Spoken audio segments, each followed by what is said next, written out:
Sorry, I need just another minute because I came in here, the rest of the house I got looking all pretty for my mom and my sister.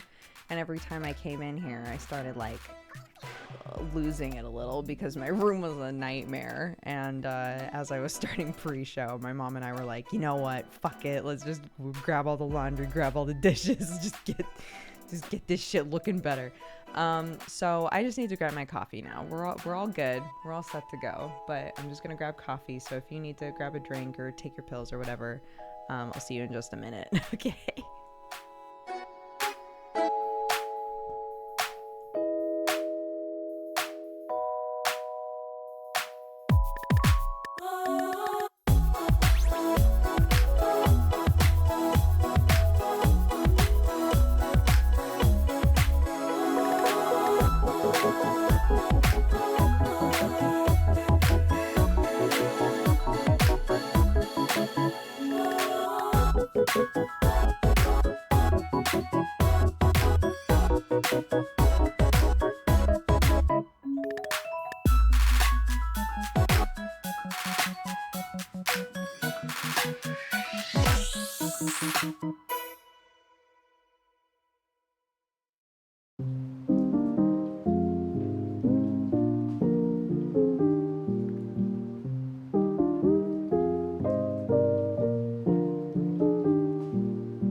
my god, why am I dropping so many frames? What's happening? Are we okay? What's going on? One sec.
I know you guys were saying that it looks okay, but on my end, it's still telling me that I'm dropping frames occasionally, and I don't know why that is, which concerns me a little. But I guess we're gonna just go and see how it looks. If it's bad, yeah. I'm trying to get them to hold too many frames. Is what it is. Hello, everyone. Hello, welcome to the stream. What? For anybody who wasn't here like a few minutes ago, I came on over mic to say what's up. Sorry, I'll be here in a minute. My mom and I like literally during pre-show decided that my room was unlivable. Literally I came in here and I was like, I'm gonna grab a garbage bag and just get rid of all the trash, all the rubbish that's in here. Came in with a garbage bag and my mom was like, do you want me to pick up laundry? I was like, yeah, that would be great. And then Clarky came in and was like, can I help? And I was like, sure. Do you want to put Everdell away? And she was like, okay. And literally it turned into a weird like team effort. The second that I started pre-show. I was like, great, you know what, whatever, if now is when it needs to happen, great. I know, my mom, the MVP. And my sister came up the stairs and filmed it. She was on the phone with her husband and just came up the stairs and was like, and they're cleaning. Anyway, went into a different room. And I was like, nice. And that's my sister.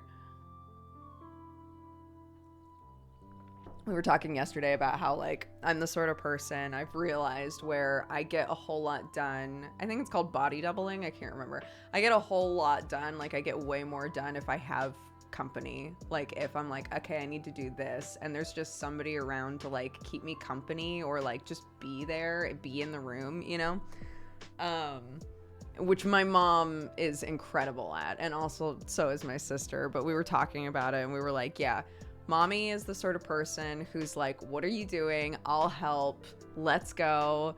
You know, if I'm like, okay, I just need to organize this thing, she'll be like, great. How can I help? Do you want me to put things in places? Do you want me to make piles, right? And my sister's the sort of person who's like, great, I'm gonna watch you do that. I'm gonna tell you a really funny story while you're doing it, you know? And I was just like, they both have so much value. Both of those energies are so good. So to have both of them, we were just like, we were getting so much done around the house. just without really even talking about it, I would just start doing something, and my sister would be like, yo, I have a really funny story to tell you about my kid. But yeah, it's been very fun having them here. Yeah, my sister was like, I think, I don't want to say this like it's an easy thing to fix, but like, I think you need friends. It's like, I know. She was like, it's, like, friends can also do this for you. And I was like, I know. I just don't have like close friends that live near me yet, so.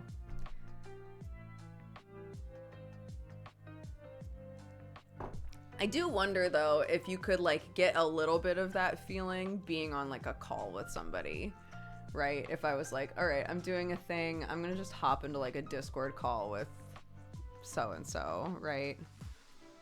I don't know. Cardboard cutouts of friends, yeah. I'll just print out really big pictures of like Jeannie and Aaron and just cut their faces out and then put them on the wall and be like, hey guys, I'm gonna do dishes now, okay?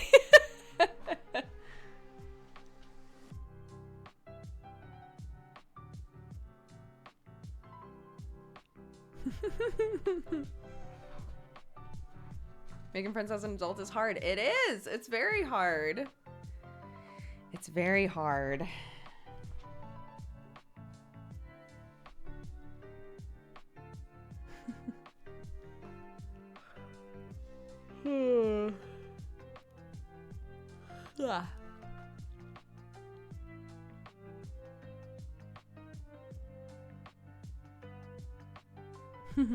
How are you guys?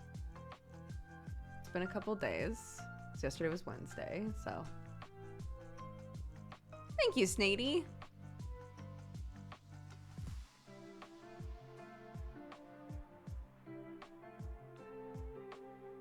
We went on a walk this morning, and Clark was doing like the quintessential toddler thing where she was like, this is how I'm gonna be dressed to go on this walk. And I was like, I think you might find that it's a bit too cold.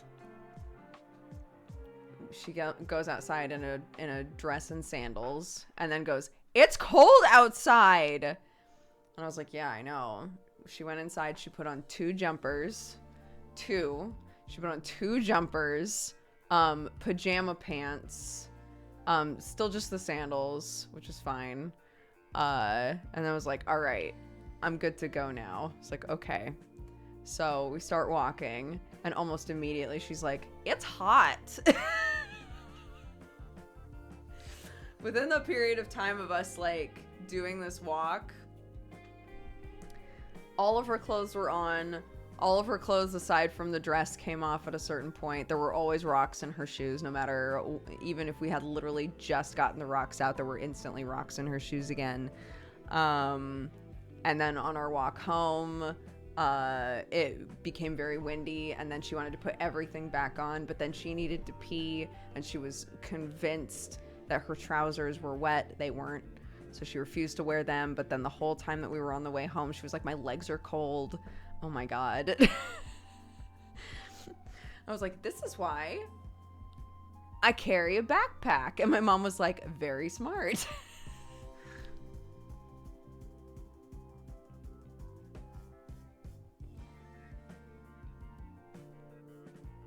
I stayed in bed until noon, and now I'm eating cereal with my hands. I'm proud of you. My sister slept in. She normally wakes up around 5 a.m. like in her normal life.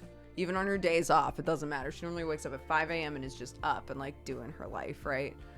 And it was 7 and she wasn't awake, and then it was 8 and she wasn't awake, and then it was 9 and she wasn't awake, and my mom and I were looking at each other like, should we check on her? Like, obviously jet lag's a thing, but we were like, do we leave her? Is she okay?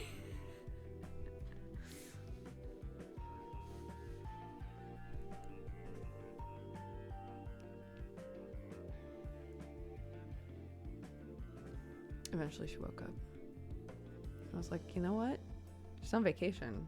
I'm delighted that she feels comfy enough to just like sleep, you know? That's great.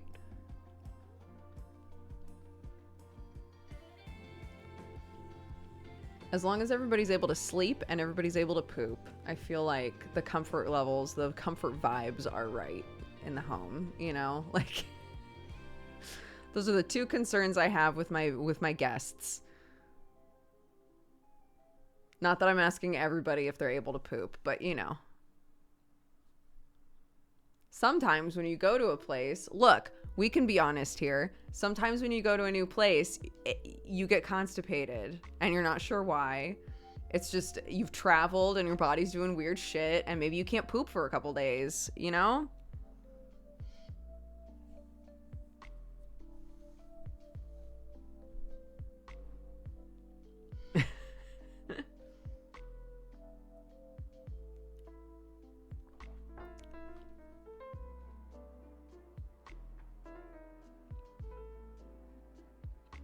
Got a hair stuck. No.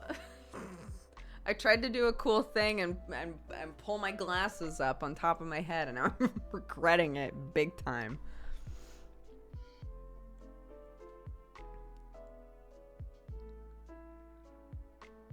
Gotta find a bookstore. And now we've come full circle. How many days ago was it that we were talking about bookstore pooping?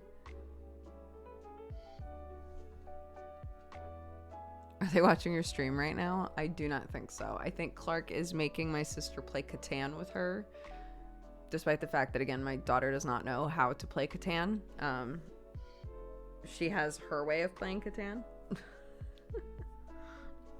My mom was putting all of the dishes away because she's the best form of busybody and just like really wants to be helpful. So that was incredibly sweet.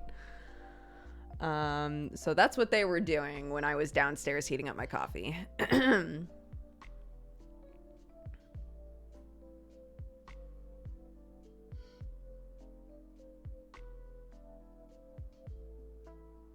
My nephew likes to play Candyland, in which we run our game pieces around the board like a racetrack, complete with car noises. I love that. What's the rules of Clark Catan? Clark Catan rules are this. So it's the travel version of Catan. So it has like a little board with inserts for all of the pieces. So she will assemble the pieces. Normally my job is cards, like the little cards that show like victory points and things like that. She'll organize all of the pieces and all of the cards, and then she will assemble the board in whatever way she wants. And then she will place as many roads and houses as she can. And again, typically it is my job to put all of the different categories of cards in their correct piles. This is not something she asks me to do. This is just the job that naturally I wind up wanting to do in Clark Catan. But it's honestly, Clark Catan is literally setting up the board, but she loves it. So Clark Catan technically leads directly into actual Catan.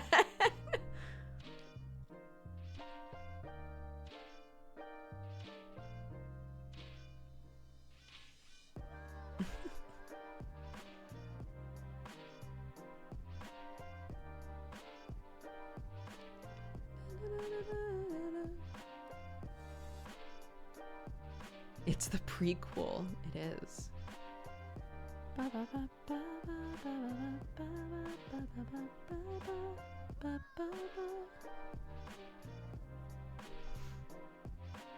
Oh my gosh, you know what I really want to get for a study hall? There's a company that makes like little like buildable, like really nice little buildable houses and things, and they have a set of book nooks. So book nooks, you might have seen people will make like basically what looks like a little world in a little slot like this, and put it on their bookshelf. So you'll see books, and then you'll see like a fairy village, right? And then more books. Look up Book Nooks. People get so creative with them, but there's a company that just like makes, I don't know how to put this other than like a Book Nook Gundam, or it's just like tons and tons and tons of pieces, and you assemble it, and then you have like this gorgeous Book Nook. I really want to get one and see how they are.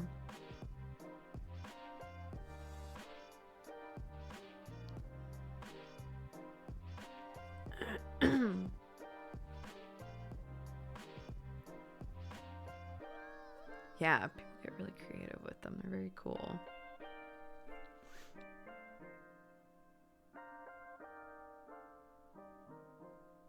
Yeah, let me, I'm trying to remember.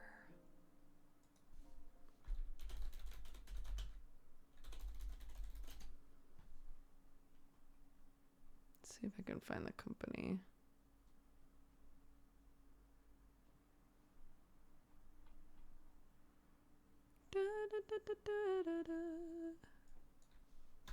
It's gotta be in my search history.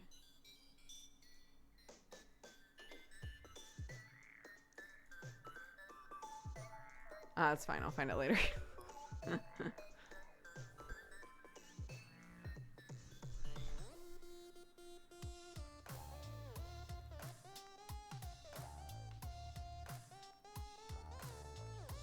Is Clark mature enough for Monopoly? I would argue that no one is mature enough for Monopoly, but no. Clark wouldn't understand the rules of Monopoly. She is understanding more and more complex of games, though.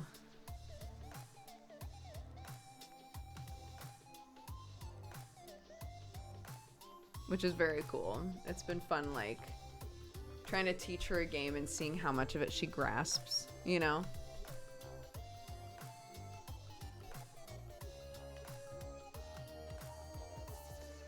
Yes, Muddles. Muddles is the card game.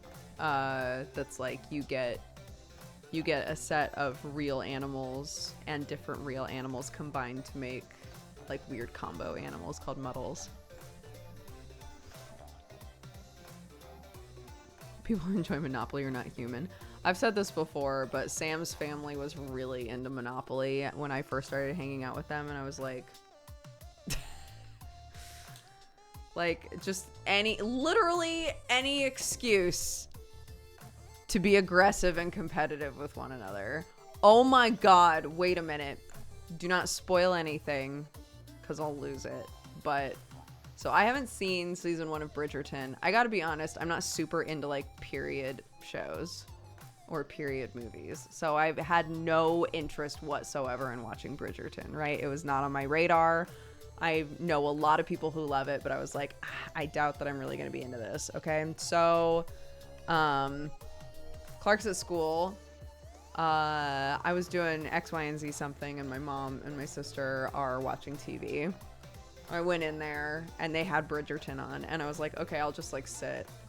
And my sister was like, yeah, this is season 2. Mommy hasn't seen it. And I was like, I've never seen season 1, so I'll just chill on my phone. Guys, we're like 4 episodes in and I'm so fucking invested in this show. Like, I gotta say, I don't need to have watched season 1. It's not necessary. Everything has been really easy to follow, but like, Jesus, the season 2, I don't know what season 1 was like, but I was talking with Jeannie and Kristen and they were like, yeah, there's like a super cut of people talking about how season 2 wasn't as sexy as season 1, and I was like, I can't say anything because it'll spoil it, but like, I don't know how that's possible. It's like, what do you mean? Season 2 is so good. I have no interest in watching season 1. I don't even give a fuck. I don't care. I don't need to know. I already know how it all like wound up, right? Because I'm on season 2. I don't need season 1.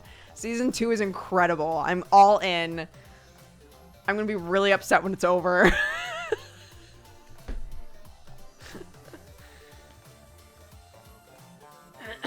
Anyways, it's great.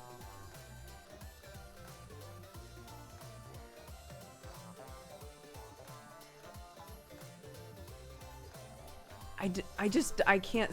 Here's the thing though. Season 2, at least so far, is like literally my favorite trope ever. It's my favorite trope in real time, like in a show. So the whole thing, I've been like, why didn't anybody tell me? Why didn't anyone tell me? Why did no one tell me this?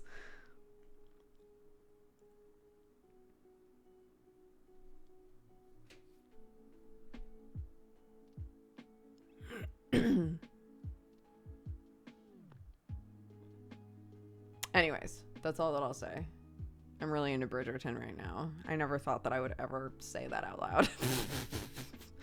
But I'm all in. I'm watching it with my mom and my sister, and it's great. My sister's already seen it, so she keeps like, she'll just sit there and start laughing occasionally, and I'm like, I hate that. I don't like that. Stop doing that.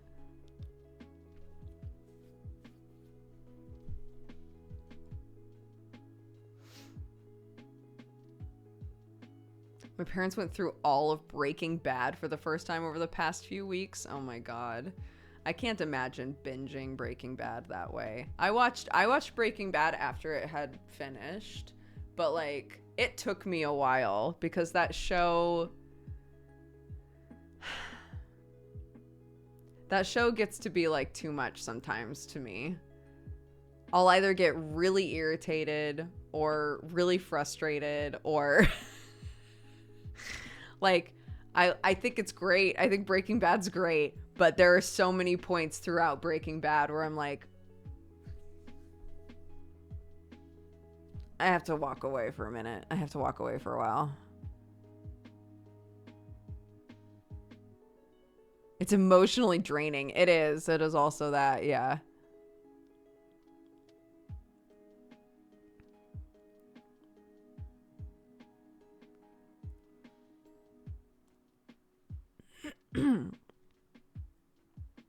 It's like when people sorry. It's like when people say, "Oh yeah, I just started reading Berserk." It's like, I know that the imagery in Berserk is not the same as what's going on in Breaking Bad, but like I have the same reaction when someone says, "I just started reading Berserk. I'm all caught up." Like, what?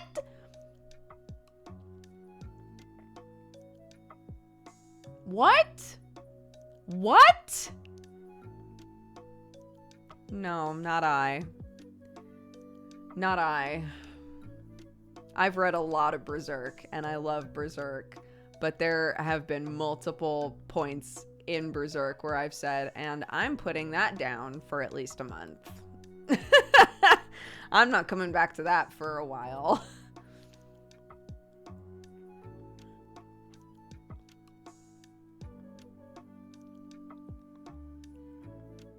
We're currently really only watching Spy X Family.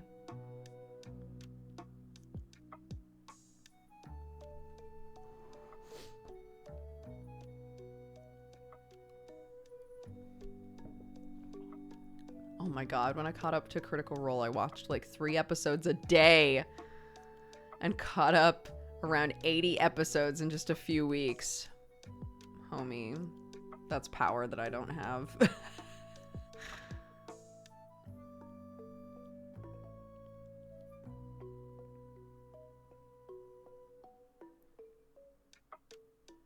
Yeah, it's like, oh my god. When we were in college, my friend and I, any Clamp fans out there might appreciate this. There's a Clamp character named Subaru, and anytime something bad would happen to one of my friends, she would go, "But you know what? At least I'm not Subaru. I can move on knowing that none of that shit's happened to me." It's like, I don't know if that's a healthy way to like look at life, but whatever works. To just choose a character in something that's miserable all the time and be like, at least I'm not that guy. Stuff's going okay in comparison to that. So, you know what? I can push through.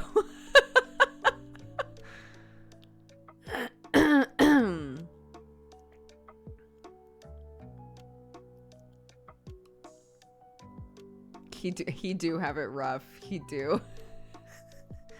Mob Psycho. I'm so excited for more Mob Psycho.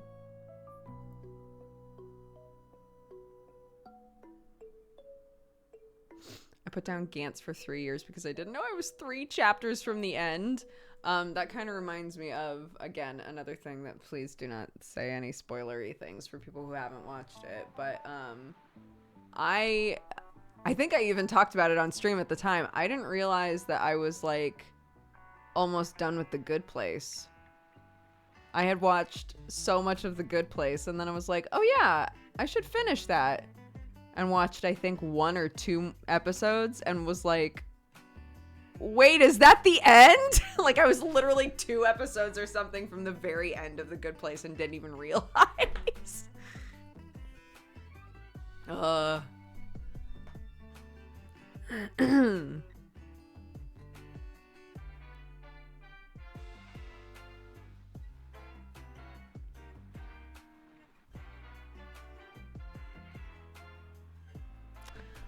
So I'm not like a huge clamp person. If I recall correctly, the Subaru characters are all the same, I think. I think they're all the same person in like different universes. If I recall correctly, I think they're kind of like the Cid of Final Fantasy. I think they're all the same. It's all the same Subaru. And they're all miserable.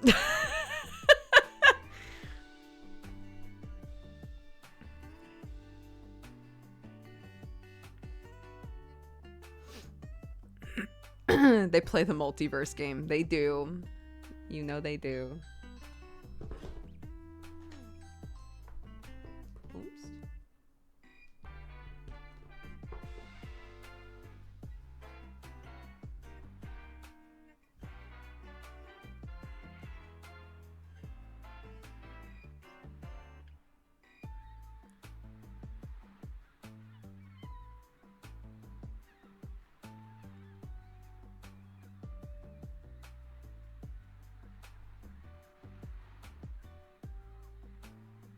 I almost posted a question that would have been a spoiler.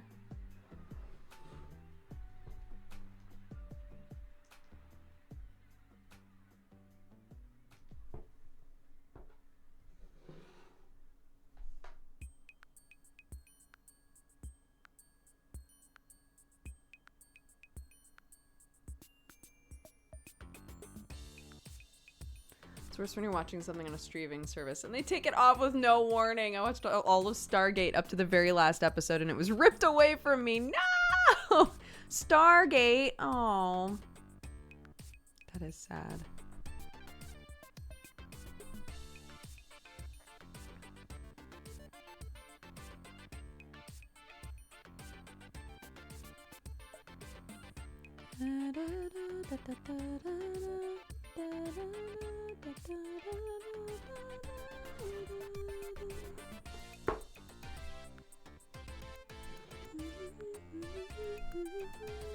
What contraption is that on the floor in front of the puzzle? This? You know what's funny is I was actually just looking at that in the camera and realized, oh, the spider is still there. There's a gigantic house spider that we grabbed and I put it in a jar and I thought to myself, I need to remember to take this outside. And I didn't. So that's a jar with a picture on top of it. Poor spider. Sorry, bud. I'll take you out on break.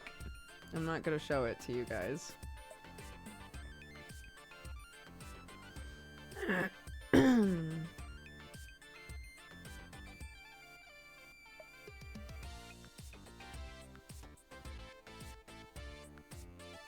Have you shown Clark? Clark was there. Clark found him.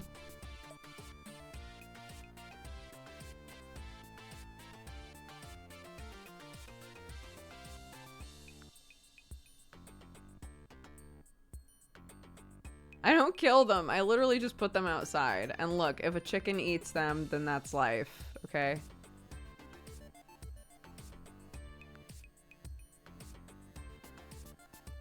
Yeah, Clark doesn't mind the spiders at all. We were doing something in her room, and she was like, "Oh, mommy, there's a spider there," and it was just like right across the room, and I was like, "Okay."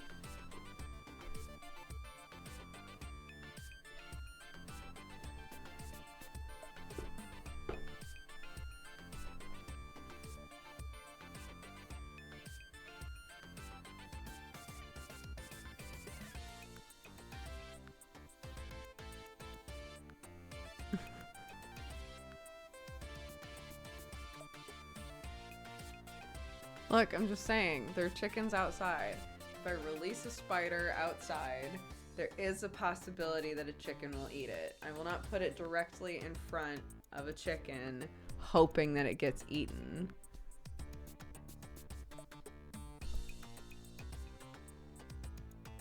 Yeah, I'm not gonna show the spider. That's what I just said. There are people with arachnophobia. We're not showing the spider off on stream. Why did you mention chickens? Because I have chickens. Because I have 3 chickens.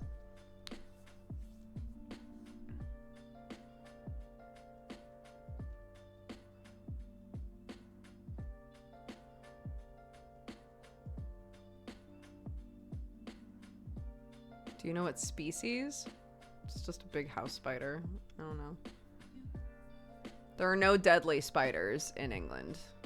There are no spiders that we need to be like seriously worried about. So it's just a huge house spider. They're very common.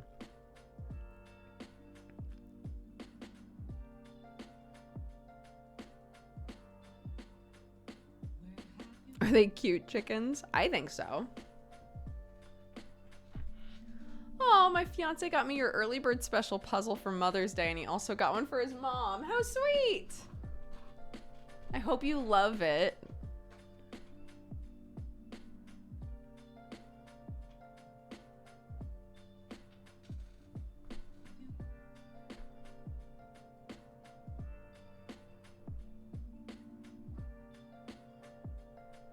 It's a fun puzzle. It's a good puzzle. Thanks, guys.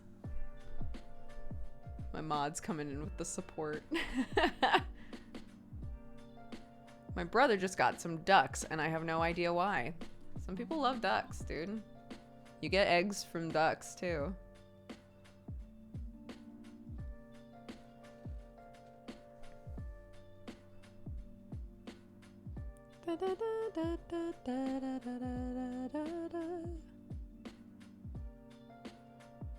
Ducks are messy. So are chickens, dude. Chickens are the messiest pet I've ever had in my entire life. Do you have any D&D RP tips? I want to play a bard, but the RP investment seems heavy and I'm a little scared. Here's the thing. Everybody plays a really charismatic big RP bard. So start thinking to yourself, okay, what's like the RP level I am comfortable with? How do I make a fun bard that way? For example, my sister-in-law Beth wanted to play a bard in a game when we were talking about doing a family game, and she was like, I really feel uncomfortable when I need to like improvise or like, you know, like act weird in front of people. Like it gives me like the cold sweats. And so we were like, okay, so maybe your charisma comes from how cool and mysterious you are. So we literally created a character that was like a bard, but like a really cool bard that doesn't really talk much, you know, and it's just like super mysterious. So we were like, that'll be more like in her comfort zone, right? So there, you know, there's options there that you can come up with for sure.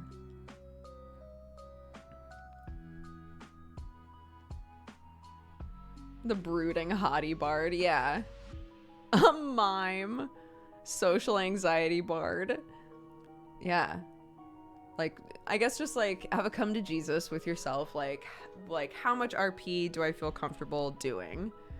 And maybe talk with your DM too. I think that it's really good to talk to your DM about how RP heavy you want to be. Because if you're like, you know, this is newer for me, I really don't want to like, You know, I want to manage expectations about how much I'm going to, you know, be like performing at the table.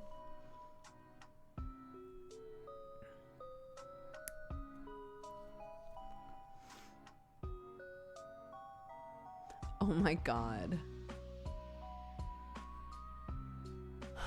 What class did you not expect to love as much as you did? Paladin has been fun so far. I'm like legitimately playing a paladin for the first time. I thought like the very first class I ever played was rogue, and I thought rogue just sounded the coolest, and I don't think that I ever expected to love other classes as much as I would love playing a rogue. But I thought sorcerer was really fun. Barbarian was really fun. So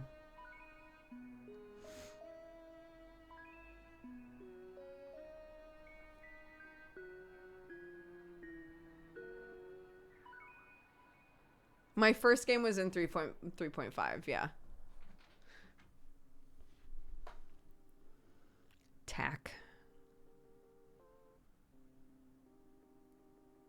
my little chaotic evil rogue that I insisted up and down was chaotic neutral, but they were not.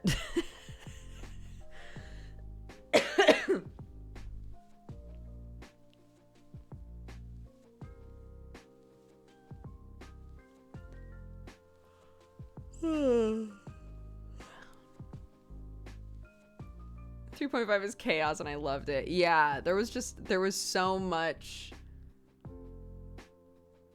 There's just such a breadth of things you could do.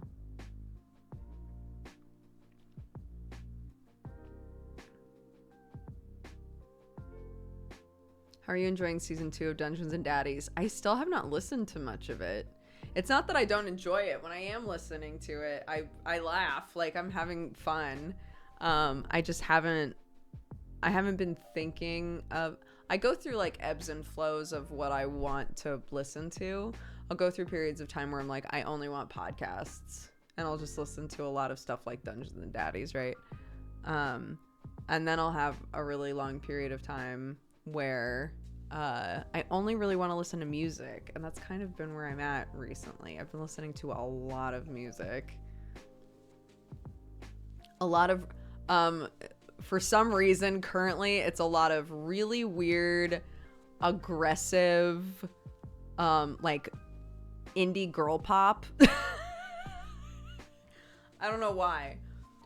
They're all incredibly aggressive songs.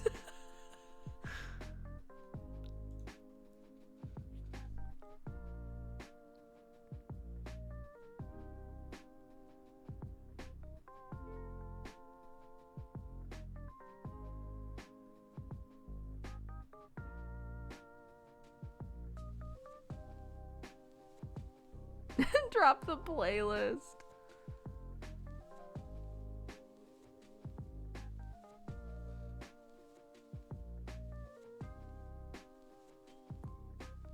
I need aggressive girl pop band recommendations. I'll drop a few songs. I'll drop a few song links in stream chat later.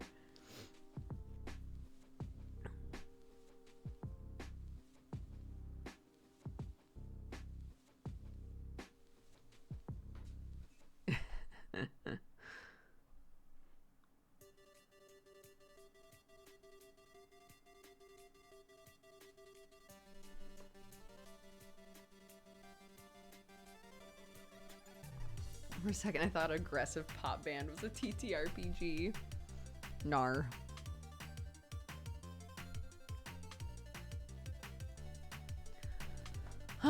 Let me tweet that I'm live, actually. I just realized I didn't do that. I think I'm done at 21. It is so much fun.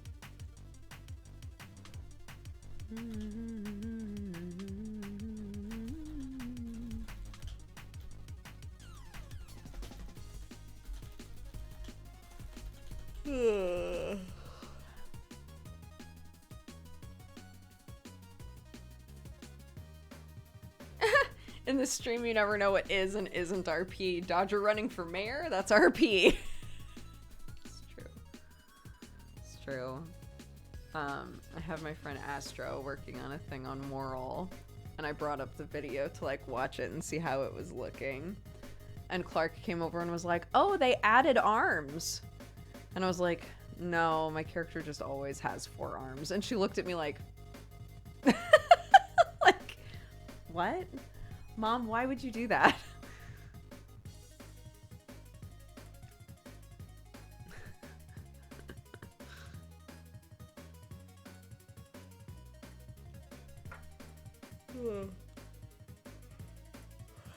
I just love, like, there was, to me, an obvious thing that was happening in this, like, video of what Astro had been working on. I was like, "Look, Clarky, this looks awesome." And she was like, "Yeah. And he added arms onto you." No, not that part. Not that part. Ignore that part.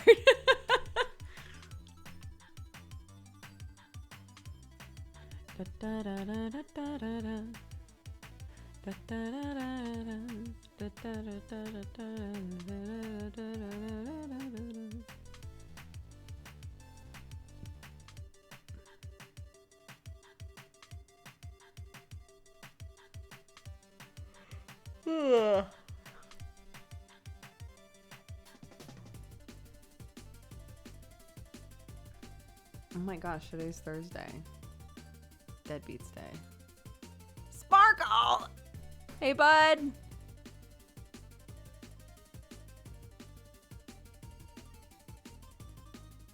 In the mood for a short joke today? Never. Never once in my life have I wanted a short joke. It's Deadbeats Day. So today I get to be a good boy paladin. And then tomorrow I get to be a mad scientist mushroom. And, you know, love it.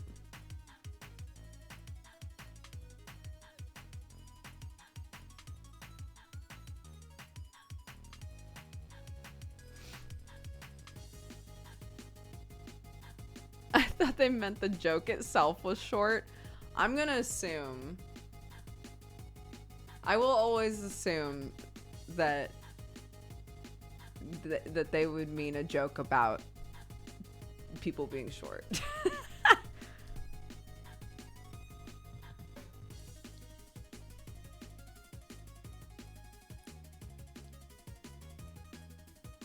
Something wholesome about seeing your dad's pullover. I put it on and no one mentioned it. My mom and my sister are visiting, for anybody who missed that. I put it on and I was walking around thinking that my mom was gonna be like, "Oh, that's your dad's sweater." It didn't happen.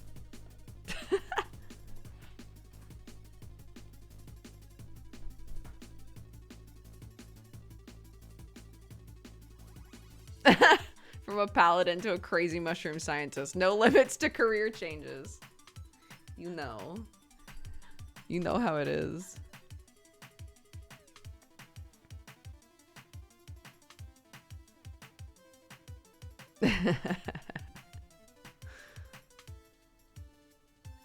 Is Clark really happy seeing your family? Yeah, she's been having a blast. It's so funny though because we keep having to remind her that welcome, you my mom is also my sister's mom. Drinking burrito babe. So, you know, to Clark, my mom is Nana, and to me and Chrissy, it's mommy, right? And so Chrissy will call her mommy sometimes, and Clark will be like, "That's not your mommy, that's my mommy's mommy." And we have to be like, "No, remember, we're sisters, so that's both of our mommies." She's like, I don't know about that shit. She's normally really good about like understanding that sort of stuff, but she's having a really hard time. And then Chrissy went outside to talk to her kids, And Clark was like, what's Auntie Sissy doing? And I was like, she's talking to her kids. And Clark was like, if she has kids, that would make her a mommy. And I was like, she is a mommy to her kids. And Clark was like, the number of times she's had this look on her face like, back up. I don't understand.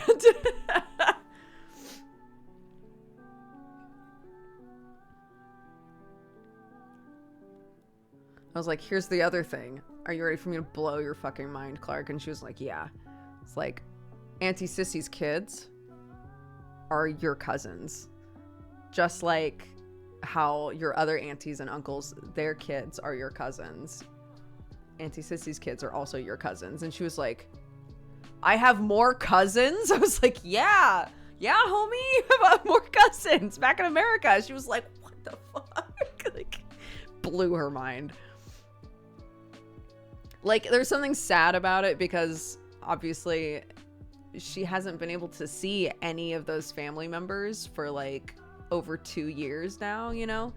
So it's because they can't be as involved in her life that she doesn't know as much about them or like make the same connections, right? So there's like, that's sad. Like, that part is sad, but trying to explain like the same shit that's going on this side of the family, all those same rules still apply in America. The American family, it's the same shit. It's the same shit. Yeah, we call her Auntie Sissy because I've called her Sissy my whole life because her name is Chrissy, but as a kid I just called her Sissy and I've continued to call her Sissy forever. So to Clark, she's Auntie Sissy, which I think is adorable.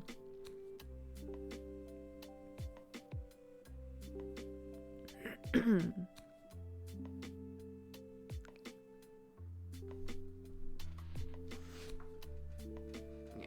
it's very cute.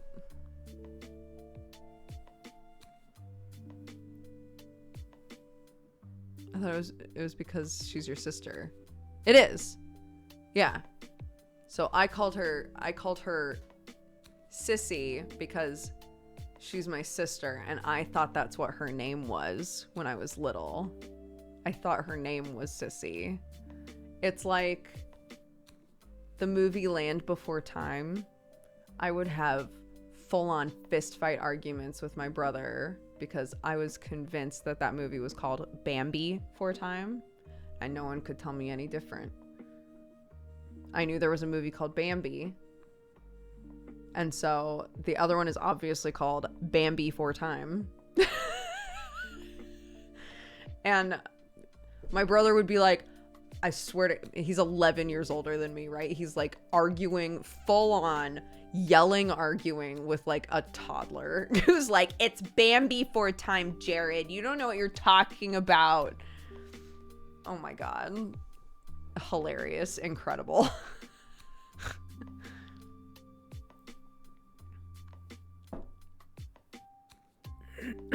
Anyways, yes, I called her Sissy because her name was Chrissy, but I was convinced it was Sissy. And then as I got older, it was like, oh, but Sissy like sister. I'll just keep calling her Sissy, right? I just kept calling her Sissy. And now, yeah, Clark calls her Auntie Sissy.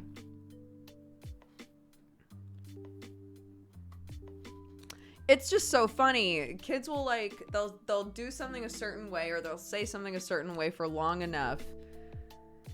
This is one of the reasons that I always struggle with myself over whether or not to correct Clark.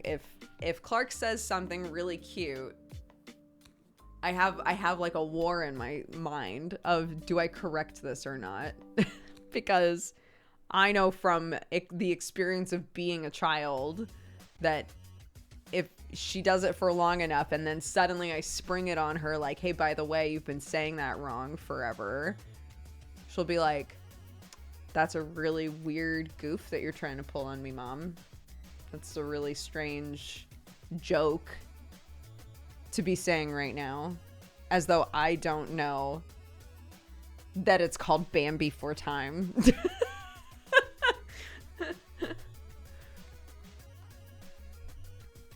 Yeah, what is this bit you're trying to pull? My dad called his wallet Walnut forever, and so I called it Walnut.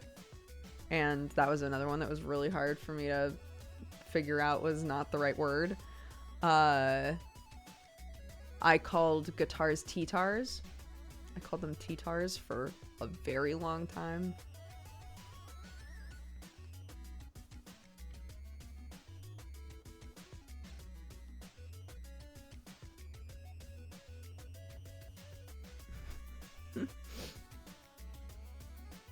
T-tar is good. You know, I can look back on that now and say that T-tar is really good.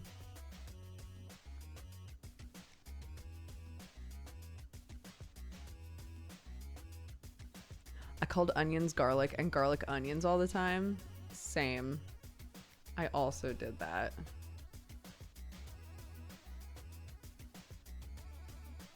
I also did that, and at a time when my dad was really just like frayed, like on his last leg mentally for the day. God, I will remember this for the rest of my life. He asked me to grab him an onion, and I sat there looking at the onions and the garlic that were in the same basket for just long enough that my dad was like, "What's happening? What's going on? I just need an onion. Please just grab me an onion." And I handed him garlic, and he just absolutely lost it. Like, "Are you doing this on purpose?" I was like, "No, I don't." Sometimes I get confused. My mom literally came home and was like, "What's going on? What is this energy?" And I was like, "I'm apparently grounded because I don't know the difference between garlic and onions." And my mom was like, "Oh my God, what has happened in this house while I've been at work? What the fuck?" If I tell my dad that happened now, I've told him, I've brought that up before, and he's been like, "I do not remember that." Like, yeah, you probably blocked it out because it was so stupid. I will remember forever because I also thought it was stupid, but I was the victim in the situation.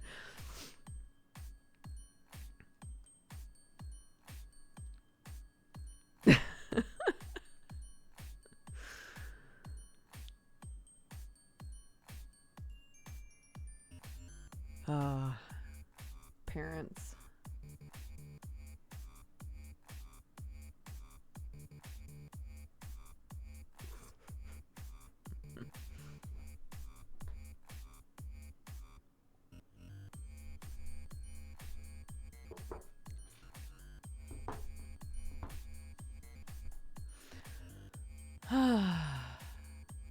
Parents, she says, while being one. It's good for me to look back. It's good for me to look back on those moments and be like, you know what?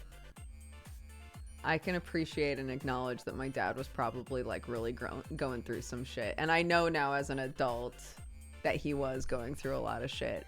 And there were just some days where he was just frayed to nothing. And the littlest thing just made him go, I don't, just, you know. You can look back and acknowledge and understand why those things happened while also still as an adult being like, and now that I'm a parent, I'm going to try and do everything I can to make sure that I don't have moments like that with my kid where I absolutely lose it over them getting confused over onions and garlic. I don't think that's necessary, but you know.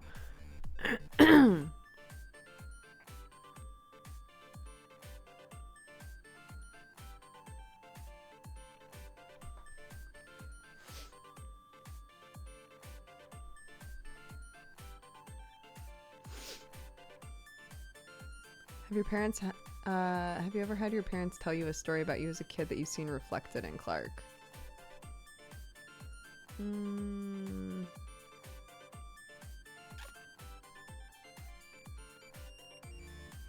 Not really that I can think of.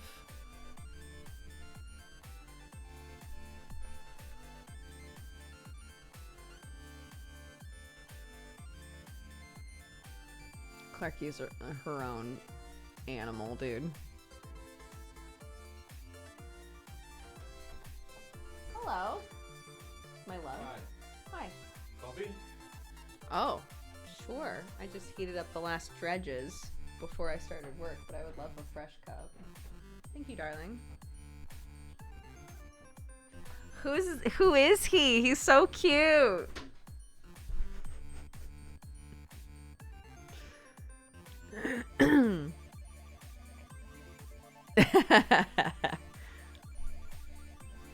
Oh my god, apparently my brother-in-law, my sister's husband, has extremely long hair too.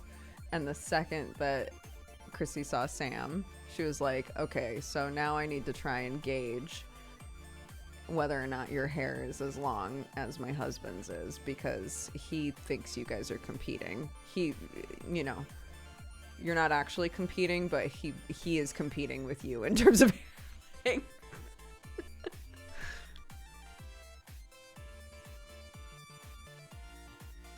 He has very long hair. It's always in a bun on his stream. I didn't realize it was that long. Yeah, it's really long.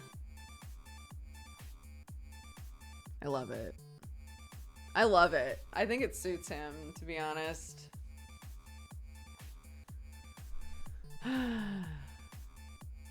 The size of your mug and your hand versus Sam's hand is wild. Yeah, I mean, we've stood next to each other on stream before, but... It's not a trick of the light. He's just basically twice my size in every way.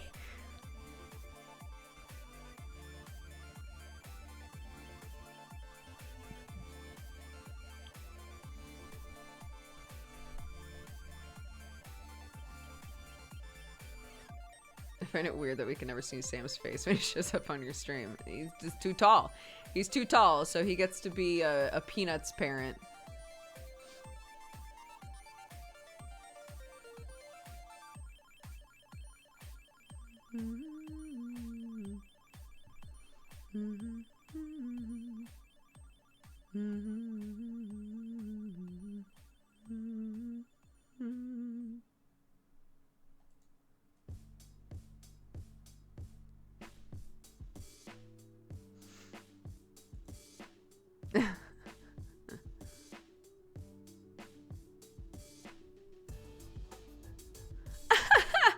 Speaking of hair, I recently dyed my hair slime green, which we saw in your birthday pictures, and it was beautiful.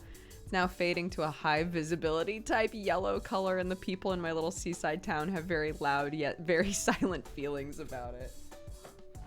Hello. New mug? Thank you. Oh. Thank you, darling.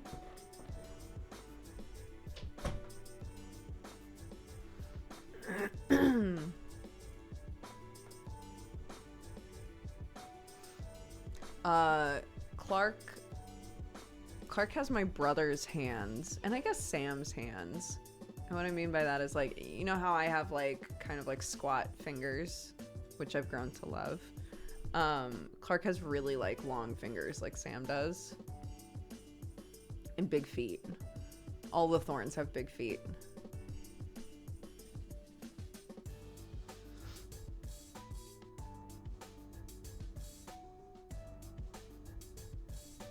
Oh my gosh, I was looking at, speaking of squat bodies, I was looking at pictures and like clips of me when I was like at the end of my pregnancy. Oh my god, my face was so round. I loved it.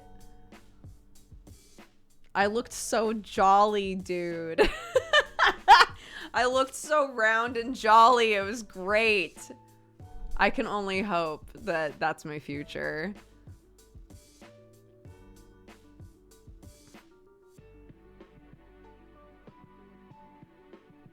It was so good. My face was just like, I loved it.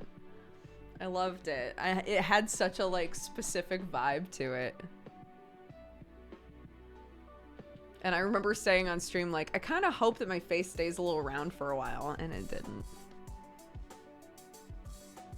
It's fine. I'm looking to the future. I'm looking to the future.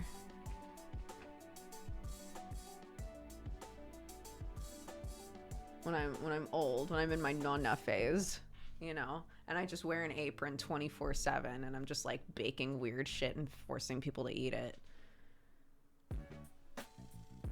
That's when round face will come back, when I earn it, you know.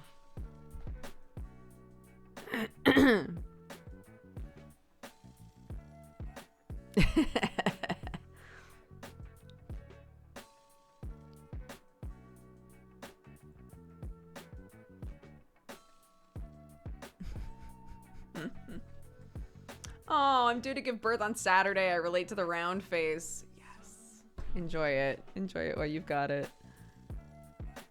Just know that I miss my round face.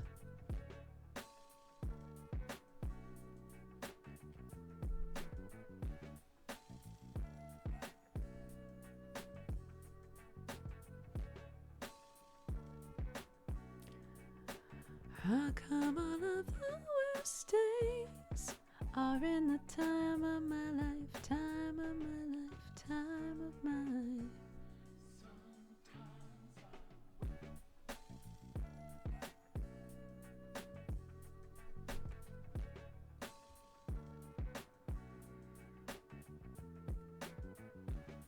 It's very hot.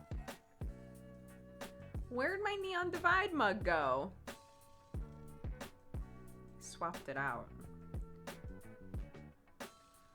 He called me out so hard, dude. He was he came upstairs. I had a spreadsheet open for my medicine recipes. I was in the Neon Divide Discord and I was watching a video of work that Astro was doing on my model. And he was like, "What's happening here?" He's like, "You're in so deep. This is so deep mentally for you right now." I was like, "I know, but like it's ending in a few weeks, so like just let me live here, okay?" He just wanted you to have a fresh mug. Honestly, I will guarantee you that's exactly what it was. There's like a mental thing for him there where it's like, "But this is the mug that was used earlier, so I'll clean that one and I'll give her a new one." Do you have some recipes approved? We're working on some stuff, yeah. No, not real medicine recipes. No. Fake ones. Fantasy medicine.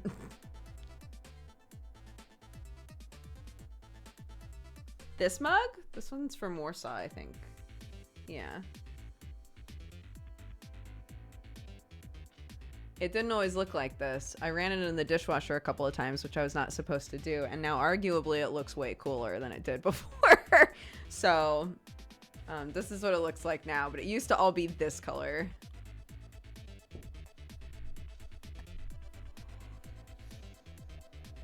This is Mushroom RP. I'm not actually a mushroom doctor. The idea of that character having to learn hardcore chemistry to make meds is kind of funny. Well, it's funny, like, depending on who you talk to, in like a big RP like this, right? Depending on who you talk to, it's like, yeah, it's fun to ground things in reality, or it's, no, it's fantasy and I can do whatever the fuck I want, right? I think both outlooks are valid. I think that it's really, really fun to look up actual stuff about mushrooms and try to pitch ideas to my DMs based on science. I think that that's really fun. And I wind up learning a lot that way.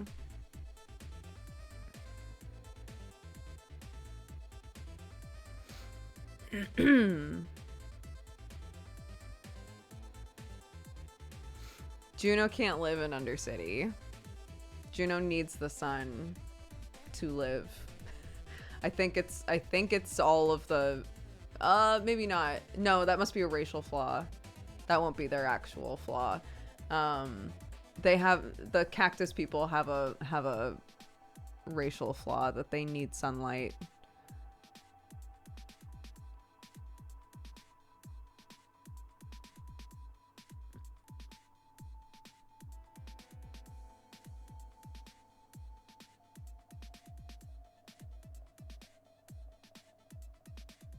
Give Juno a tanning bed. Oh my god.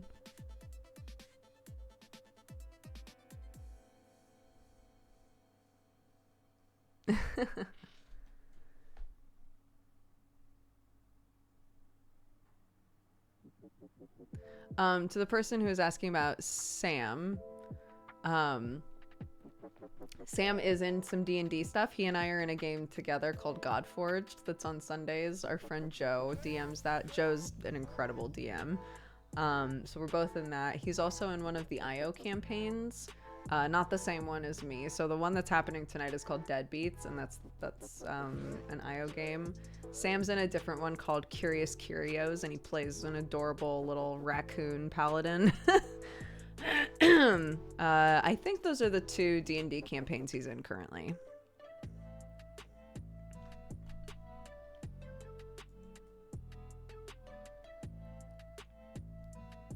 Hi HB, how are you, bud? I like grounding it in reality too, which is why when people complain, even if you plant things yourself, you never be able to make enough supplies for a city. Like, I know, but I want the chance to help. If everyone does stuff like that locally, you can depend less on Food Corp's whims. Yeah, for sure. Yeah, and like, I agree, right? Like, in the scope of trying to do like this plant thing potentially in the row, the scope of it is like, yeah, a couple of plants aren't gonna make a huge difference, but like it's like a fun starting point for a thing, you know? Can Moral go to the desert? Yes. But I do struggle with heat a little bit. It's not a racial flaw, so I don't have to like RP it like I could die. But yeah, all of the myconids prefer like dark, damp places. That's where the mushroom house is in like a cave, basically. But Bo had like enchanted clothes made. One of our streams, we drew up ideas for like basically wasteland clothes for Moral to wear.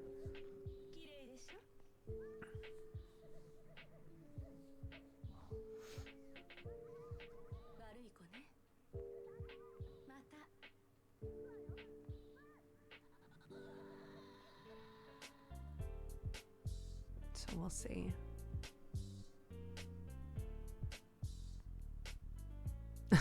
Mud bath. No, I've got a huge house all to myself currently. I don't even know what to do with it.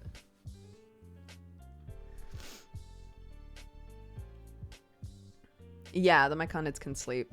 Because Bo's major flaw was narcolepsy. Every 30 minutes, I think, she had a built-in die and would roll to see if she had to fall asleep. That was her major flaw.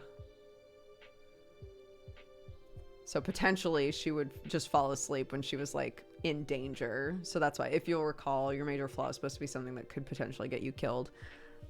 So she always had to roll and always had to see if she fell asleep. And if she did, she had to just drop to the ground and we would have to either move her or wake her up or whatever.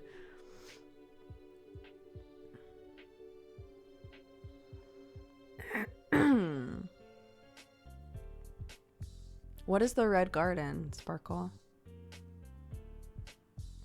That sounds awful. Yeah, but it's like a really set thing. I really want to adjust some of my stuff with Moral, and I think I'm being given like opportunities to, like, excuses to do that, to adjust some stuff. I'd like to have more active flaws.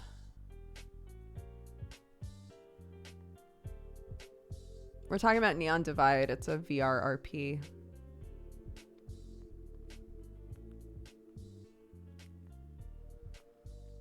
Oh, it's a public area in the row with some holograms and benches. Oh, I don't think I've ever seen it.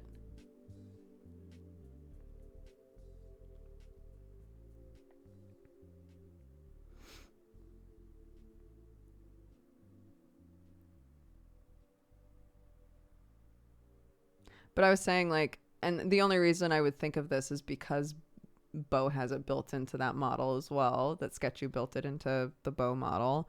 But I was saying that I feel like the progression of my current major flaw, if I was able to turn it into a minor flaw, the like natural progression of that is saying, okay, it's not that I can never go into clinics, because like I work with a lot of doctors now, right? Like some of that stuff might get easier, but not like, it wouldn't just be fixed, right? That's not how like a trauma works. So instead have it be a roll that like when I want to go into a clinic, I have to roll to see if I'm able to go in, or if I start to panic and need to leave. But like knowing that I would be able to just have a die on myself, so it's not something I would have to ping somebody for, you know?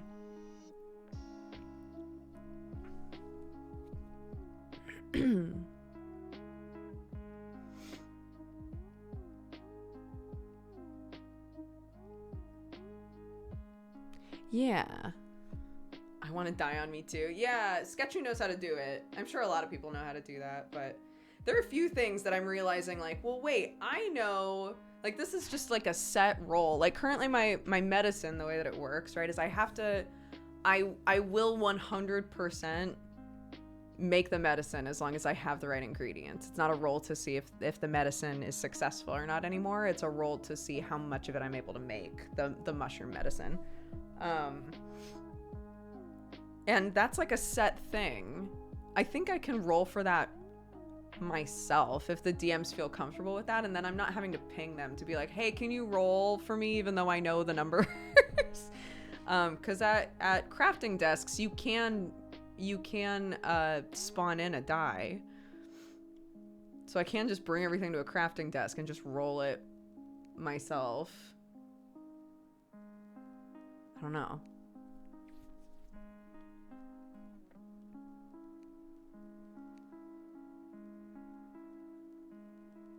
Yeah, I would ask the DMs if it's cool to do that, but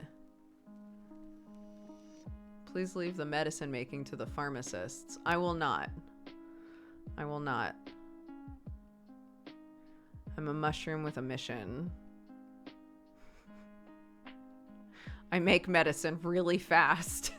I think I make medicine faster than any other character, just basic medicine. So, it smells like a corpo in chat. Oh my god, don't. Yeah, I don't make medicine. I also don't eat people. I'm also not running for mayor. As an announcement, as a general.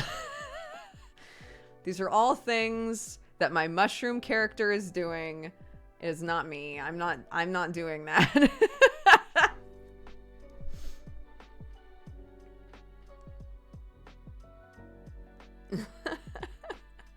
This is mushroom RP. This is mushroom RP, guys.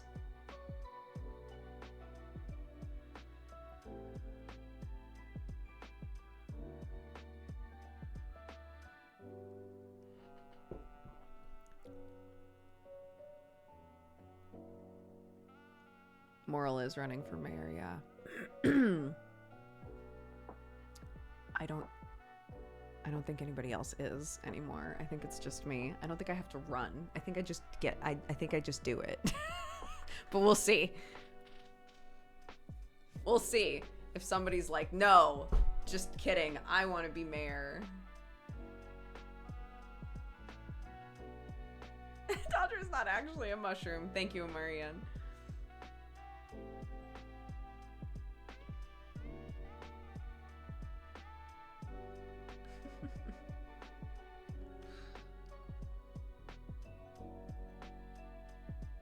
Bernie for mayor. Bernie doesn't want it. Bernie wants Moral to do it. So we'll see. Joke's on Bernie. He's gonna be my accountability buddy. And I'm just gonna tell literally everybody like, hey, we had an accountability problem in the past. If you think I'm doing a shitty job, go to Bernie. Go tell Bernie about it, and then Bernie will come tell me. Bernie will keep me in check.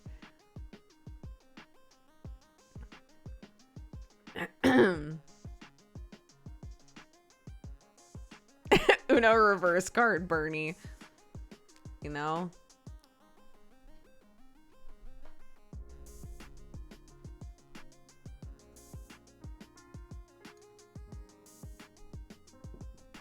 Bernie put himself forward for mayor and immediately regretted it. Oh my god. Did season 2 have a mayor? No. Season 2, we had no government at all. And then attempted to make a government and then it didn't work. And then over the break created like a council, I guess. And then that council disbanded. And then all the shit happened this season. And now we're trying to make a council again. Silpha, thank you so much for all the gifted subs. Thank you, thank you. If you were gifted a sub, please double check who it was. Say thank you. If it was Silpha, make sure you hit them up. Say thanks.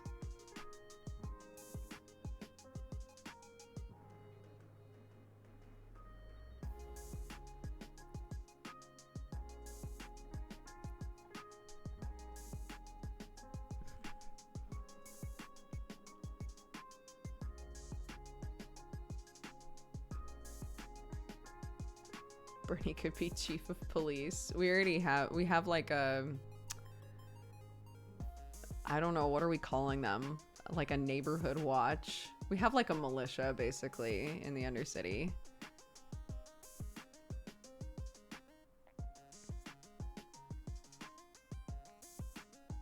You guys should find a dragon and make it mayor. We had a dragon that was trying to like help run the city before and he got stabbed and shoved into a hole, so he's alive.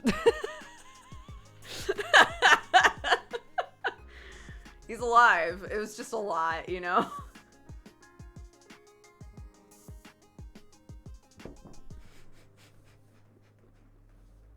He died, but he got better. Yeah.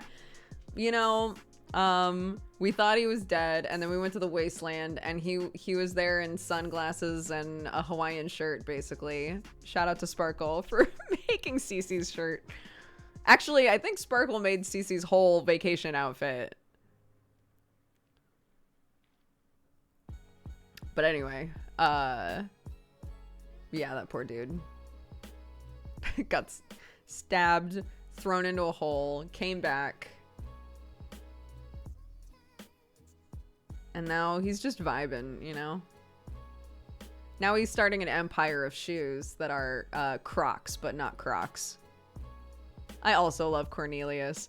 We like, oh my god, we had talked so much behind the scenes about Cornelius and Moral hanging out, and then all this shit happened, and we were like, well, I guess we'll see if that naturally happens later.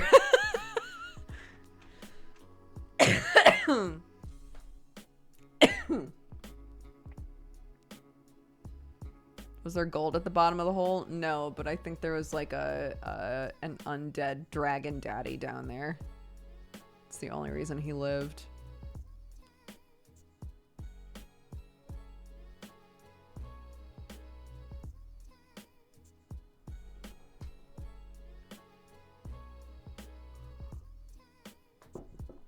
No, his character's name is Cornelius, so instead of calling them Crocs, they're called Corns. It's good. It's good branding. It's incredible. And so a bunch of characters now are starting to put corns on their character models.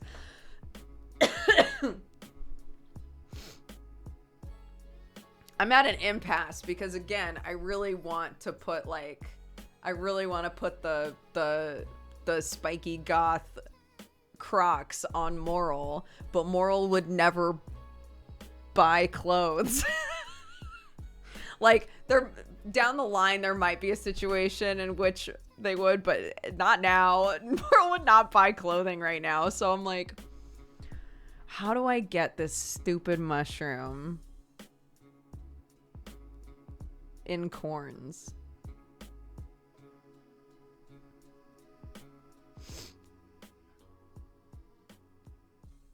Where's this hole? Right in the middle of town. Literally right in the middle of town. So, you know, if anybody's feeling frisky and wants to just jump in there and see if an undead dragon saves you or immediately insta-kills you, like, that's a gamble that I would love to see someone take for no reason whatsoever.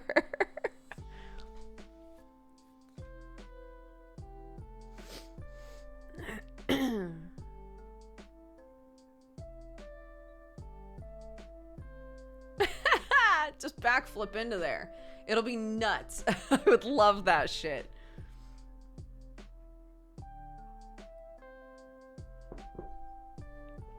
The only two characters that I know that have gone down there and lived are Cornelius and Chester. Chester's the the cat character that flies everywhere and has like a weird mask.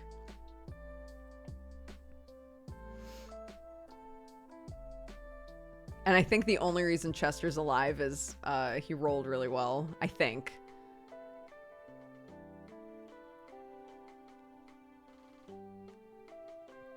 Yeah, oh my god. I'm just one of these sessions, I'm gonna be like, you know what? Things are pretty slow for Moral right now. I would love to be an extra today. Can I be an extra in the Undercity? And if the DMs are like, sure, then I'll just immediately jump into the hole as extra. And be like, I just want to know what would happen.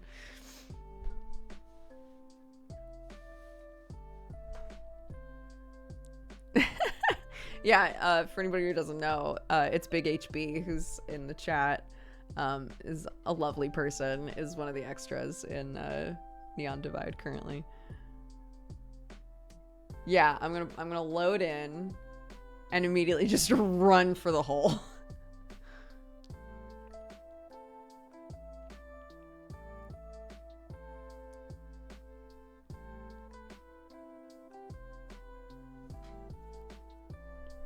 Just shout cannonball and commit. Yeah, exactly.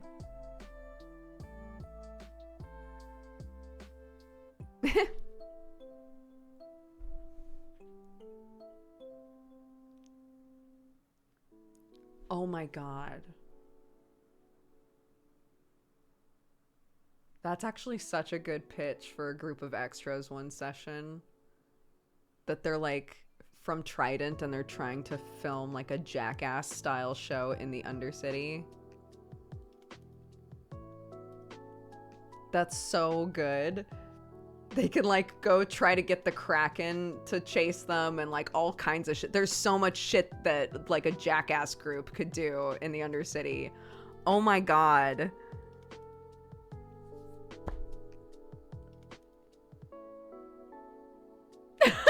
Right? Bro, hold on. One moment. Hi, here's a pitch for a group of extras sometime.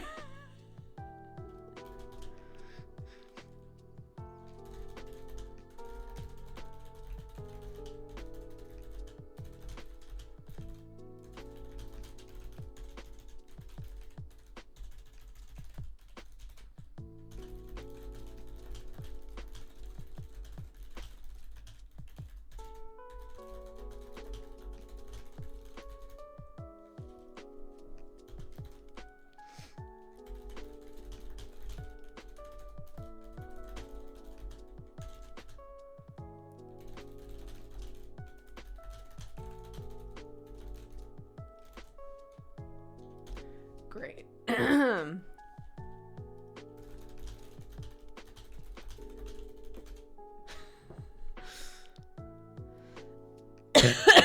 Oh my god. Thank you, chat. I pitched a Jackass group to my friends so much. I'm glad some people think it's good. I think that's fucking hilarious.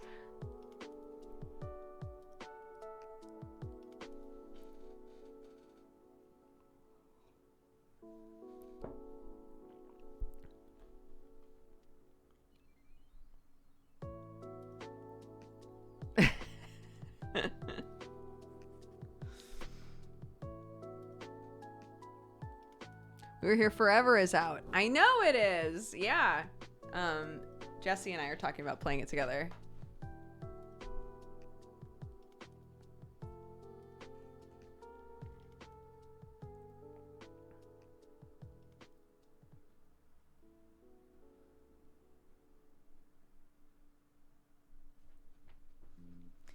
Yarp. How come all of my worst days are in the time? Is there a Darkest Dungeon 2? There is. It's not fully out yet. It's in beta currently. So you can play it, but it's not in its final form. Apparently it's changed a lot since I first played it. I thought it was fun, but not fun in a way where I wanted to keep playing it necessarily. When I played it last, so how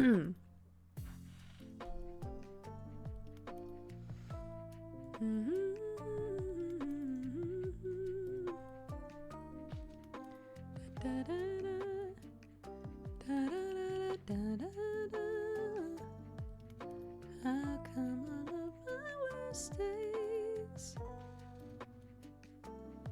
I had to get food to a friend we have staying over. We talking about Trident. Yeah, somebody in chat made a jackass joke, like the show, and we collectively were like, wait a minute. Oh my god, there should be a group of extras in the Undercity that work for Trident that are trying to film like a Neon Divide version of Jackass and are just trying to do really dangerous, stupid shit in the Undercity. That would be so fucking funny.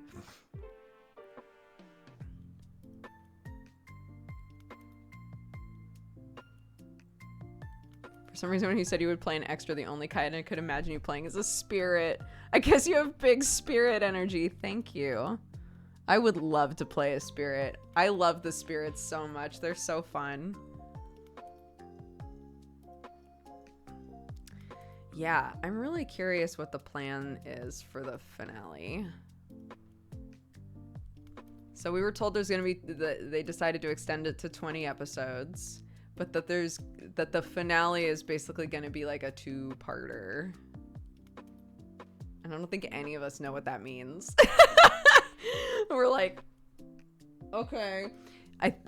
It's like the first part of the finale happens, and then there's like 3 episodes or something, and then the actual finale happens. So I don't know, guys. I'm just gonna try to stay alive. I'm just trying to stay alive out here, okay?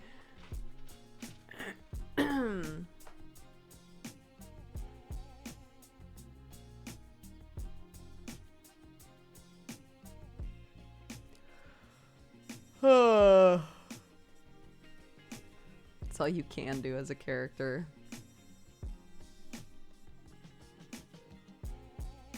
Yep. I've been like mentally wrestling with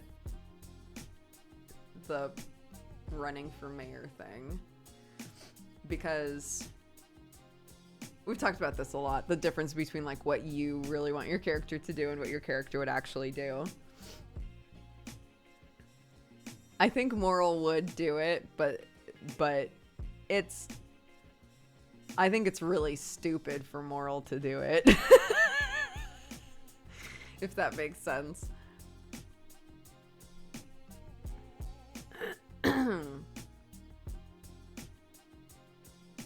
Moral's like actively tried to stay under the radar for a long time, and this is the opposite of staying under the radar, is like joining a council that runs an entire town. But they've made like a big gear shift this whole season into being, you know, fully invested in helping the community and everything. So I think they would still do it, but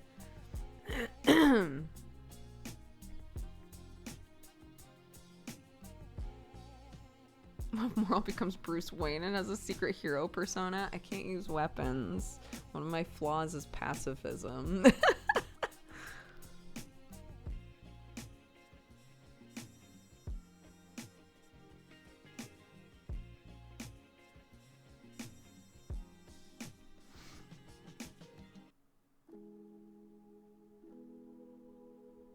Yeah, all I can do, look, all I can do is get people fed and try to make sure they're not dead.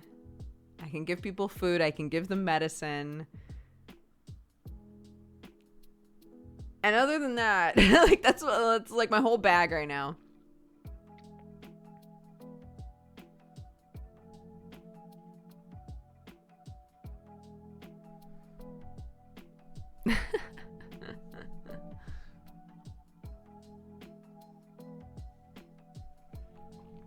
Fed and not dead.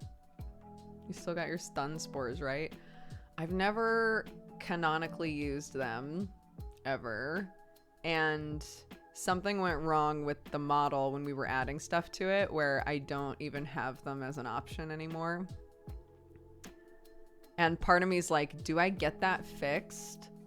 Or do I just say I don't have them and swap that out for something else?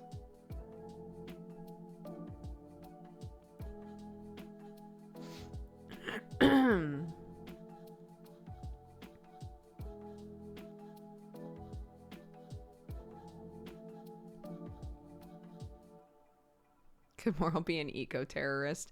I've written up ideas, like recipe ideas for things if Moral became immoral, so to speak.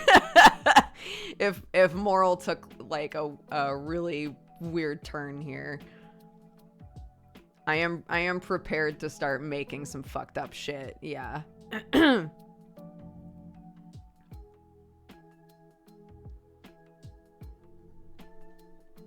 Mushroom Joker.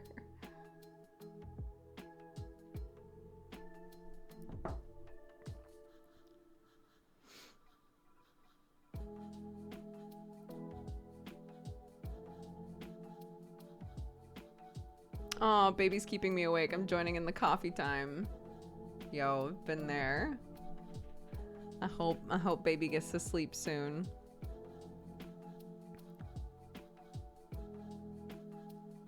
I'm replying late, but pacifism is not a flaw. I mean, so this is a game. And we have 3 flaws and 3 edges. Things that either like your flaws are things that keep you from doing stuff in the game or are things that limit your abilities. One of my flaws as it's written is that I am a pacifist, which I agree is not a flaw, but I just called the flaw pacifism because the actual text is that I will not use weapons if I'm handed them. I won't use them and I won't hold them willingly. So it keeps me from defending myself is like how it works mechanically inside of the game.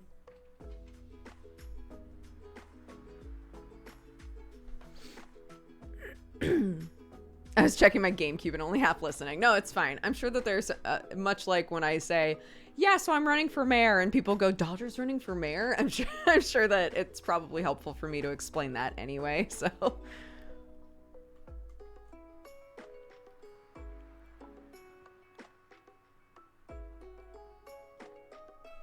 oh, guys. Oh, my God. There's some stuff I've been talking about with the DMs that I really want to tell you about, but I can't. So,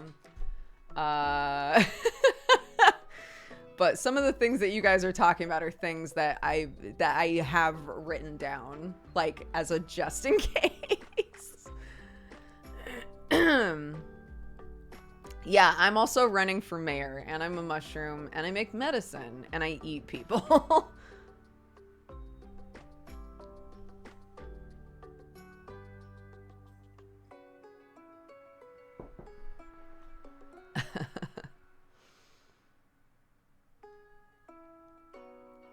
Corp killer eco-terrorist is one of the things I had for Bat. If I couldn't keep him hopeful and happy, very dependent on roleplay. It is, absolutely. Like,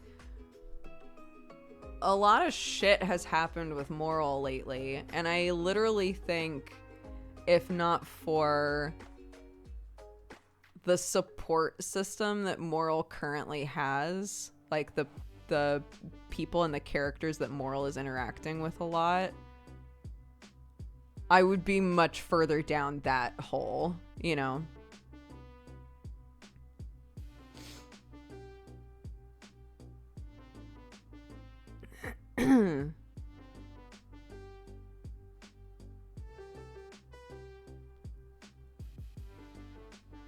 But again, like, that's entirely dependent on like the relationships you foster in the RP and how you're interacting with people and the conversations you're having, right? Like whether or not you're opening up about the stuff that you're thinking about and like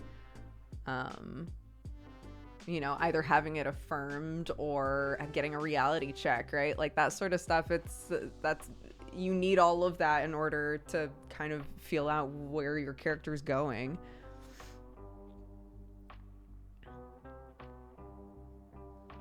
Did your arm regrow?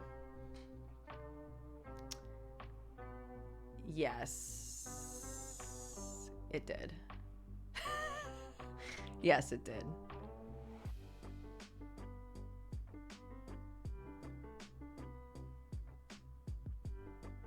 I will say it did grow back, and that doesn't sound like a yes. Well, I'm trying again. I'm trying not to. It did grow back, and what I will say is that was oddly fast for it to grow back that fast.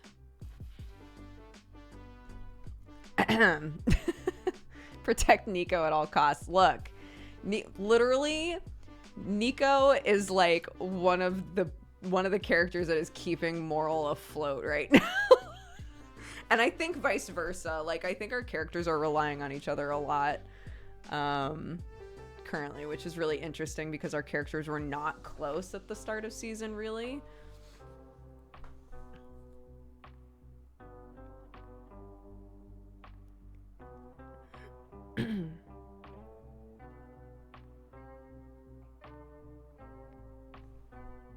But that's the nature of this shit. It's really fun. It's really interesting. I have an idea for a possible Avalon character. HB, I can't believe you'd do this.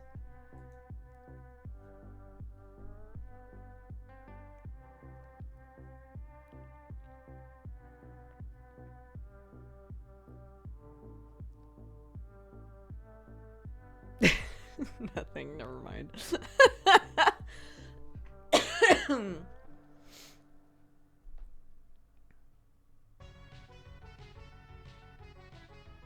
Oh, I finally had time to check out your moral YouTube, but it made me slightly motion sick. That is a common problem with watching VR stuff, yeah. Because you're basically like, you're inside of someone's head, and the way that our heads naturally move around is like not stable, right? So yeah, it can be really hard to watch for people sometimes. I'm sorry. Sparkle! Have we talked about the magical tattoo artist thing in ND? Or have we just thought about that independently? I literally was thinking about this like 2 days ago, and I don't think we talked about it. Oh my god. I was like, I can't believe that there isn't a character that's a tattoo artist in Neon Divide. I think that would be super cool. And then I was like, that's so funny. We just have the same brain. We keep doing. I know. This happens all the time with Sparkle and I.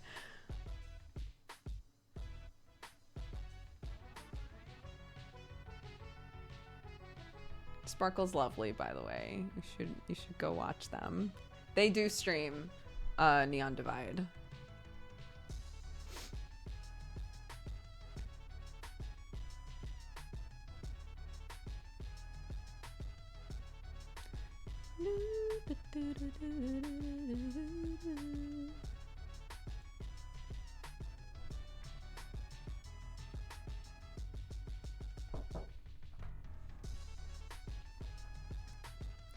Oh. Not sure if this helps, but if you have a fan blowing toward you softly, it can help a tiny bit with the motion sickness watching the videos. Interesting. I never heard of that. Is anyone RPing a turtle character? Yes. There's a character in the Wasteland named Torok who is a menace. There is a giant turtle character who is an absolute menace to society.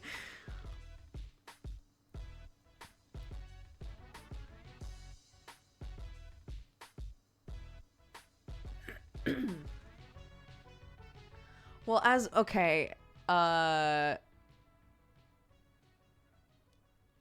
so the direction that my brain went in, because I was thinking about the like tattoo artist character thing, and then I was like, how would I be able to tattoo a character that regenerates like Moral? And I was like, well, I guess it would depend on what they are weak to racially. And then I thought I would have to make acid ink because acid keeps them from regenerating. And then I was like, I wonder if I can make acid ink. That's the direction that I went in. And then started trying to figure out how I would make acid ink to tattoo Moral. That's where I went. So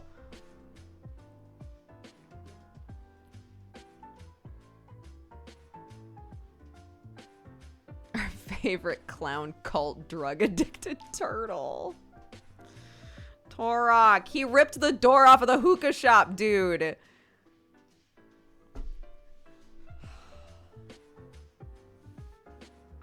can't with him.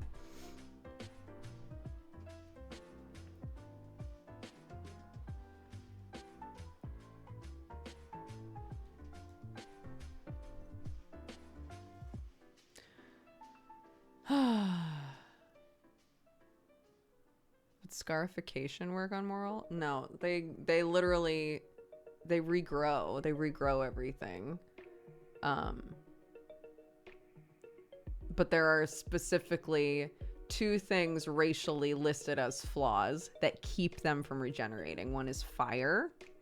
I don't think I can make fire ink. And one is acid.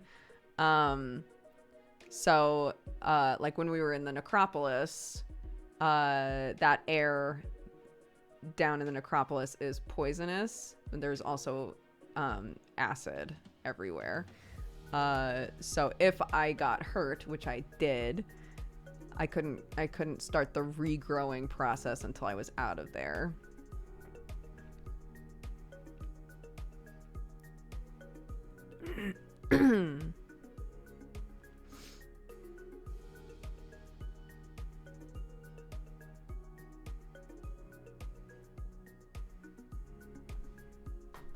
One sec. Just realized that that's been scooched away. Oh, it feels so nice to not have shit all over my office. Thank you, Mama.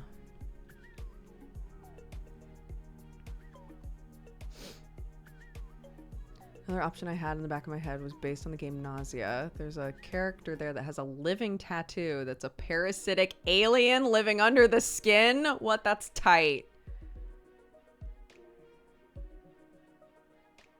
One of the Scrap Council mayors nearly had a very bad time down there. Yeah, one of the... I would say, like, the most important person who was down there for that mission...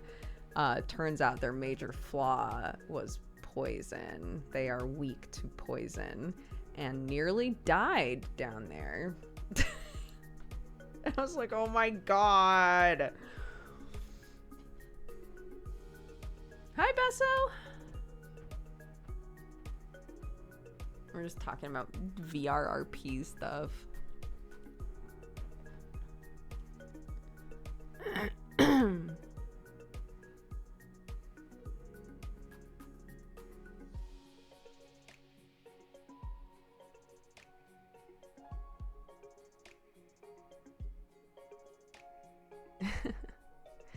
And yeah,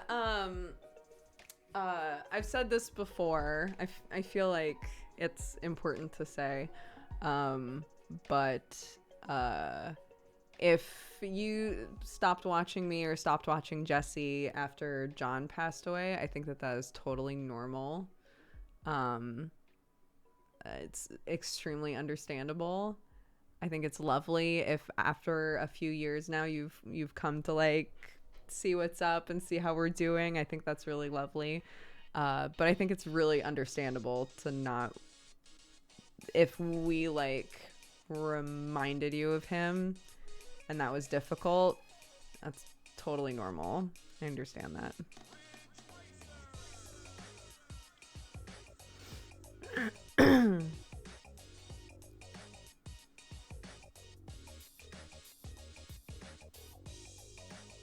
Hi, Brett.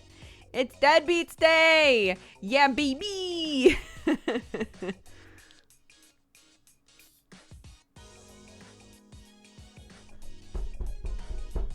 Let's go.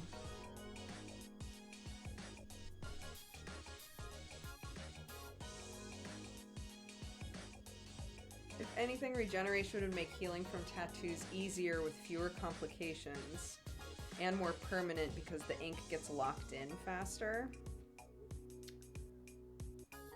I guess. In my mind, the body would push the ink out during the regeneration process. So that's why I was saying, like, I can't imagine, like, normal tattooing would work.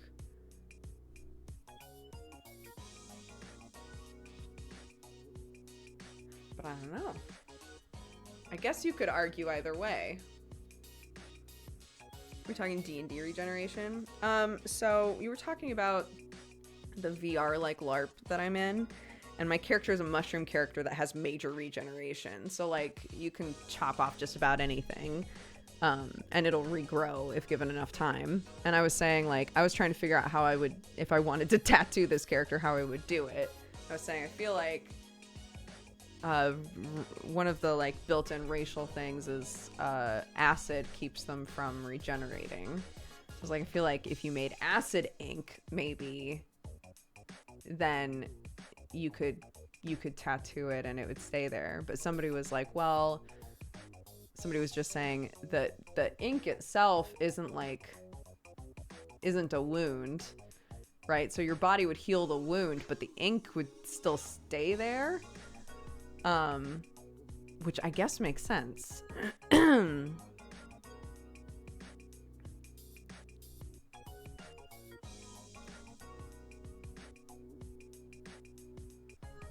Generally, regeneration doesn't excise foreign bodies in the tissue.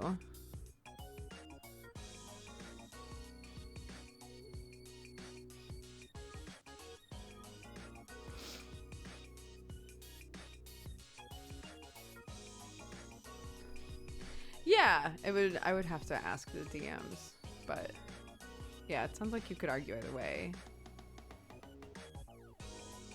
In Vampire, you can't get tattoos because your body heals as it was before it died, so the ink gets expelled. Oh, interesting.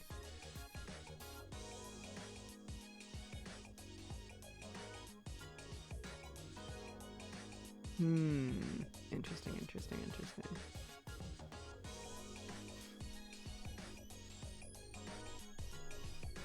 Interesting. It's fun. It's just fun, like, thinking about this sort of stuff. Like, just like, what is fantasy science? What's the fantasy science here?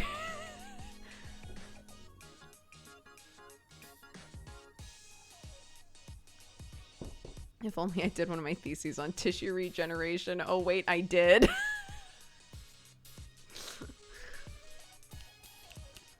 Damn, free flex.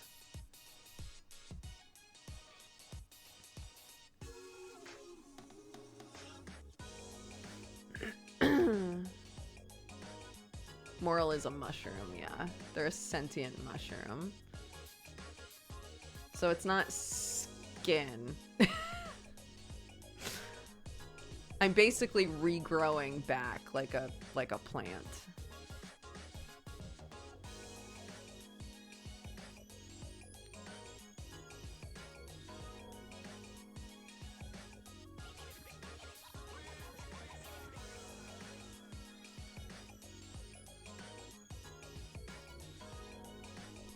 What would Moral eat? Moral eats the stuff that is not edible by other people, typically. Not people. Moral doesn't eat people. Evil moral, AU moral eats people. My moral doesn't eat people. But I've argued that any food that's like going bad that would make other characters sick is what moral can eat. Because they feed off of decay just fine. You moral isn't real yet. Not yet. The way you said that makes it sound sus. I can't believe this. Who makes those calls in Neon Divide? So there are 4 maps, and every map has their own DMs. So you have your own DM team. Undercity has 3, and they're all lovely and just awesome. And so when you have a question or you need a role or whatever else, you ping a DM.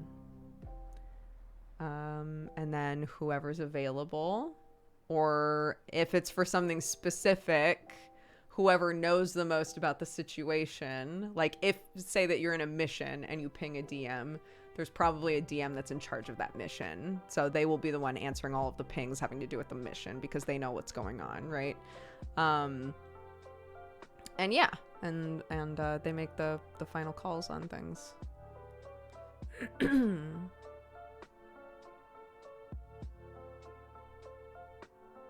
There's also certain chemicals you can inject into regenerating limbs to make extra limbs grow back.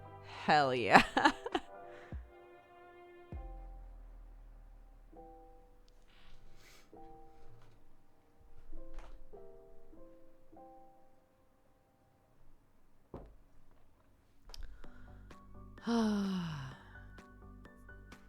It's past the top of the hour. Guys, what are we going to play today?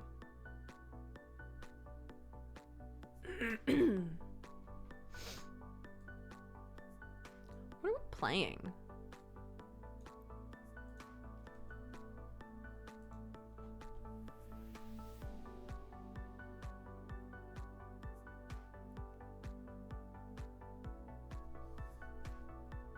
Let's see. Oh no. Well,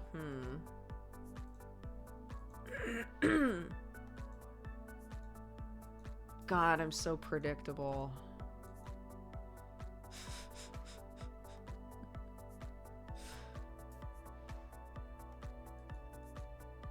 Source of Madness looks like such a me game, and I'm looking at the tags going, I'm just predictable. I'm just a very predictable person.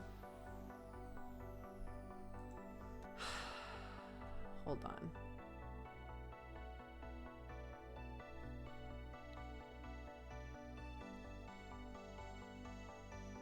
Oh my gosh, yeah! I would love that, Sparkle.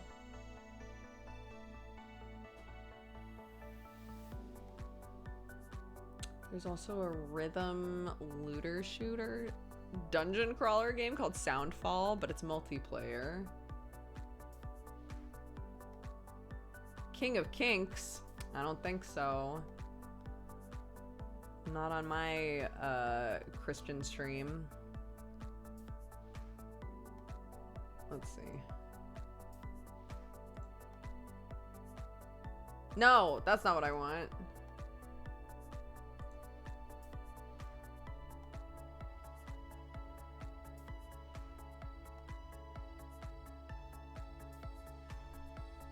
No.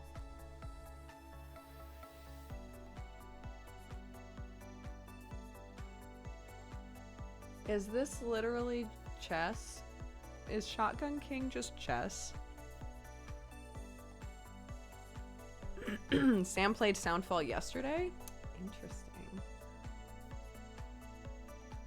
Oh, was that the sponsored stream they did?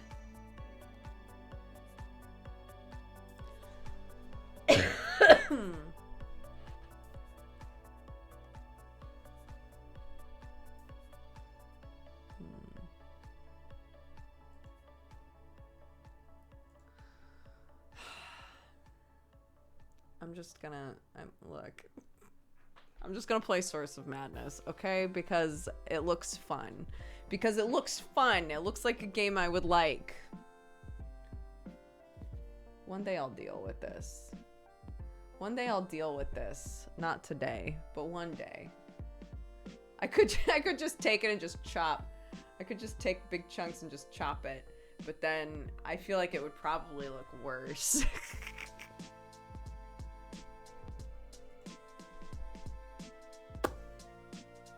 La di da di da.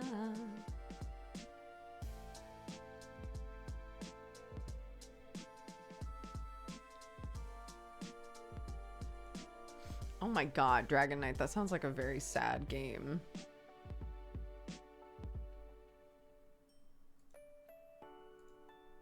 Install. Okay, this game's probably gonna come with a laundry list of warnings, so let's let's figure that out.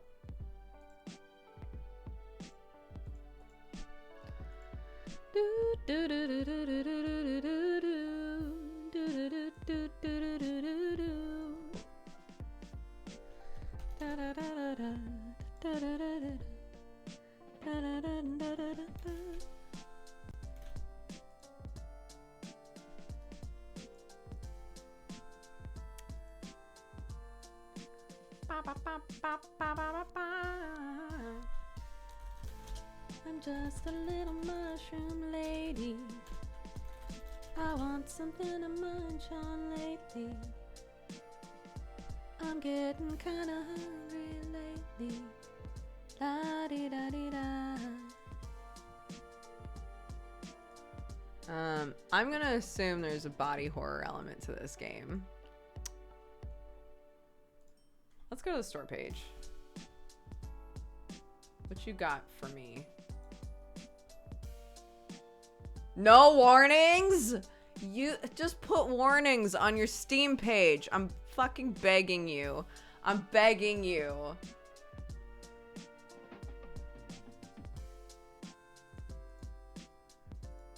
My kid, she cry.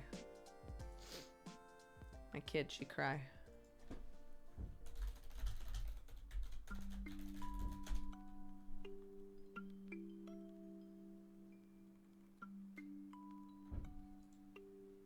There's a lot of slamming going on downstairs. What's that all about?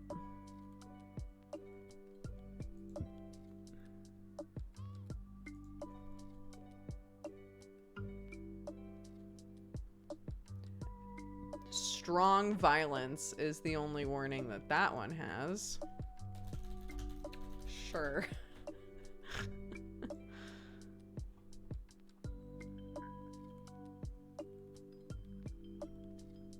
I know. I was actually thinking about asking my sister. I think my sister shaved my niece's head for her.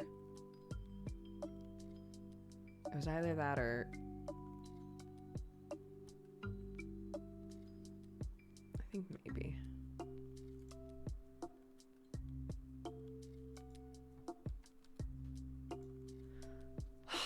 Okay, well, I'm gonna just put body horror on here to be safe.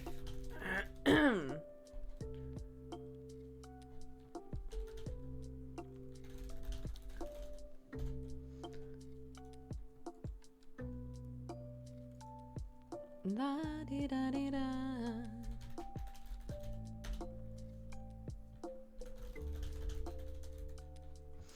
And then later is Deadbeats. And I get to play a good boy.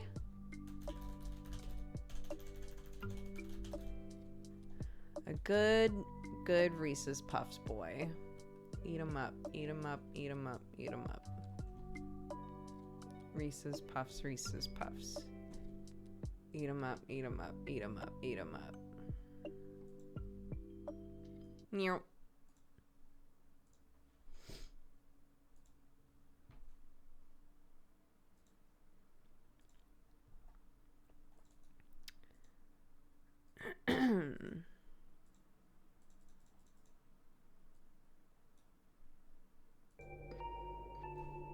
Sound.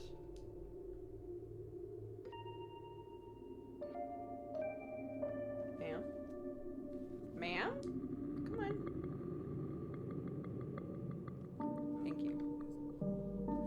battery level at 100%. I have yet to charge these. Wacky.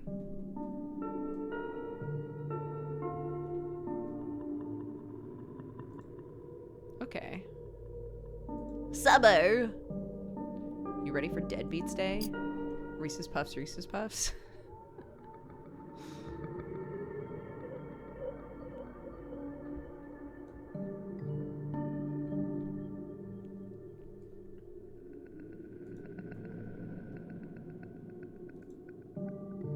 Eat 'em up, eat 'em up, eat 'em up, eat 'em up. The percentage is always a lie. These have... Here's what's crazy. These apparently have a 300-hour battery life. So I kind of believe it. That technically it's still at 100%. Wacky. Anyways. Let's take a quick break. You can listen to this really creepy ass music. And then when we come back, we'll play it. Okay, yeah. Hey, stretch. Get some water. Take your pills. Blow a kiss to your cat. I don't know. Live life. I'll see you in a minute.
Oh my god, it's so fucking warm in this house. I shouldn't say that. It's not warm in the house. It's warm in my room. Good. Oh, the music. Shush, shush, silly. All right. Gameplay I've seen. There are spider-like monsters. Maybe an arachnophobia warning. Got it. Arachnophobia. Got it, got it, got it. Any other suggestions for warnings? Feel free to throw them in.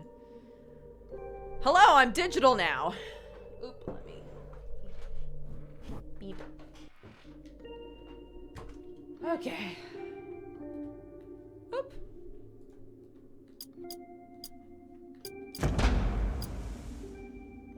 Monster. Ooh. Oh my gosh, you could control so much. Oh, hell yeah. Okay. Camera shake, no thanks. I don't know what this is. What does this mean?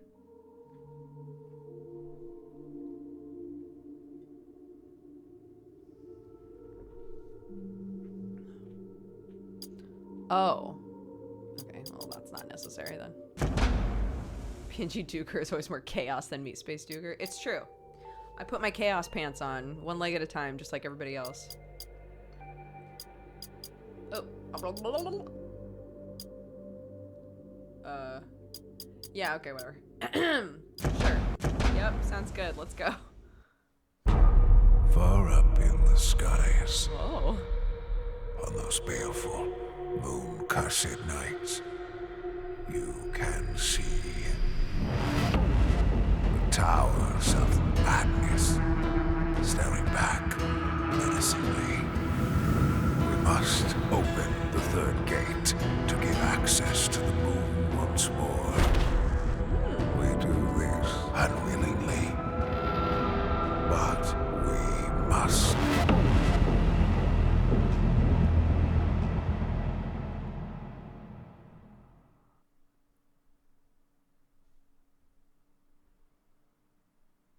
Must we? Who says? Damn. Oh.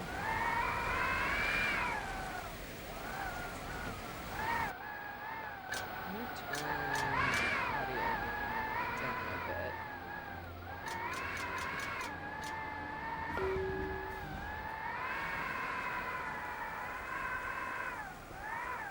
Ooh, I move around so slow.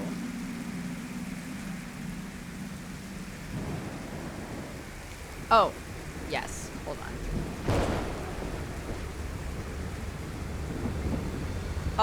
Pardon?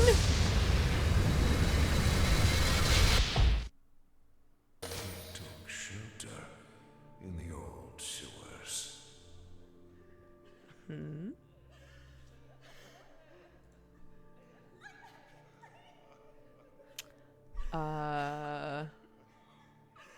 What else was I gonna do? Oh, right. No back seating! Please. While you listen to everyone sob in the background. No back seating. No spoiling. If you would like to talk about the game, if you're getting timed out for things, for talking about mechanics or anything else like that, and you're frustrated, we have a channel in our Discord called the Spoiler Void, and you can talk about whatever you like there. Okay, great. The sobbing is chat. I believe it.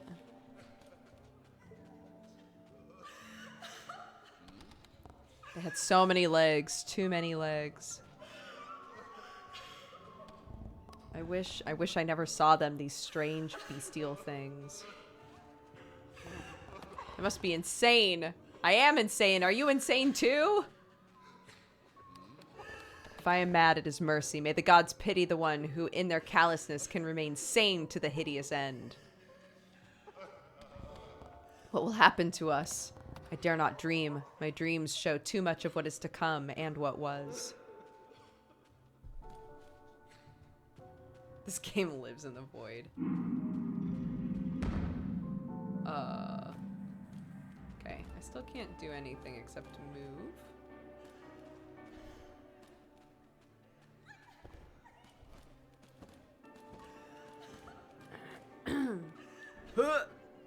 No, okay. It was worth a shot. Time to smooch Cthulhu. Hell yeah, baby. Let's go.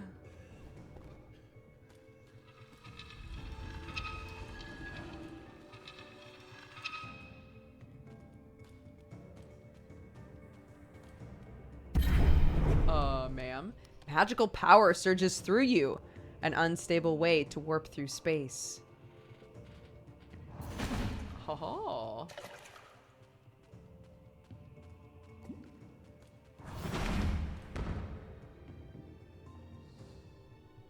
Oh, I see.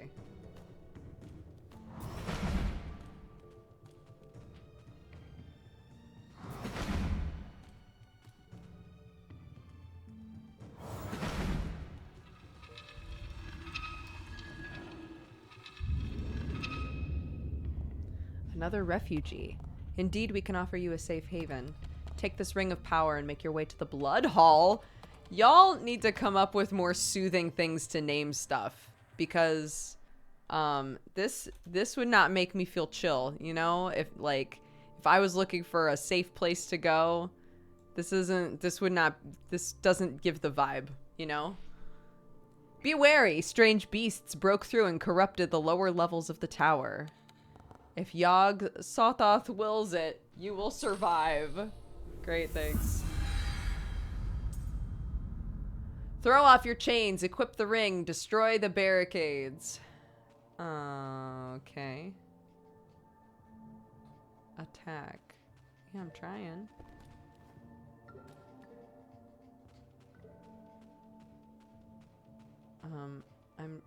I'm hitting them. Left trigger and right trigger don't. Oh, do I have to? Oh, I have to equip them. Hachi wow wow. Okay, here we go.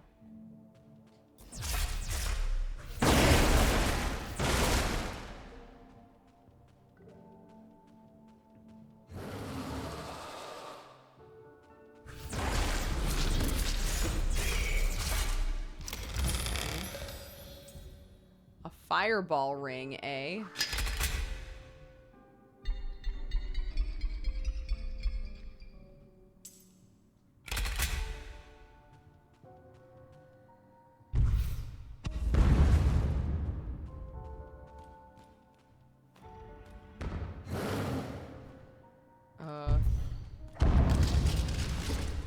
Ah, what the fuck?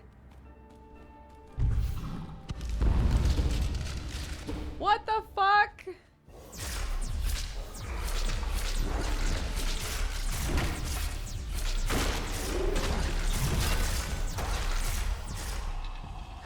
Huh. I'm wondering if this would be easier with keyboard and mouse.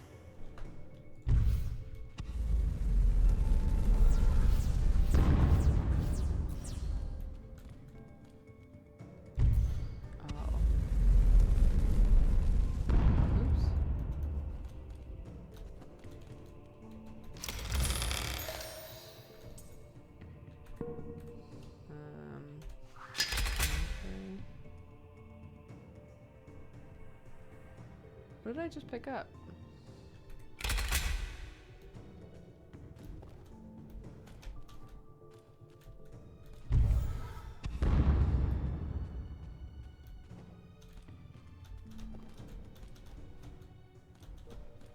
I think it's easier with a controller. So far the controls aren't super tight for me.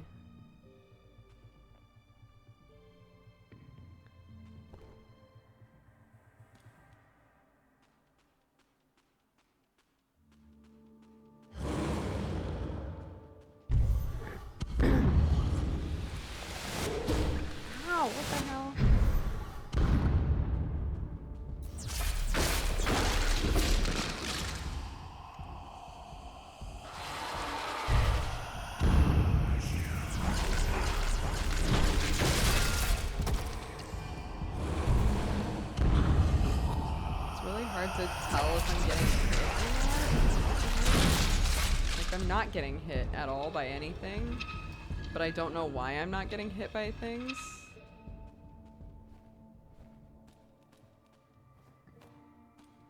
Yeah, it has really good reviews though, so I'm like...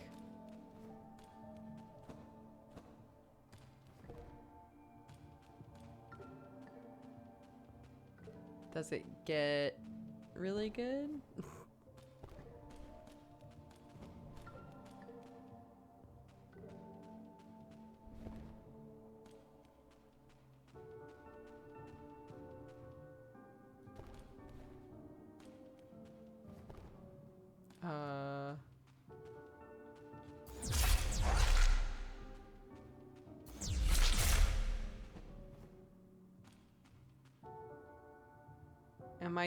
Am I dumb?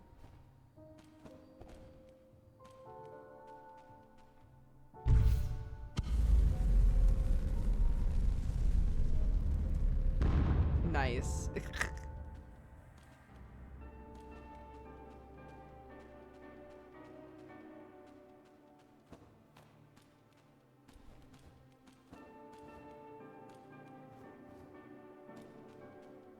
Yeah, it is a ladder there, but I can't figure out how to interact with it.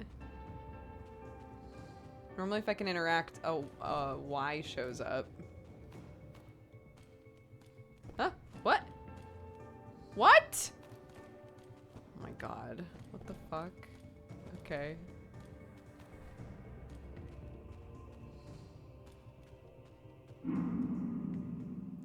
Okay. That's not how I remember ladders working, but that's fine.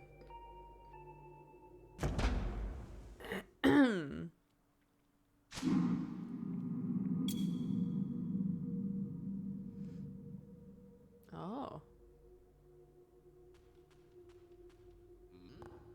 The tainted blood of the outer ones now runs through thy veins. What?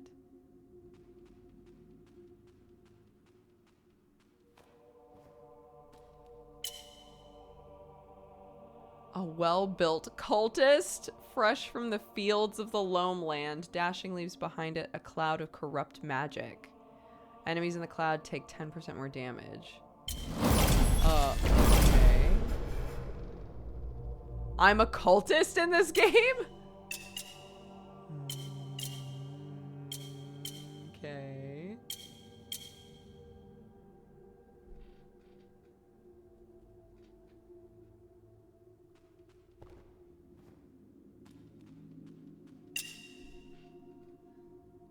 Choose between 3 cultists at the start.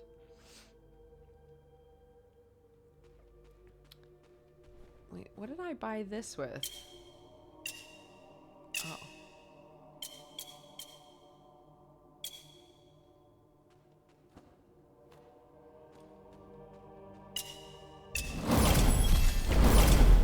Okay.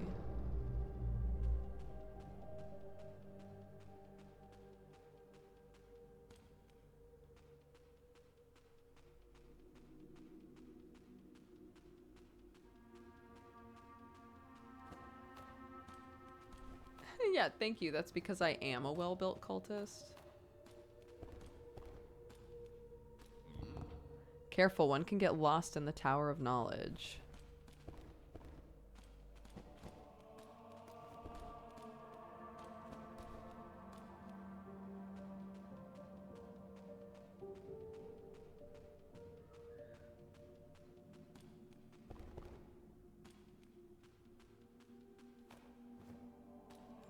Okay. How often do you climb ladders IRL? I'll bet you money some of the people in this chat climb ladders every day because of their job.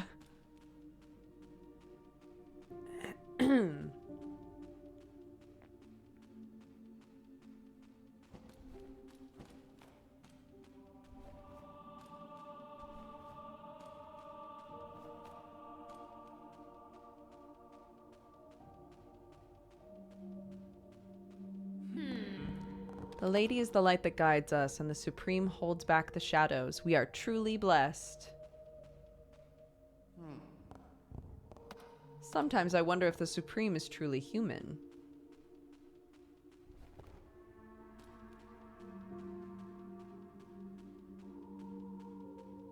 Me every day for hours. I'm sorry. I didn't mean to bring it up.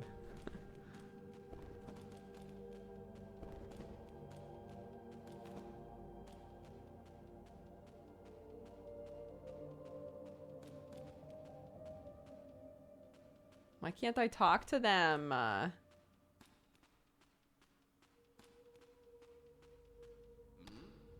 crystal from the Cave of Lost Souls. Oh!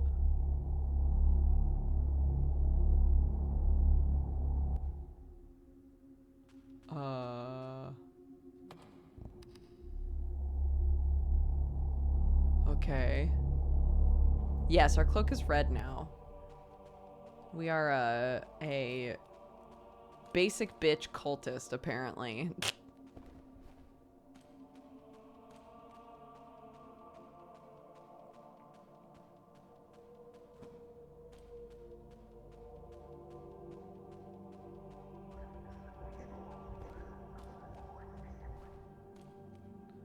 A dark mirror.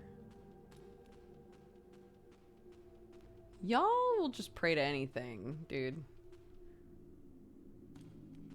Nice, no fall damage. That's what I like to see. That's what I like. Lucky for you, that's what I like. That's what I like. Lucky for you, that's what I like.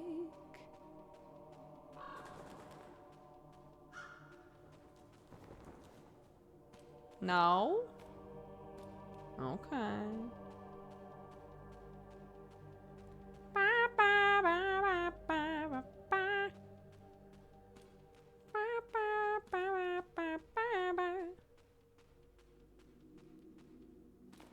Oops.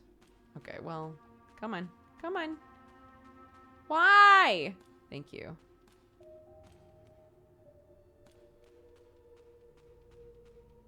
Okay, can't drop from there apparently. Boo.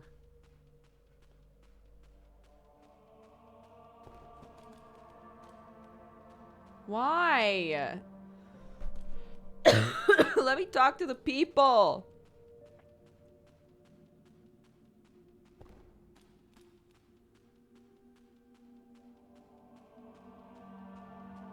Bro, there's so much shit in here. What's this all about?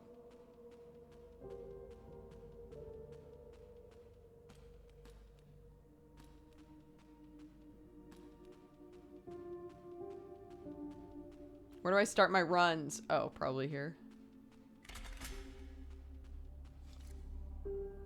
On that bloodshot moon, it mocks us. Our guardian is gone, and thus we have no other option than to open the third gate once more.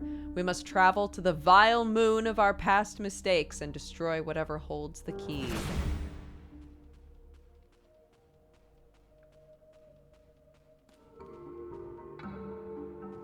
Elevator? Pourquoi? This door leads out to the Loam Land, from which so many fled. Am I going to the Loam Land? I'm thankful to the Cult of Knowledge for taking all of us in. Oh, I see. So we made it to the cult, and now we're in the cult. Okay.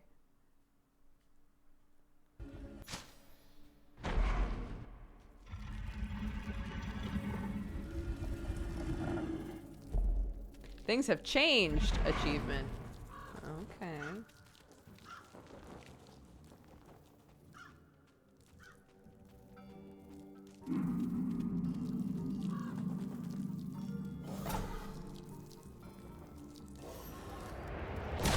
Wait, what the fuck?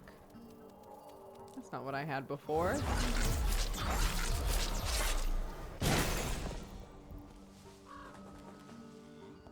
Tower of Knowledge. Oh. Okay, more unsettling shit. I've been meaning to join a cult. Well, you're in luck.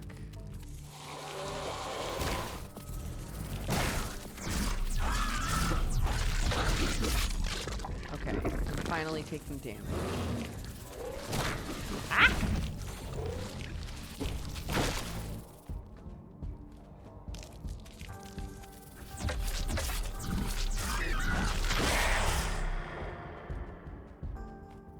This is very like physics-based combat, which I think is one of the reasons that I'm one of the reasons that I was not expecting the way that it plays. Flame Lance Ring or Eye of Cthulhu? Sure. Engulfs your enemies in flames.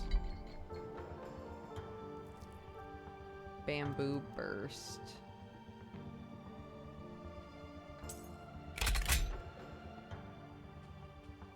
I guess let's try this.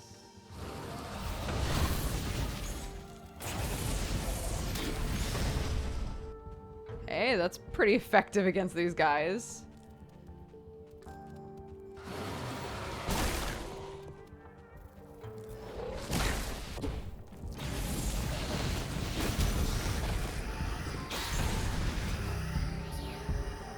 Yum, yum, yum, yum, yum, yum, yum.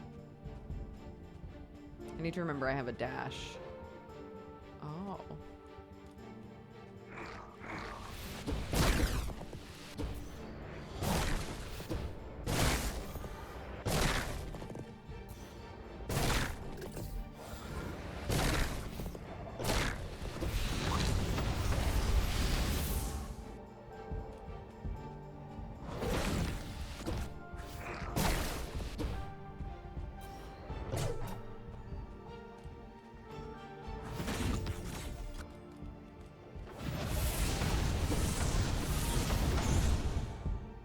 Okay.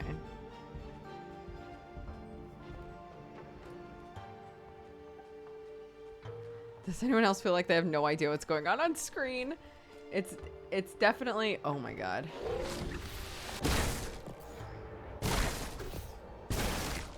Okay.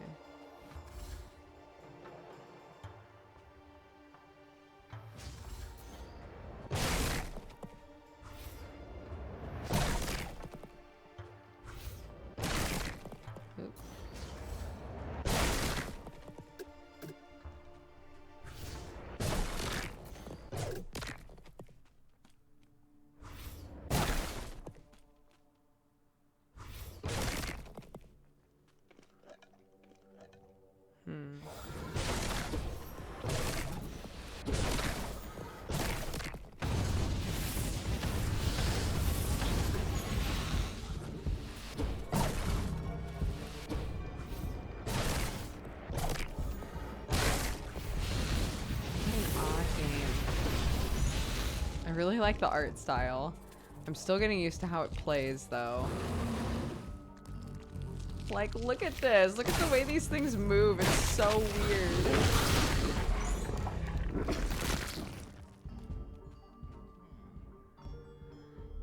Doubt.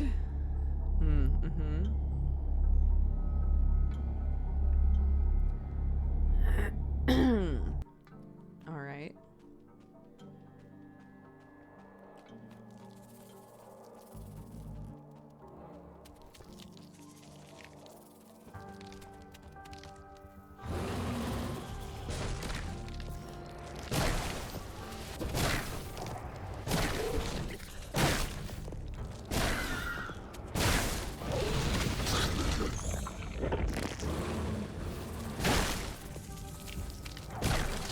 Oh my god.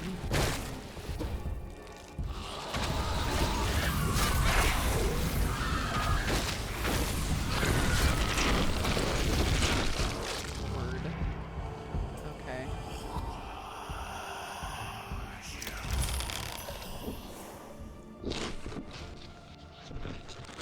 Wave magic.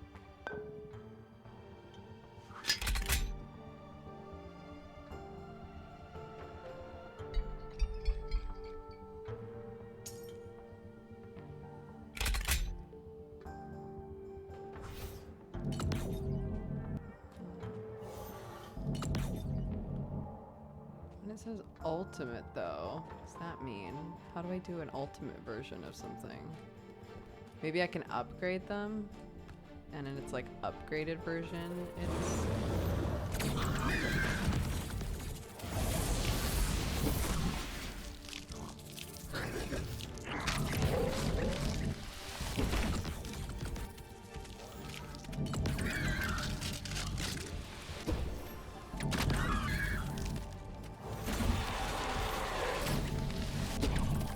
Oh my god. Ah, ah.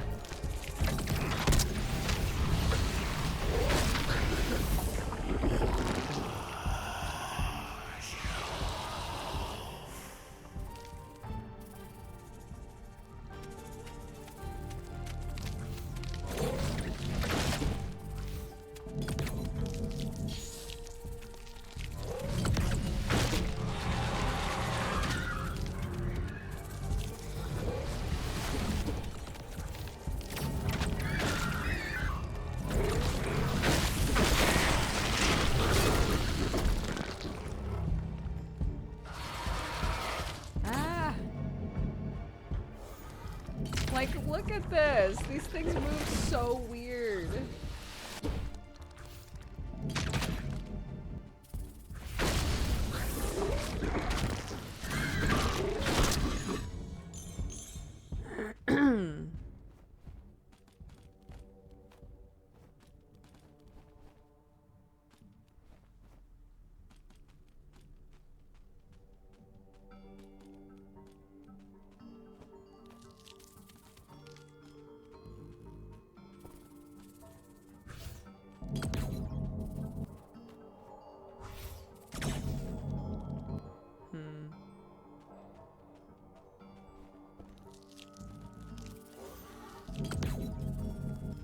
No.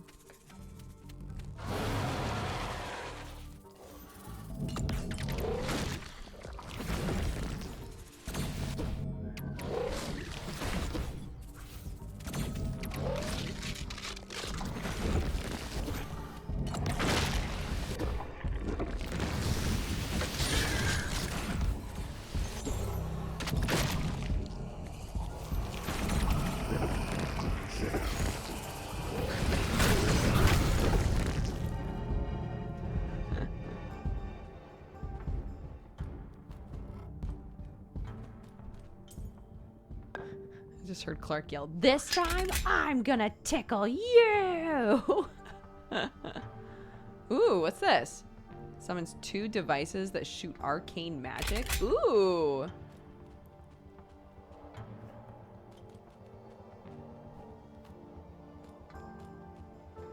No, it was my sister. I heard my sister go, "You're gonna tickle me?"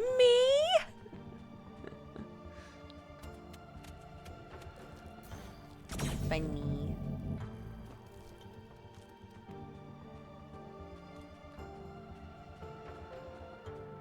Ooh.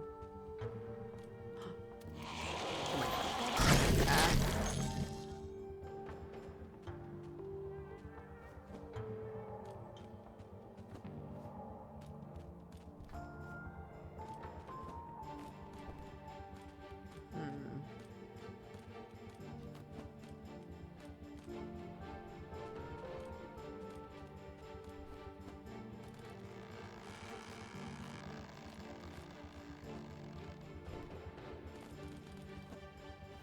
Yeah, there we go. Ooh. Oh, but it didn't change color.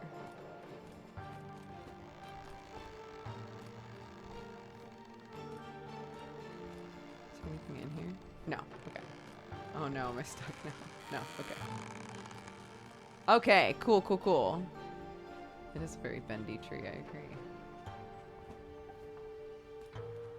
Okay, nice. Secret.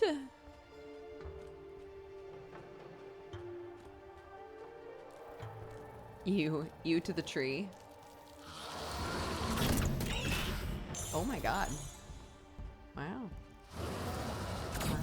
Crazy. Crazy.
Oh, I keep forgetting about my little sentries.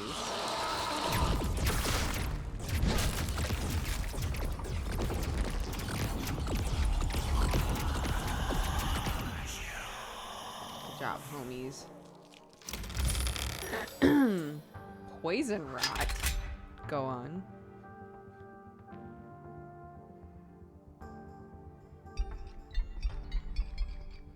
Hmm.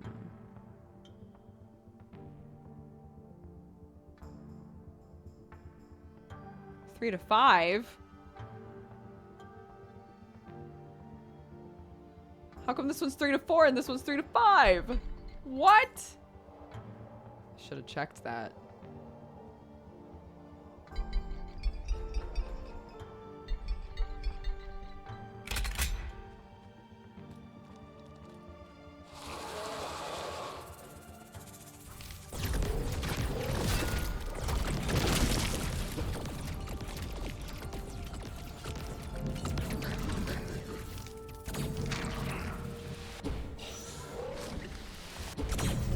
Oop.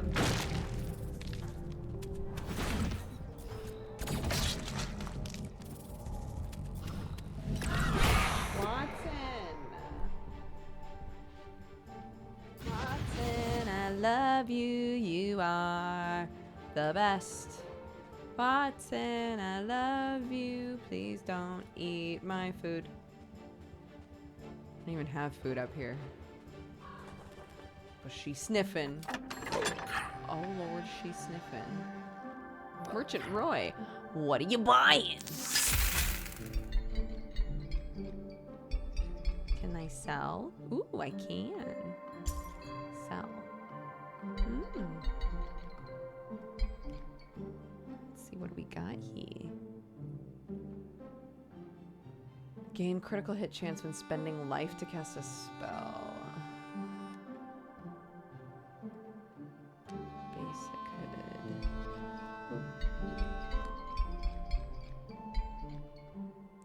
Enclose yourself in a protective bubble. Sure, I'll buy that. And then I think I can put it here, right? Yeah. Yeah.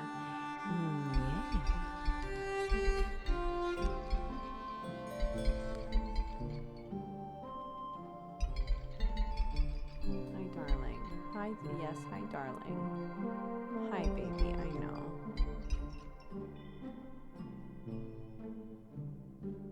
Hi, honey.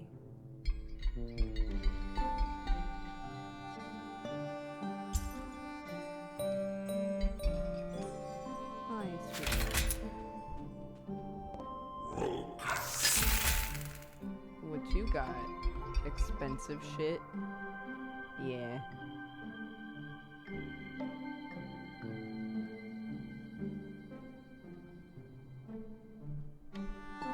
Hey, hey!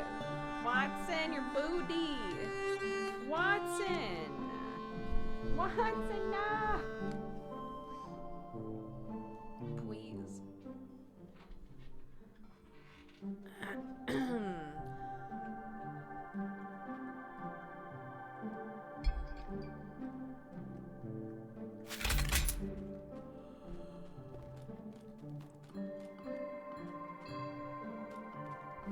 Y'all got healing?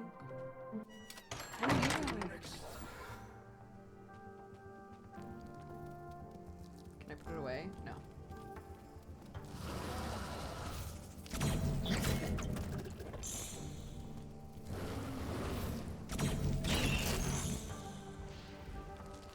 Okay.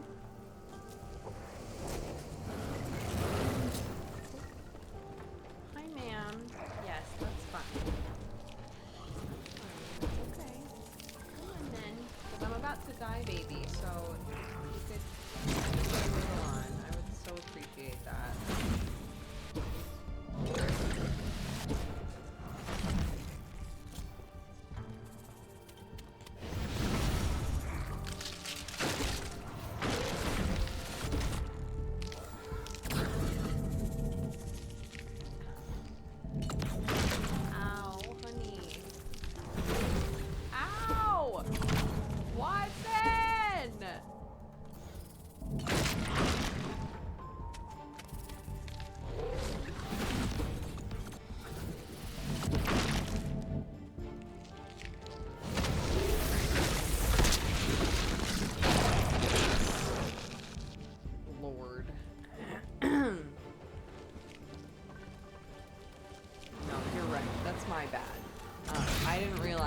this was the time.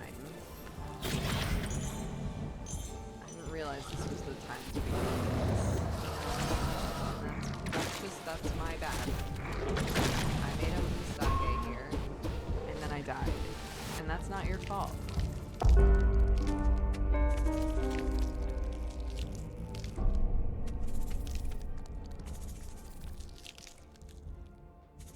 So long, buddy. Next. Watson, your claws. Yeah, Watson. I love you.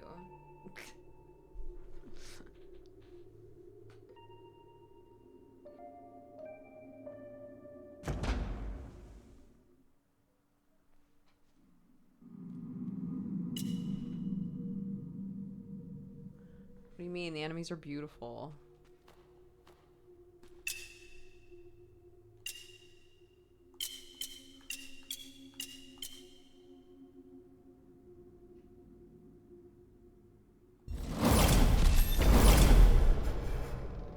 Okay.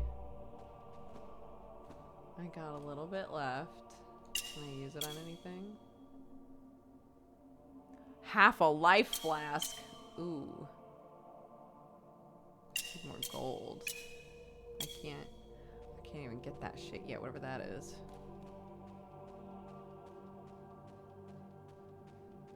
Alright, bye. Ooh, it does last longer. What's down here?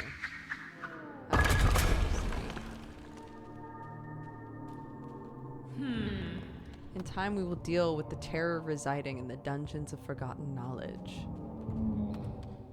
The gate is shut. A terrible secret, and the shame of the cult of knowledge lies behind this gate. The gate is shut. Okay.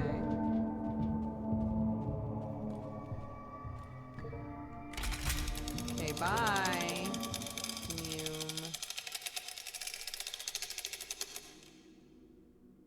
Before you ask, yes, I have tried to move to the side while the elevator's going up, just to see if there's secrets, but you can't move while you're on it.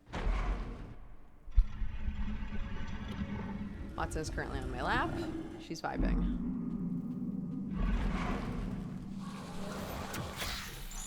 Nice. Cool. Very neat. Okay.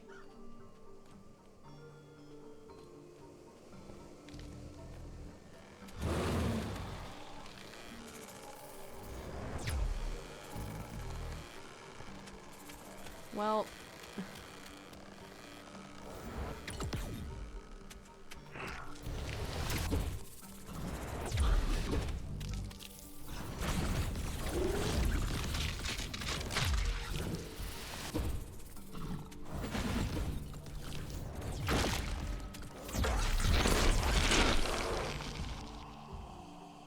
Okay.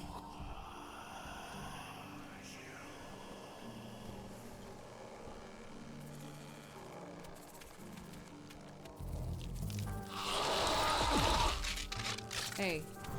Hey. This is so unnecessary. This is some out-of-pocket shit.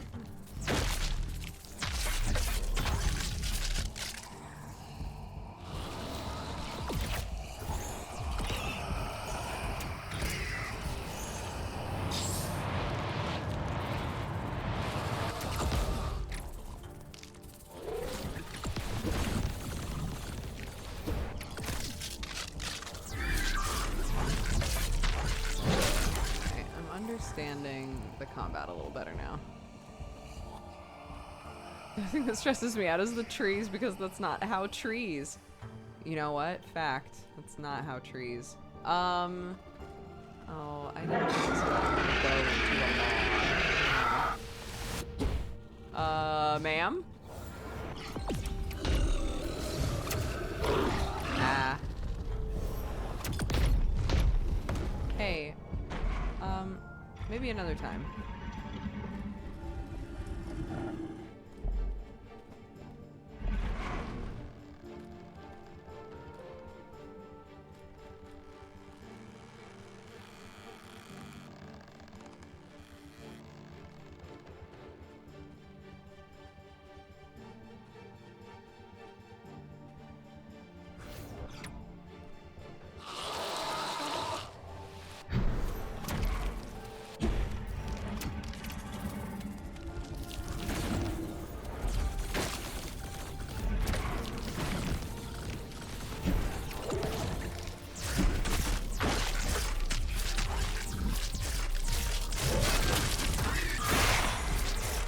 What?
Can use both attacks at the same time?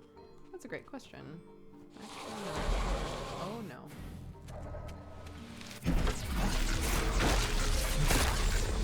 Looks like yes, maybe?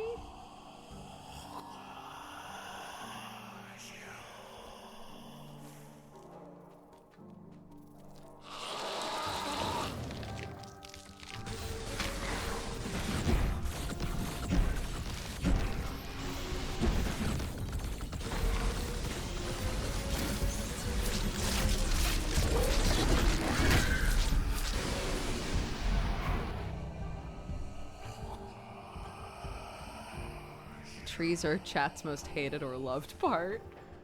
Interesting.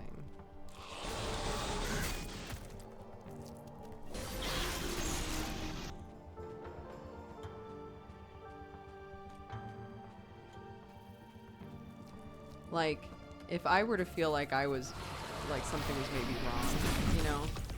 If ever there was going to be something that would make my brain immediately go, something ain't right here. Trees bending that way would be a really good indicator, you know?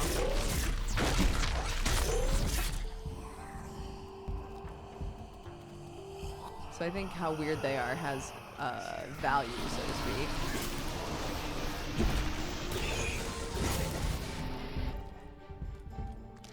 Oh no. Hey, hi everybody. Hello. Hi everyone. Hi, hello everybody.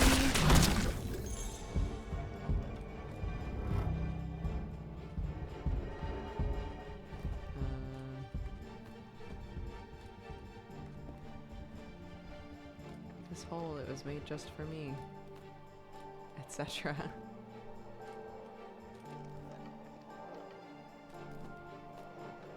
Maybe like, oh, check. What's the Tom hood? Oh, Torn hood. Plus 30 life, plus 5 movement, plus 2 cooldown reduction, and plus 20 arcane resistance. Whoa, nice! Hi, Benji. Yeah, this is some weird shit.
my god.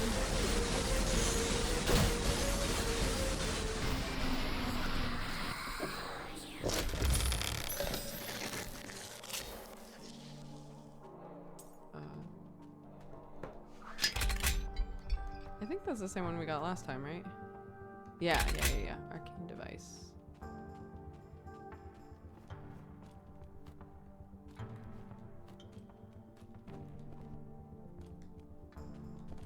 Okay. Bye-bye.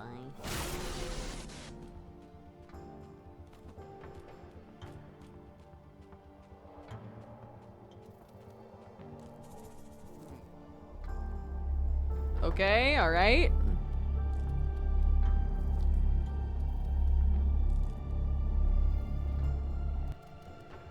It is a roguelite, yeah.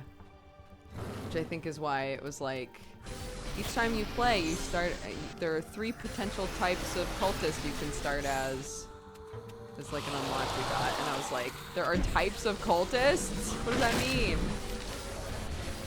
I still don't know if I understand what that means.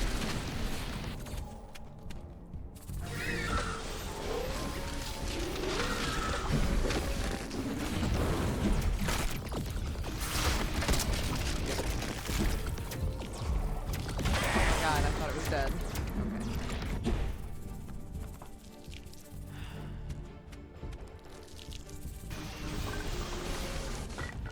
Oh no.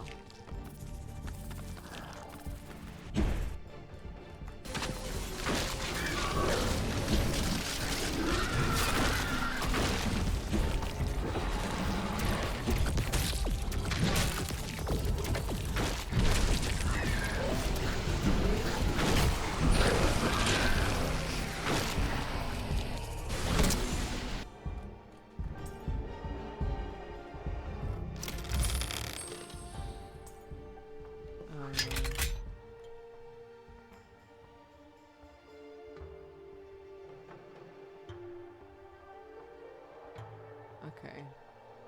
Interesting.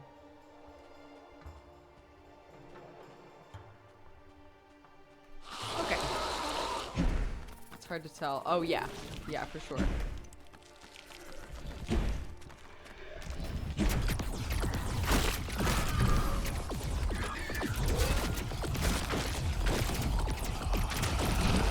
love my little turrets. They're cute. Effective. I wait for them to recharge. It looks hard to tell what to dodge and where they are hitting you. Yes, that's my big critique so far, is it's hard to tell what I'm meant to be avoiding. Or like how they're hitting me, you know.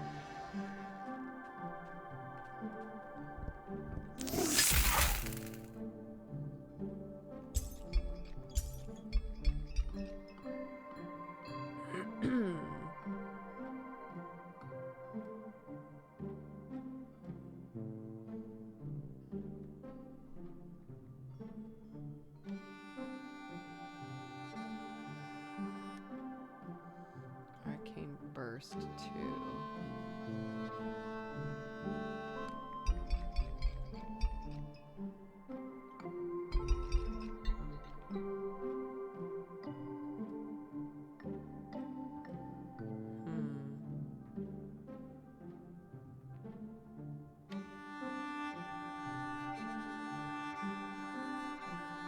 To 13 occult damage. And it's ranged.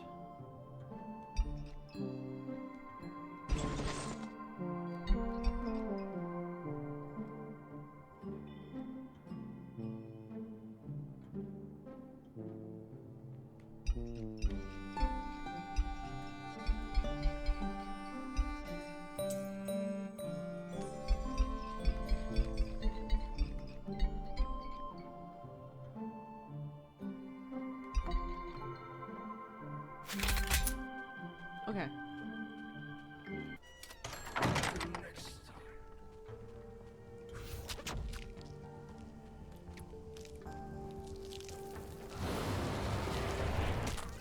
Oops, okay.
No, wrong direction, honey.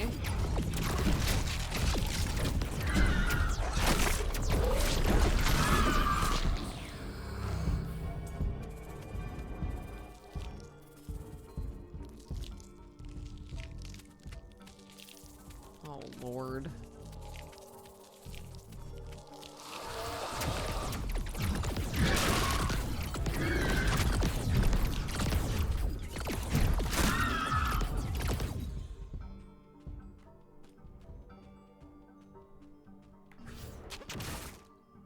Oops.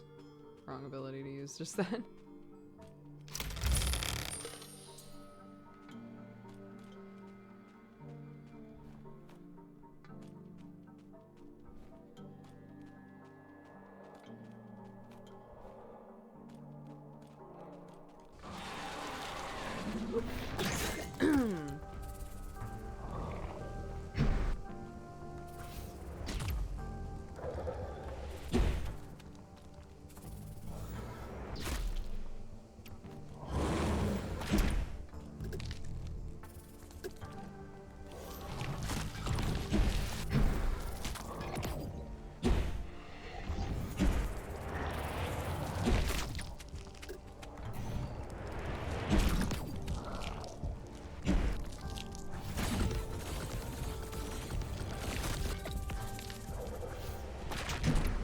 Why?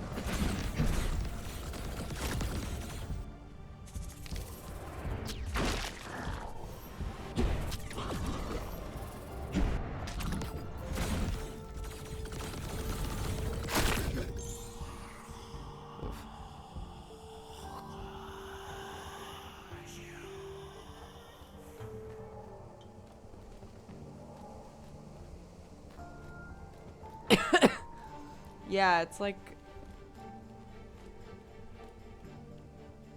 I don't know how to put it.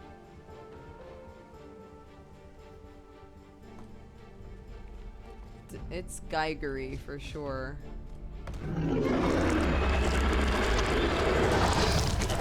Ma'am? What?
I have a little friend now.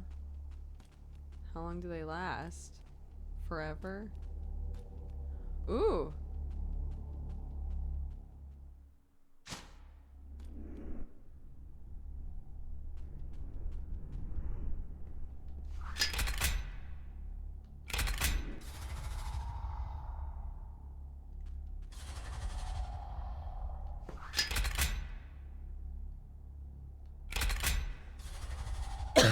I want to save.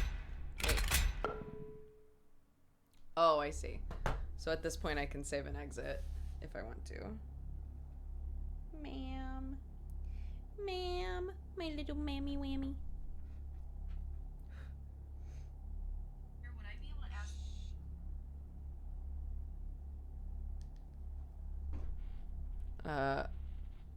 Okay. How come all the worst days are in the time of my life, time of my life, time of my life? The altar of pyromancers has been found. Ooh. Is this a different type of cultist I can be? Oops. Why am I do that?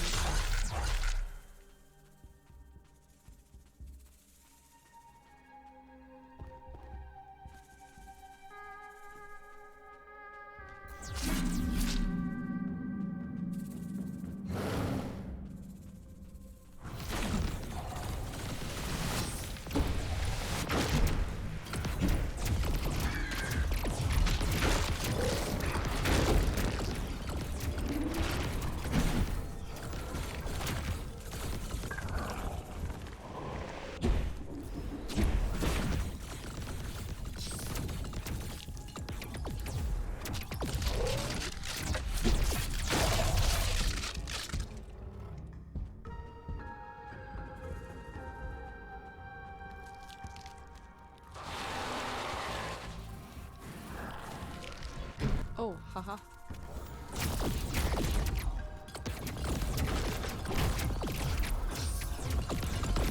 Hello, my love. Oh gosh. Keep her awake. If you can, yeah. Is there anything that she wants to do? You could bribe her with, like, keep her up and go Just with a it. sound safe for watching movies with everyone. Okay. Have you guys painted rocks? Okay. We did the rock painting. Okay. Yeah. Give her sugar. Has she eaten the other half of her donut? She said strawberries. I believe in you.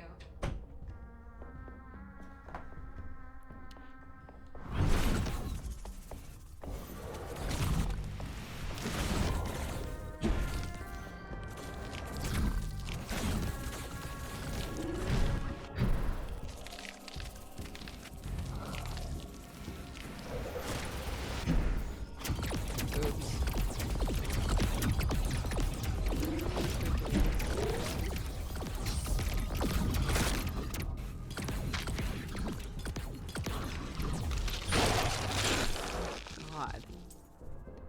Double fireball device. Hi, Jossam.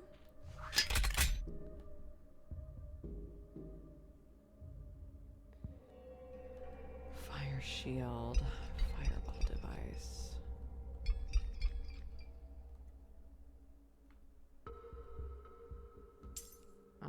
It charges up faster. So that's nice. 7 to 8 fire damage. Ooh, baby.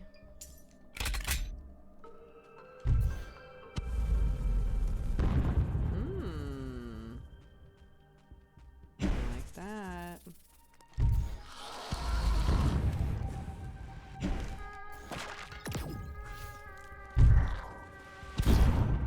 Oh my god.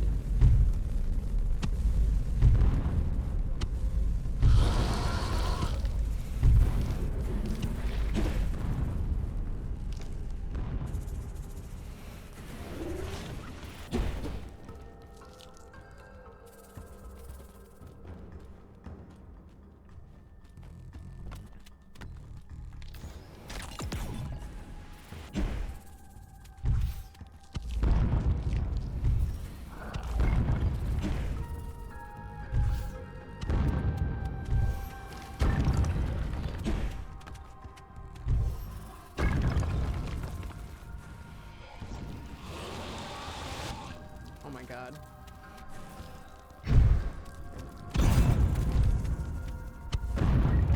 Come on then. Come on, guys.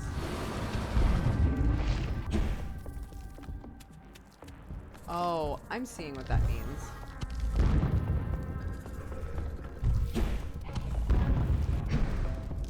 I see. I made a mistake here.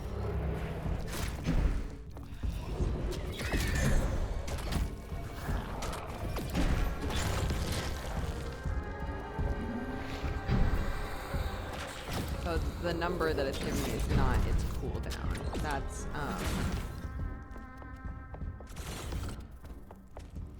That's how long it stays in play.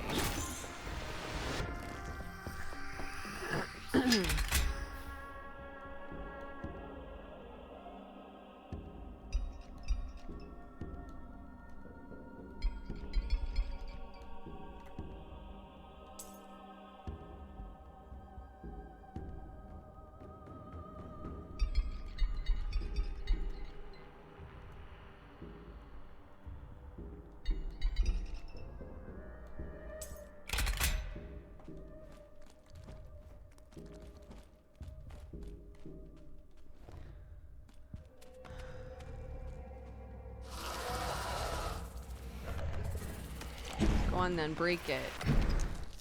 Go on then.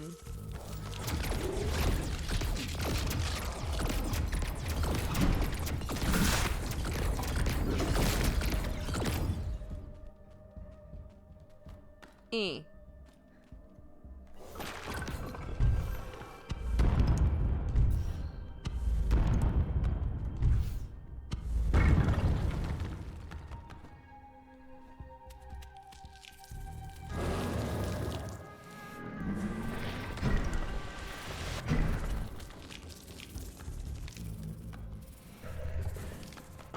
morning.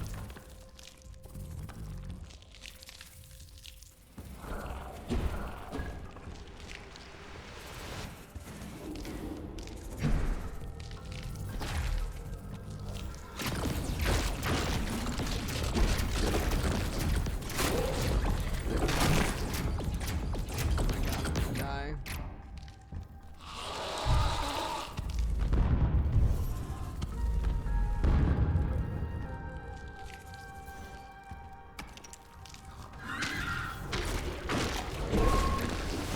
There it is. No,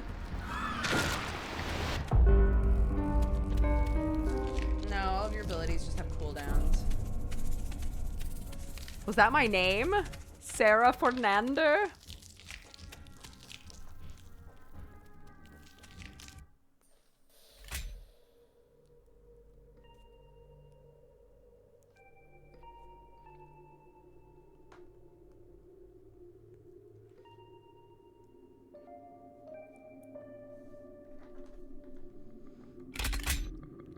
Oh. Oh.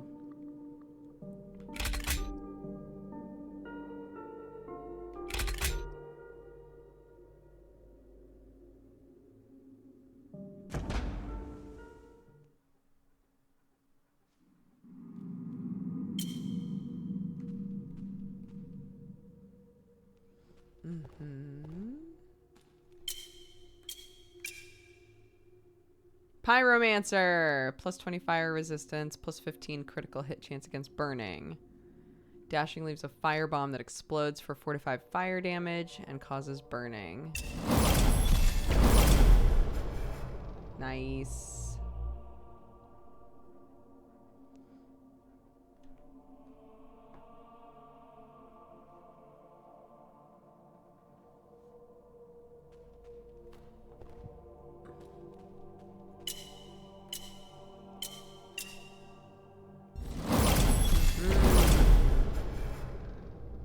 A life flask.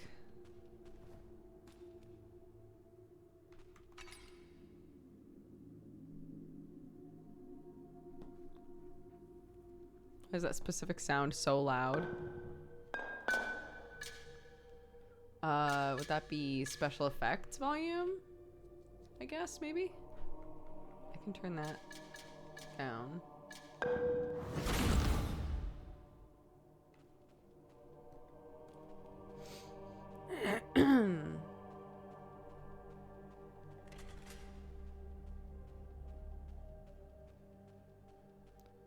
How come all of the mistakes are in the time of my life, time of my life, time of my life.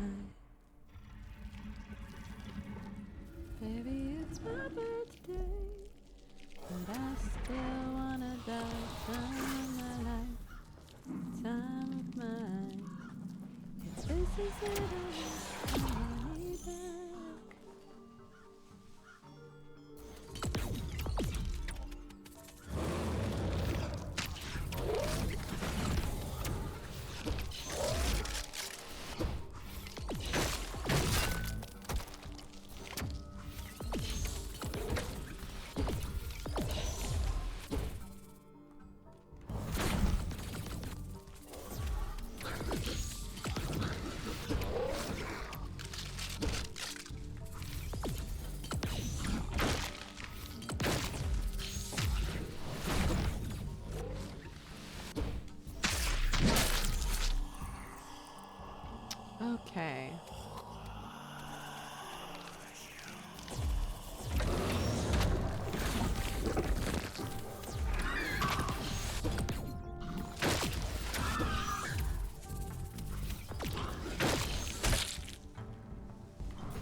Ugh. Ooh, what's that? Oof, it looks creepy. Opens up a portal to a black hole. 10 to 12 occult damage. What? All right.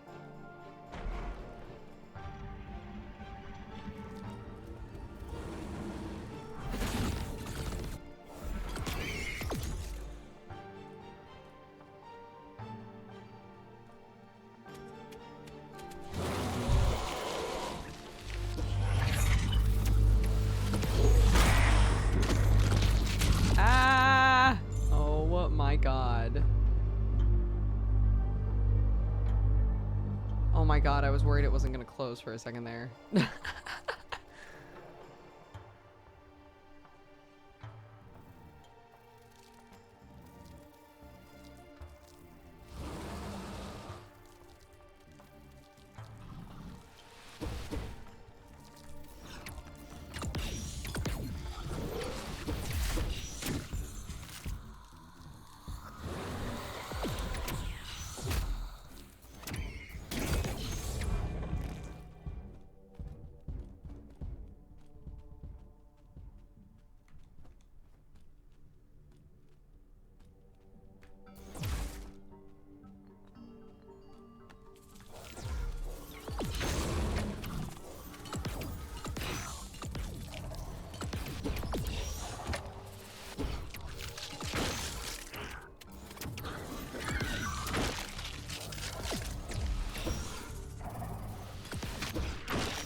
Leggies.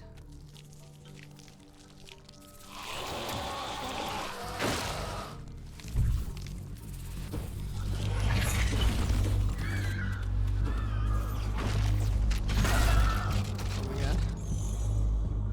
This ability feels so strong.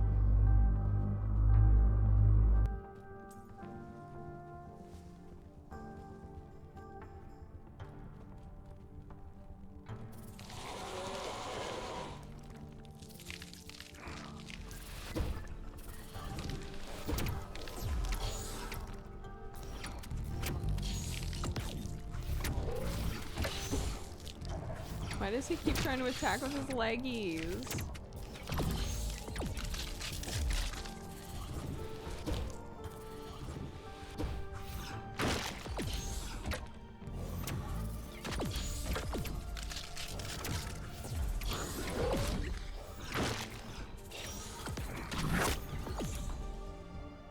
Whew.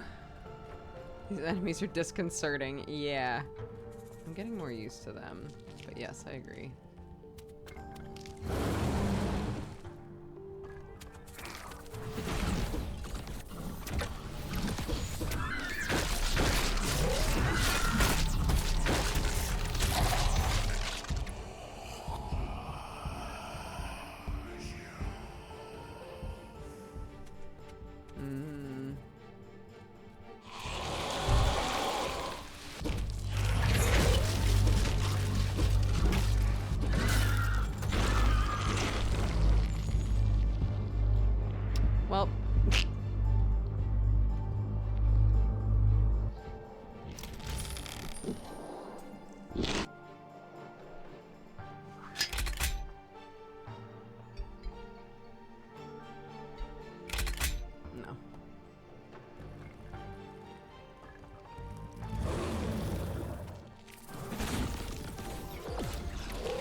Are you a thing I can talk to?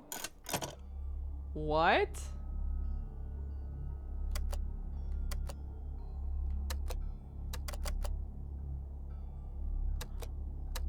Oh, interesting. Yeah, okay.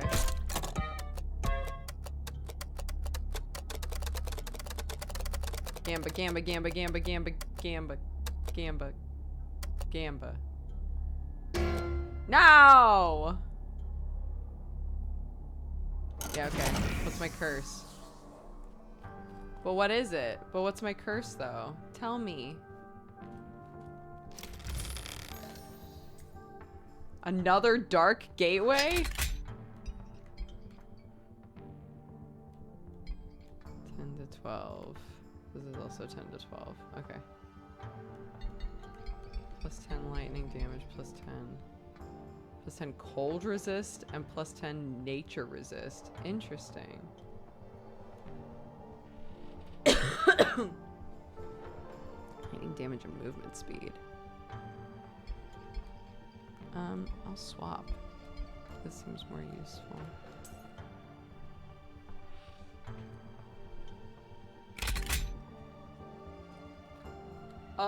What the fuck? I have a limb now? Oh my god. No. No.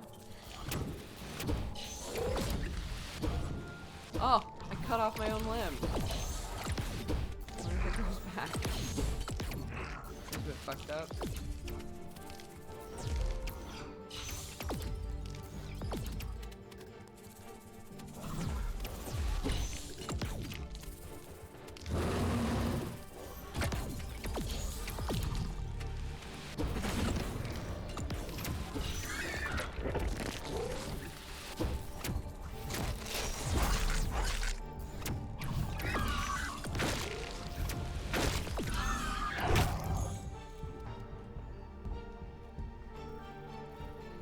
No.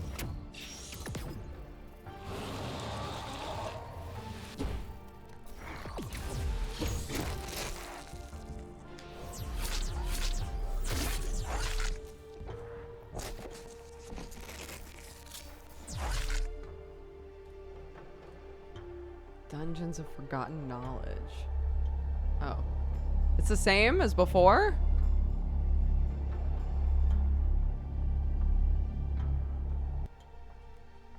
I wonder how often or how quickly it grows back. My tail.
No.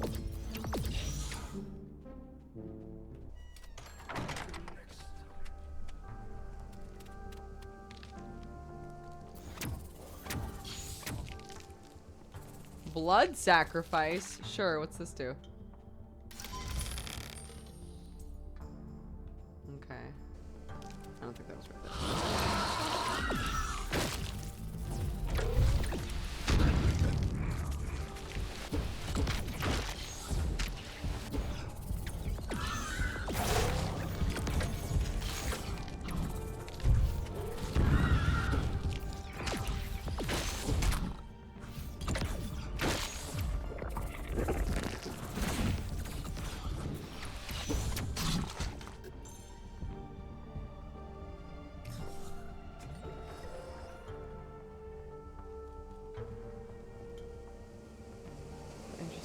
slowly.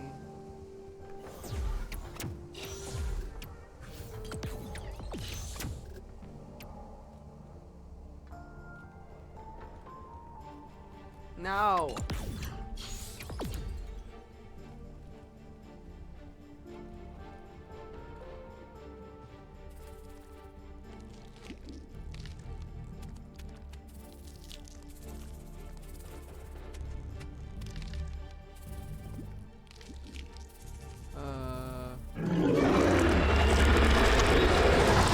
Holy shit. What the fuck? No, no.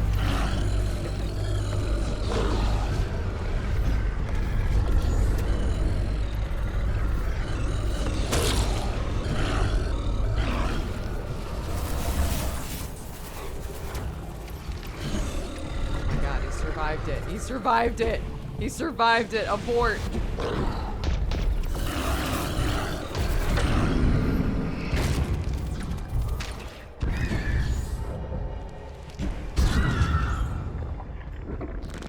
Oh.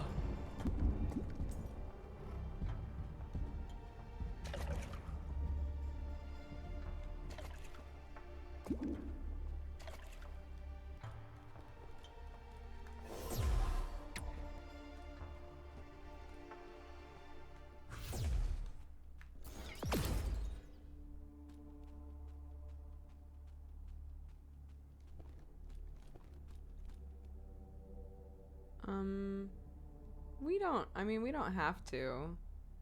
We don't have to. No, no, no. No, no, no. No, no, no. Okay, cool.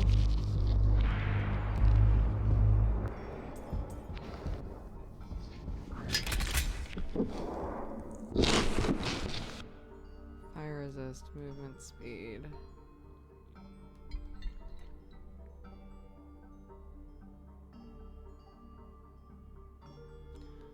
Drains life slowly, feed it, and it will reward you. Oh, yikes.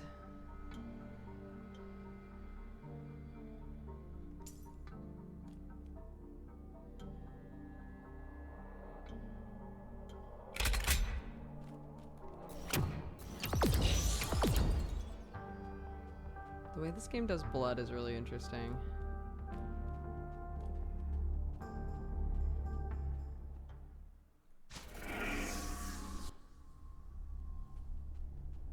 Yeah, big Hunger of Hadara vibes for sure. Give me just a sec. I'm gonna take a super quick break. Yeah, I'm just gonna grab some water and make sure my family's good. BRB.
Okay, hi, hello. Sorry.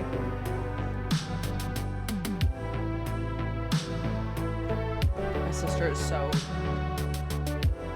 freaking cute. We were instructed to shame you into responding to Jesse's message. Fair enough. Fair enough. Let's see. I'll look now.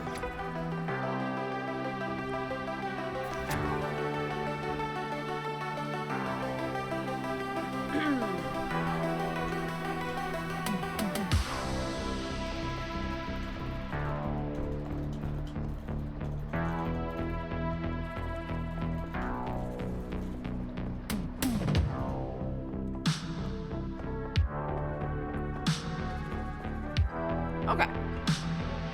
I just responded.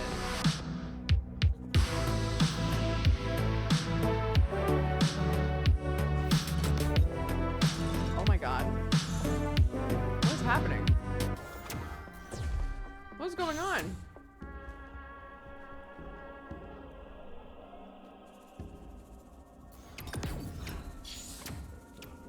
No. No, they just keep growing?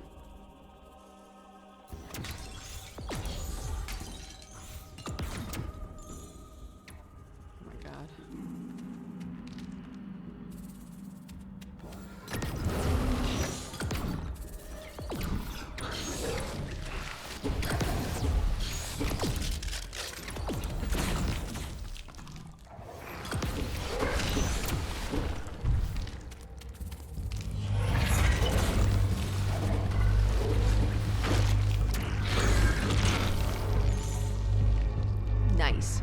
By idiots.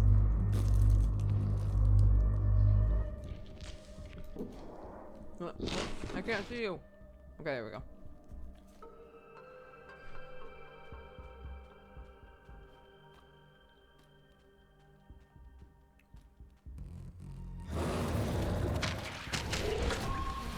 Oh no! Oh my god, that happened so fast. Mike O'Neill, no!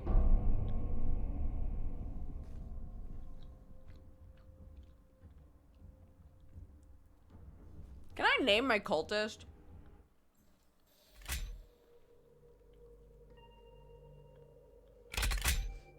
Ooh, oh my god.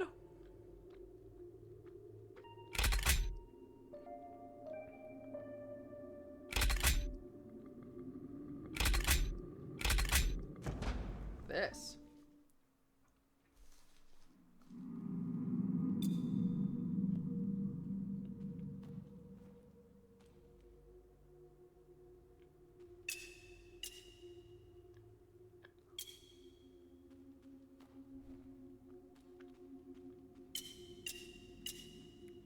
An additional dash.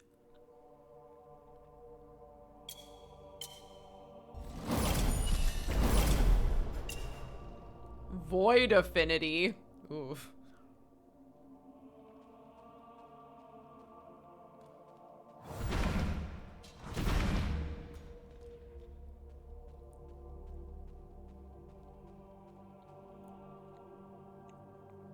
Oh, I shared my 57-month sub during Super Cousin time, so I don't know if it was seen, but I want to share that I'm proud to be approaching 5 years as a sub. Thank you so much.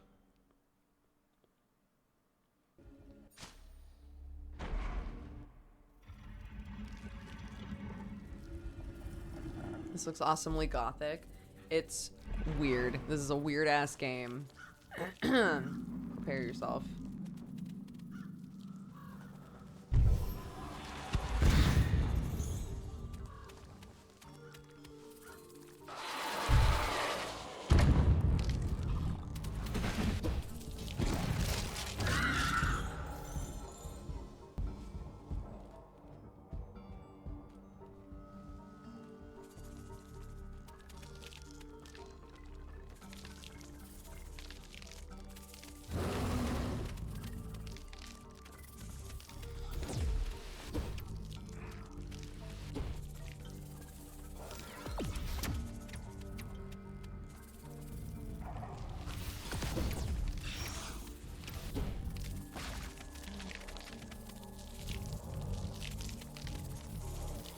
I mean, I guess I'll take one.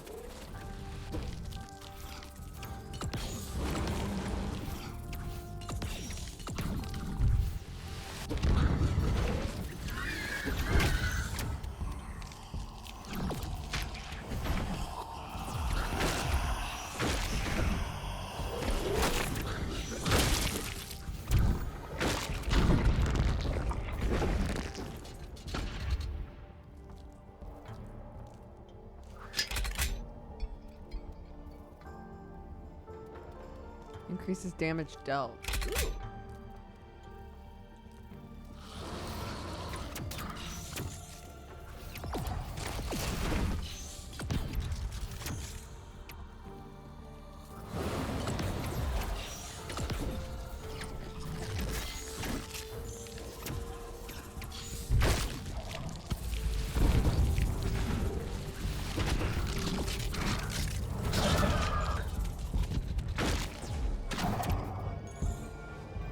Ooh.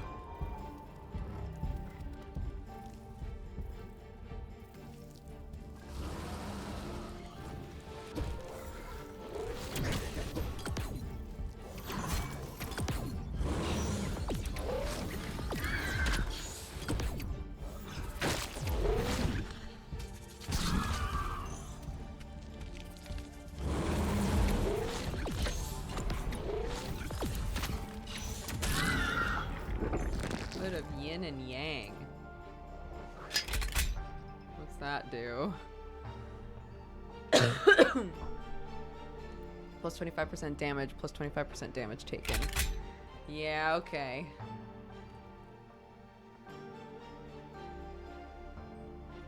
No.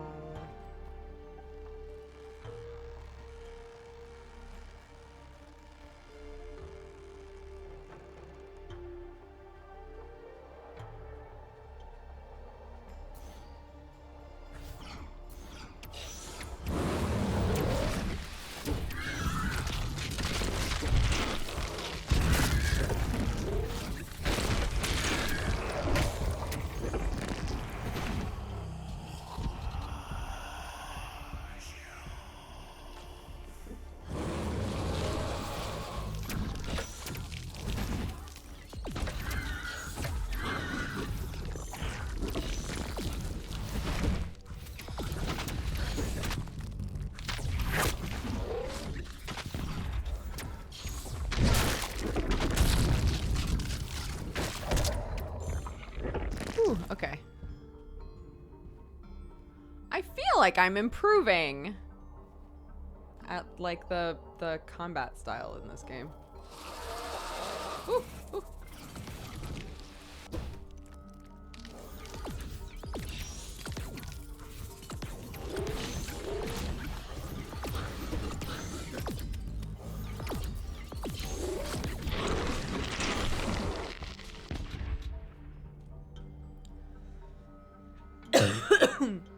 Mm-hmm.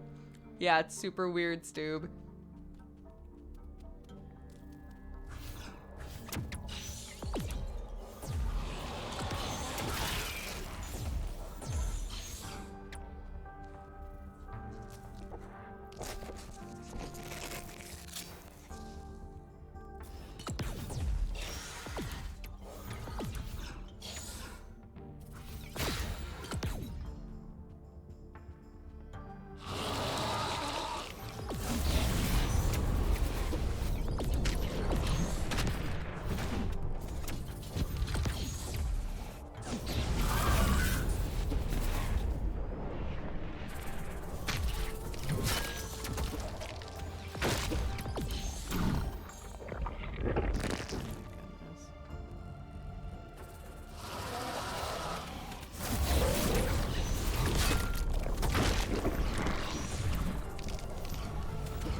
my god. Okay. Phew. I don't know. To be honest, I have no idea if the enemies are procedurally generated.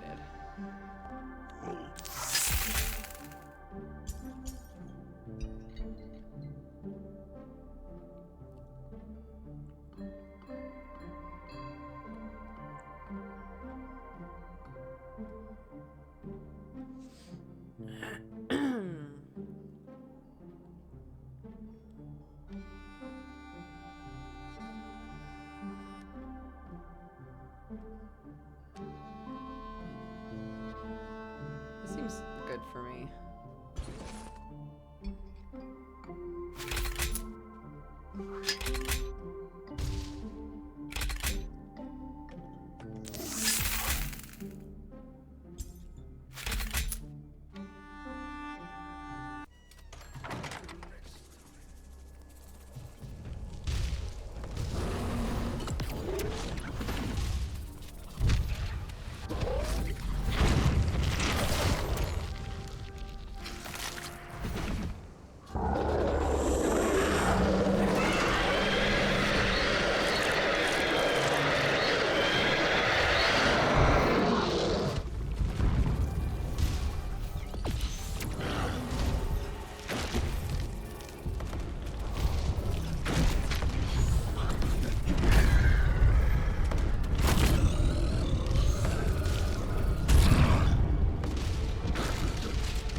Hey, my health, not bad. Um.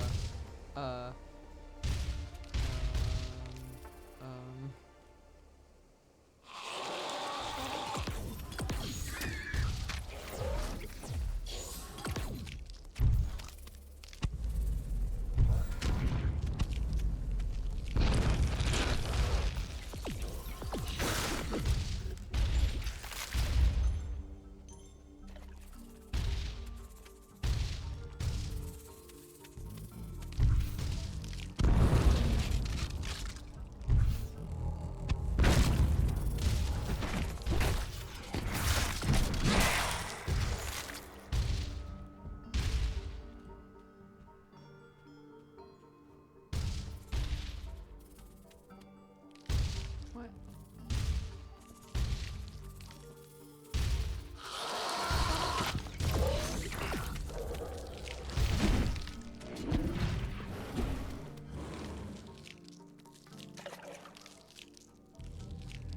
Must we? Must we?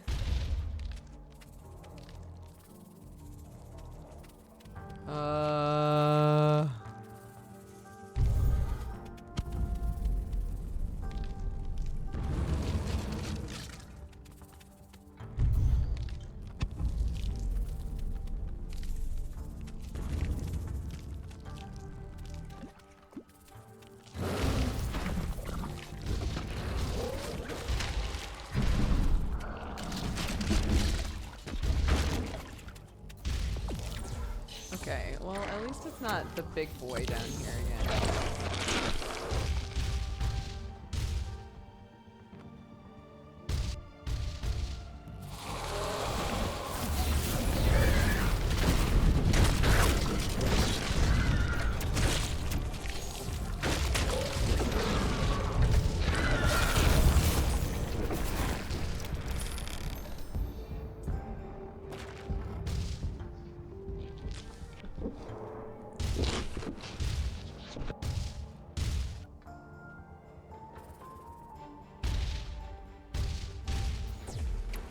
It's taken me all this time to realize that the stomping sound has not been a monster. It's just been me.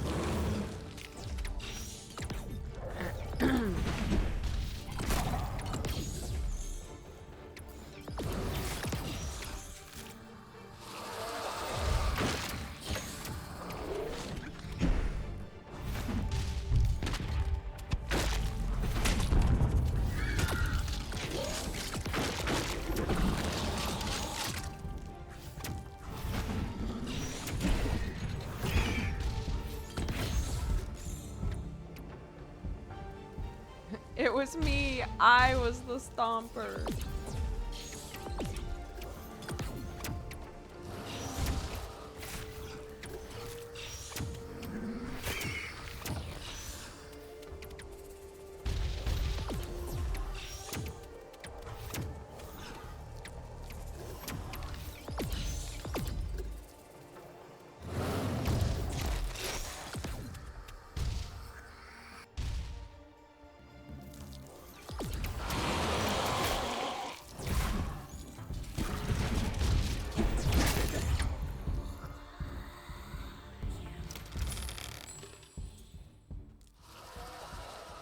Yes, Sherlock. What's up, buddy?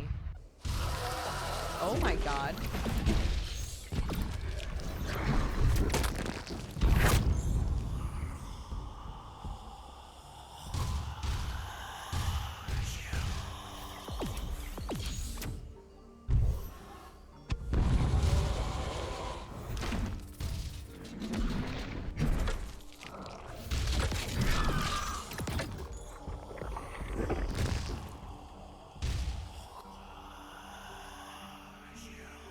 Okay.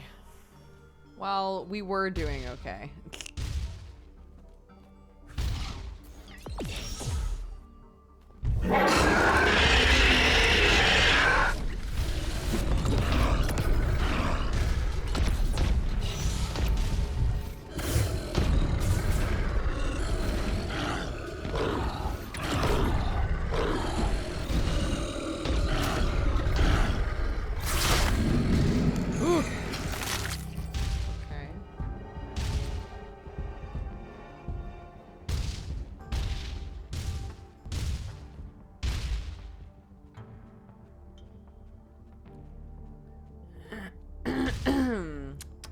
All right. Shorty got them apple bottom jeans and boots with the fur. The whole club was looking at her. And like, she hit the flow, but then next thing you know, Shorty got low. Low. Low. Low. Low.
What is this?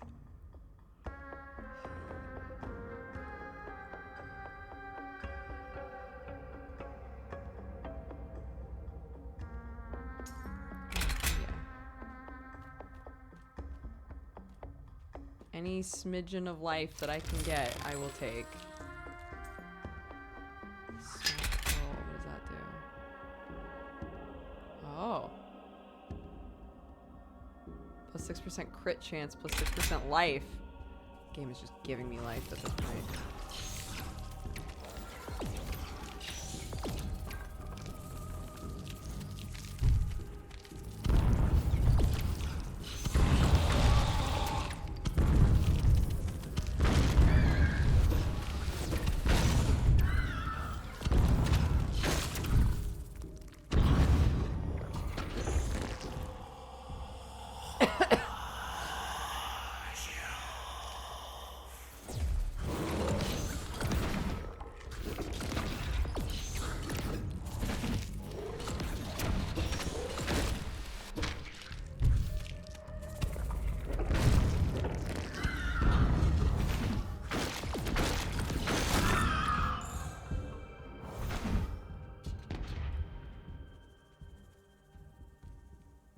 NATO Potato, thank you so much for all the gifted subs.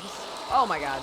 I appreciate it. I hope you're having a good day. If you were gifted a sub by NATO or anybody else, please take the time to say thank you.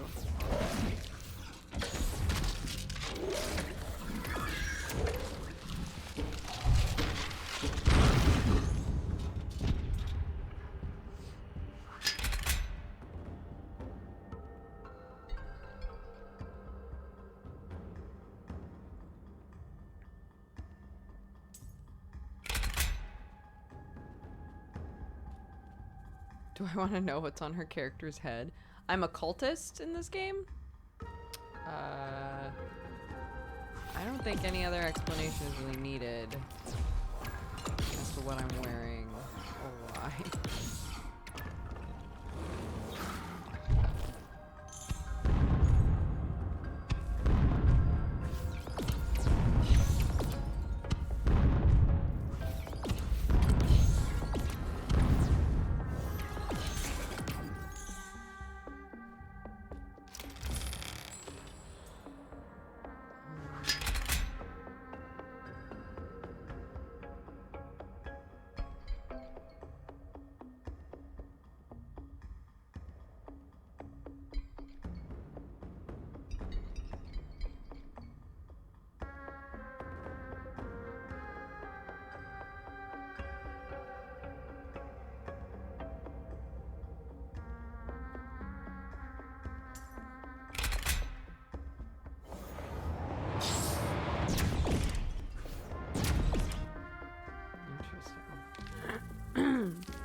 No!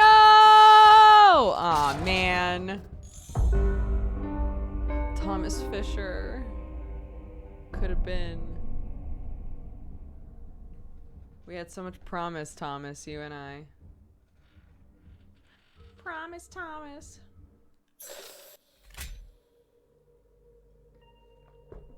George Fisher, brother of Thomas Fisher, coming in with the pyromancy. You got 2 pyromancer options this time. Was I a pyromancer last time? I might have been. That might be why you get to start with the fireball ring.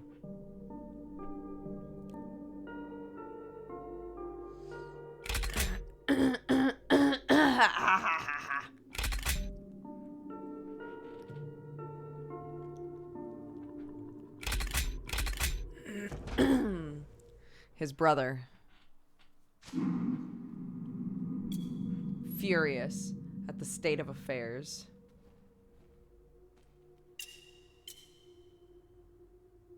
Spider ring.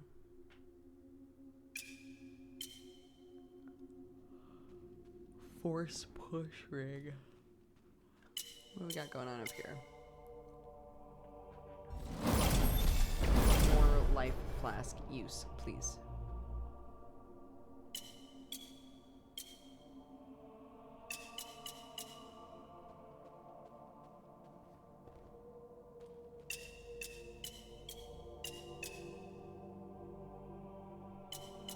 Fireball ring, which I'm currently using. Wave of flames.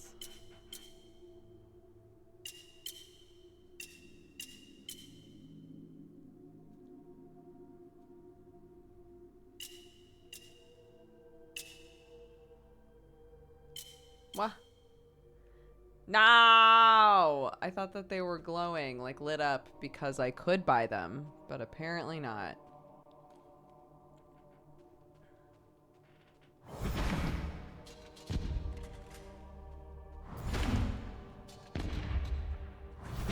Okay.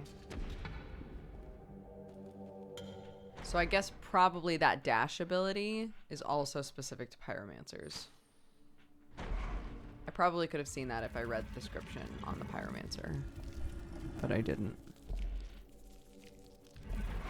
Oh, ma'am?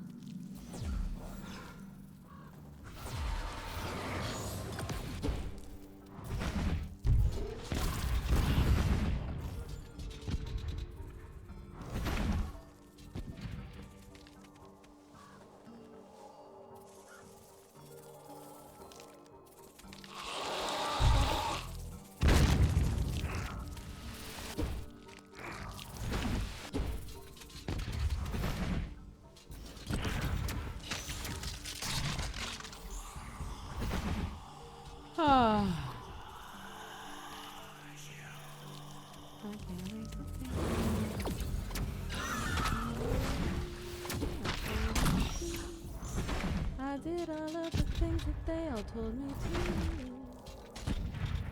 So how come I'll always stay?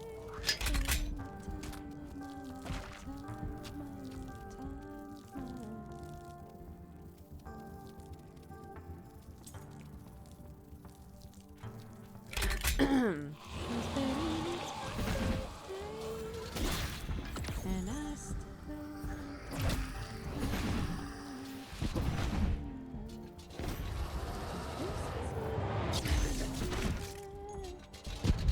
Ow! Oh my god, I hurt myself with that. Not a deal.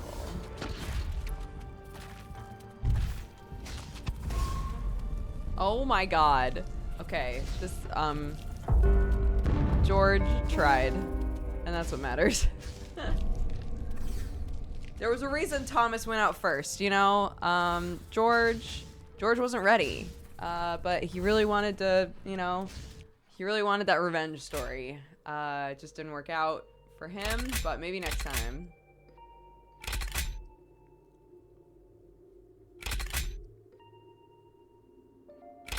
The blood band, I don't like that it, that you have to charge it.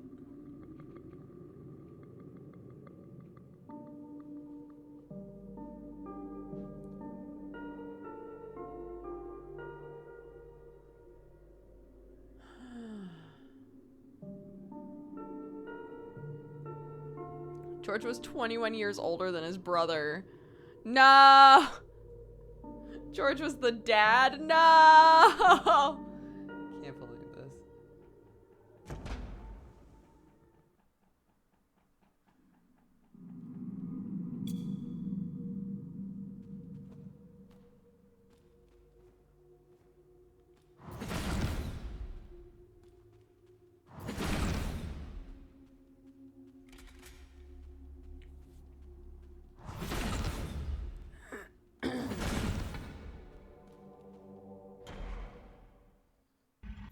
If this is it, I want my mind.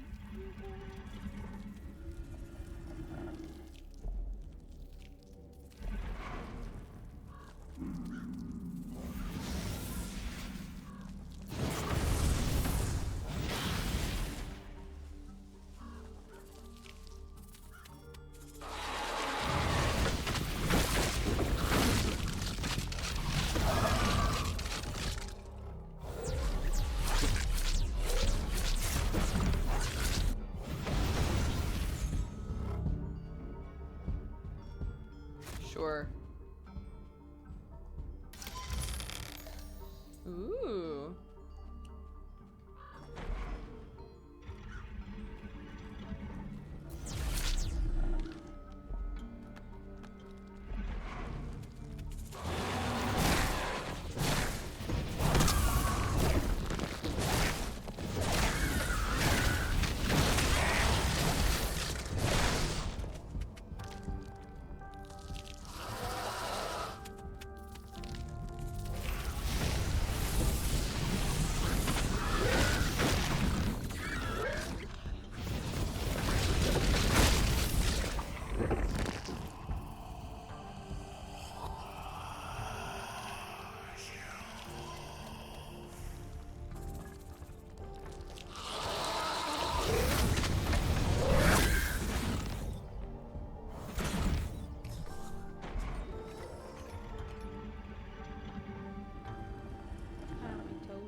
This is a big one. I don't think I can do this one.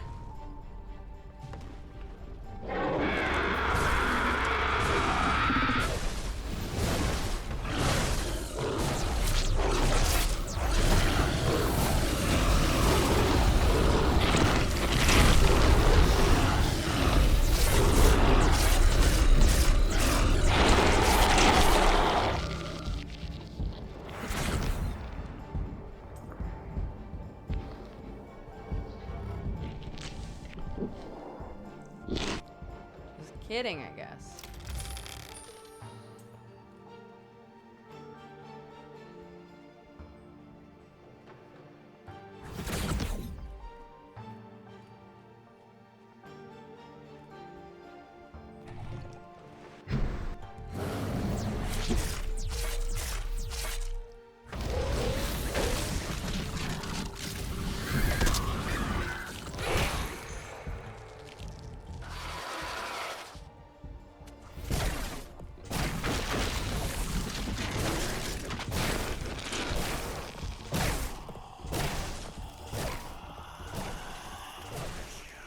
Yeah, he was a big boy. I finished Peglin. I still haven't beaten Peglin, guys.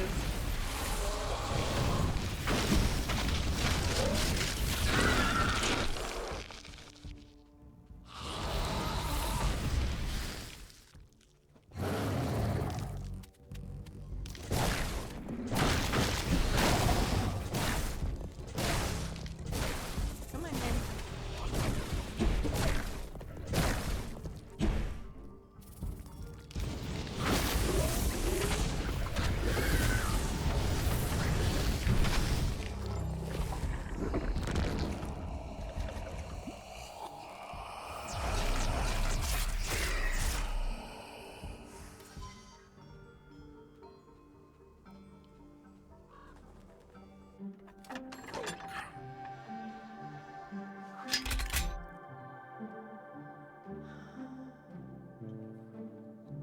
Arcane, 3 to 4 fire.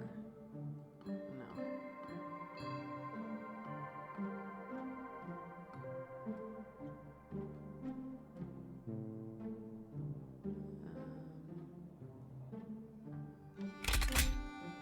No, I'll sell all of those, I think.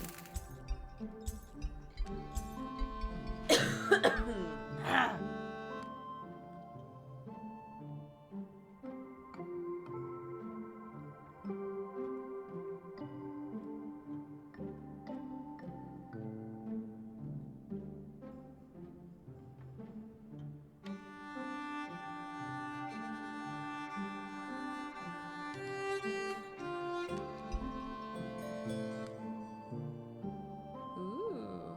Do I have enough? I do not.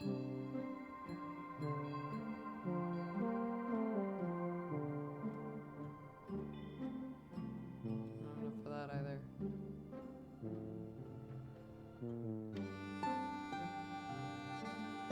Arcane and fire is what I have right now.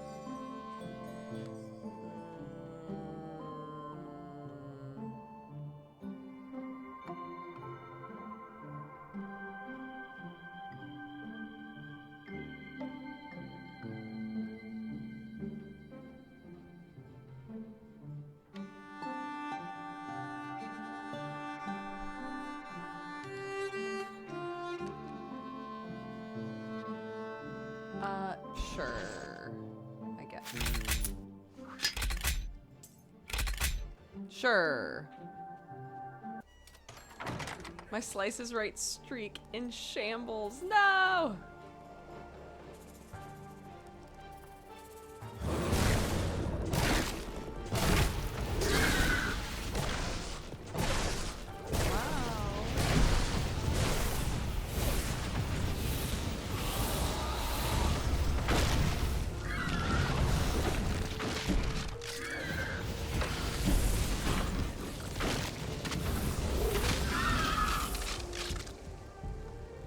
Thank goodness Quecky has lots of people to play with today because it's not the sort of game I would love for her to come in and be like, I want to play with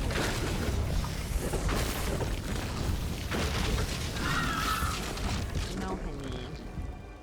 Not today. Let me go. But no, ma'am.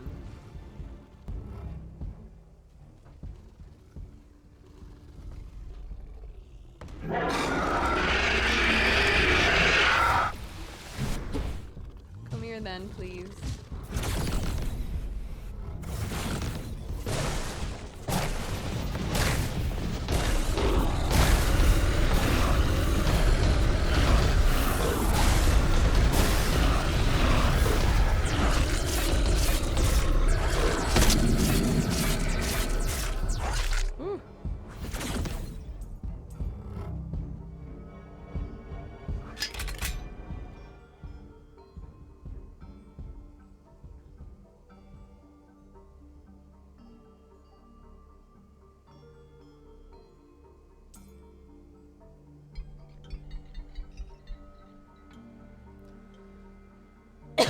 Ooh. Ah.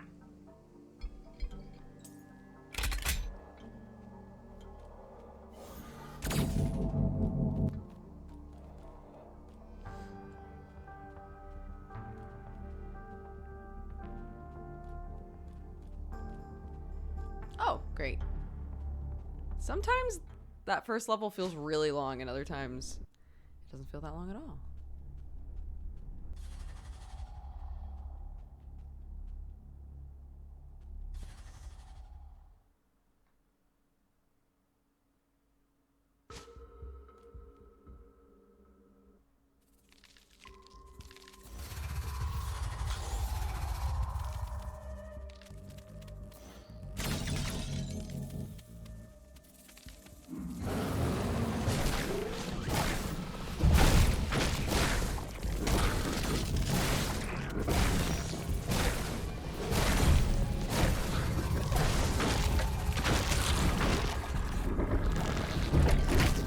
Ow. What's that? Oh. Nothing? Nothing? Tra-la-la.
Come up here, cowards.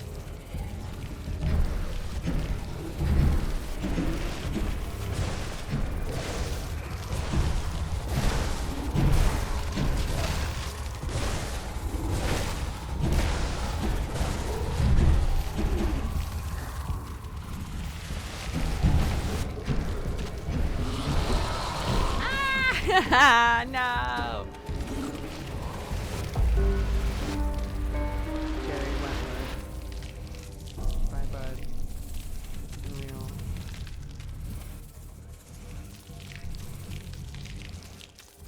I know. Poor Jerry.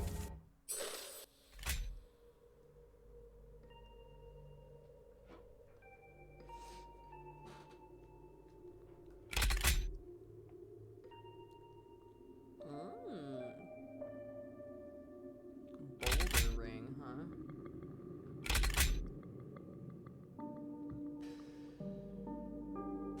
Come on, Jack. Jack Northerington.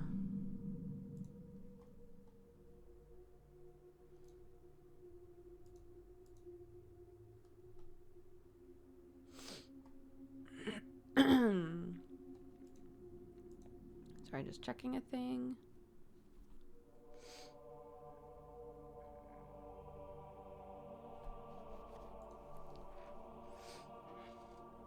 Arnar, thank you so much for the gifted subs.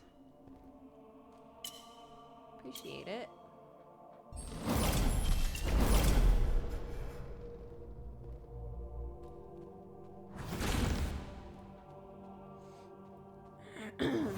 Had a lot of gifted subs today. If you were gifted a sub by Arnar or anybody else, please, please, please double check who it was. Say thank you. And enjoy your sub. Use the emotes for evil.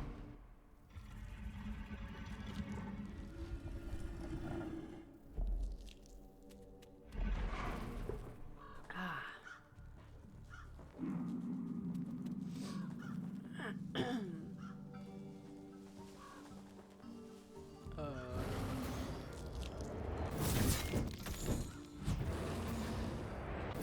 Oop.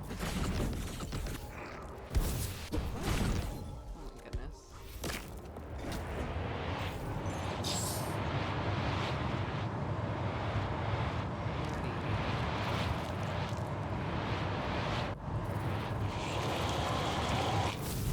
Okay. Well, that was what the hell?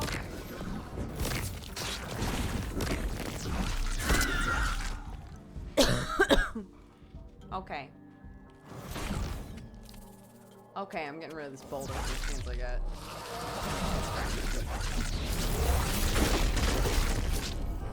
Ooh.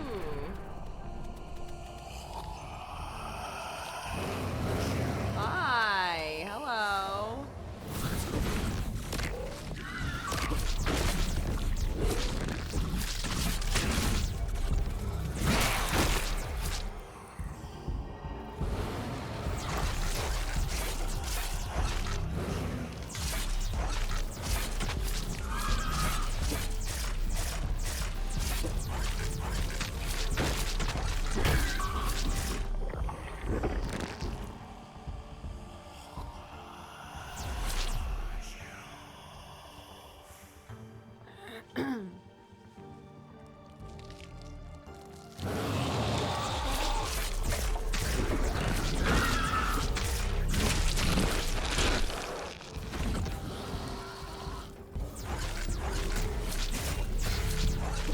Shout out to the early days of my streams when I used to say, use the emotes for evil, not good, every single time someone said.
out of here. Get me out of Squirrely Town.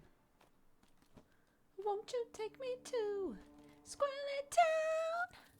Won't you take me to Squirrely Town? Lol.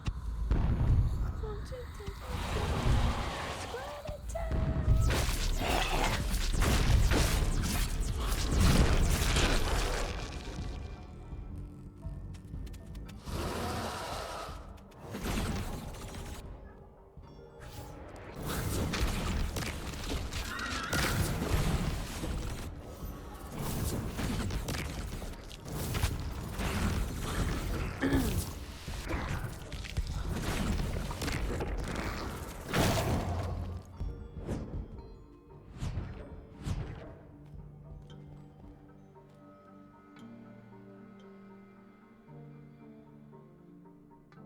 And go, go, go, go, go.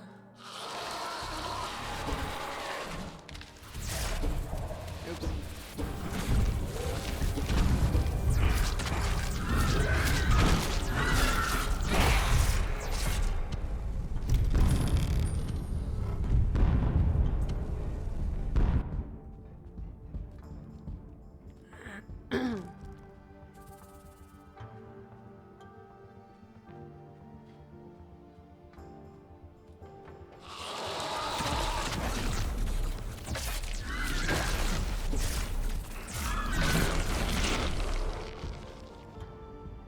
I'm ignoring it.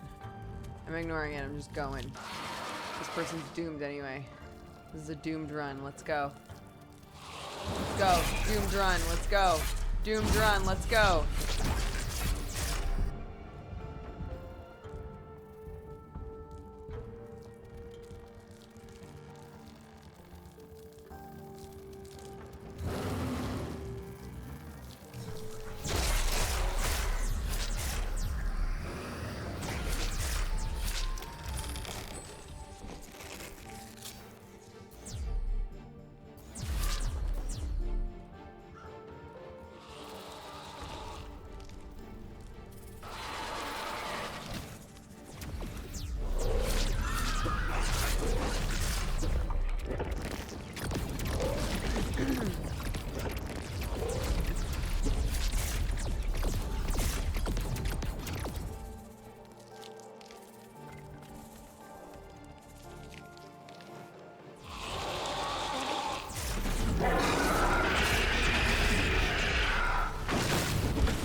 No, come on. Oh my god. How did I live? I'm gonna wait for all this to go away, question mark.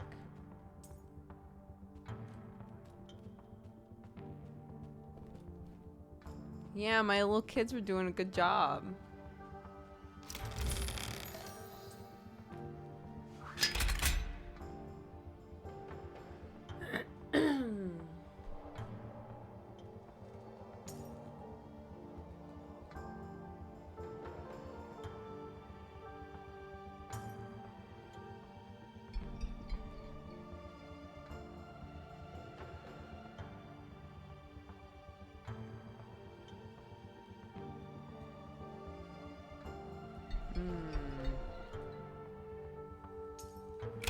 Yeah, okay.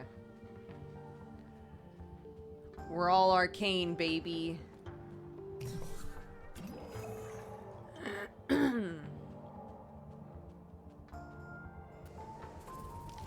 Ah! Oh my god.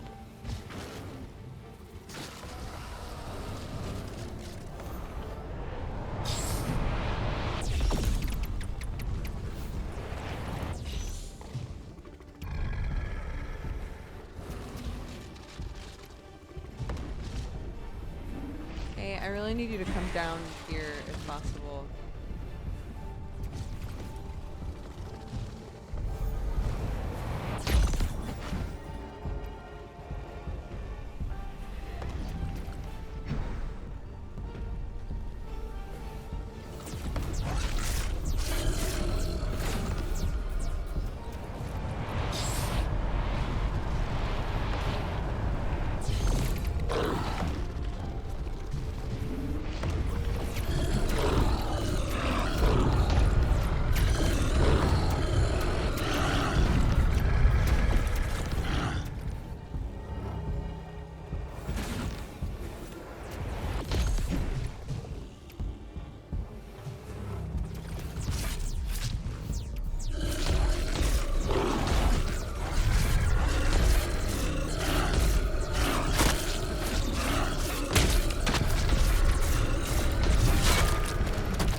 How do I...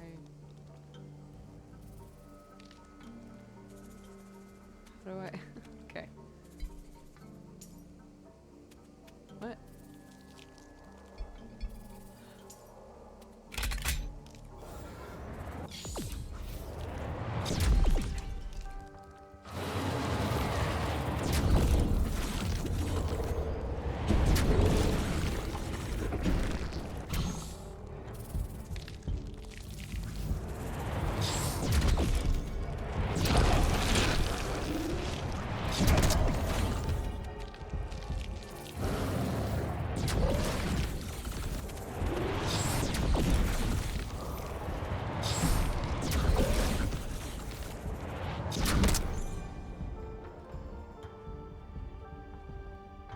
Get me out of here. No!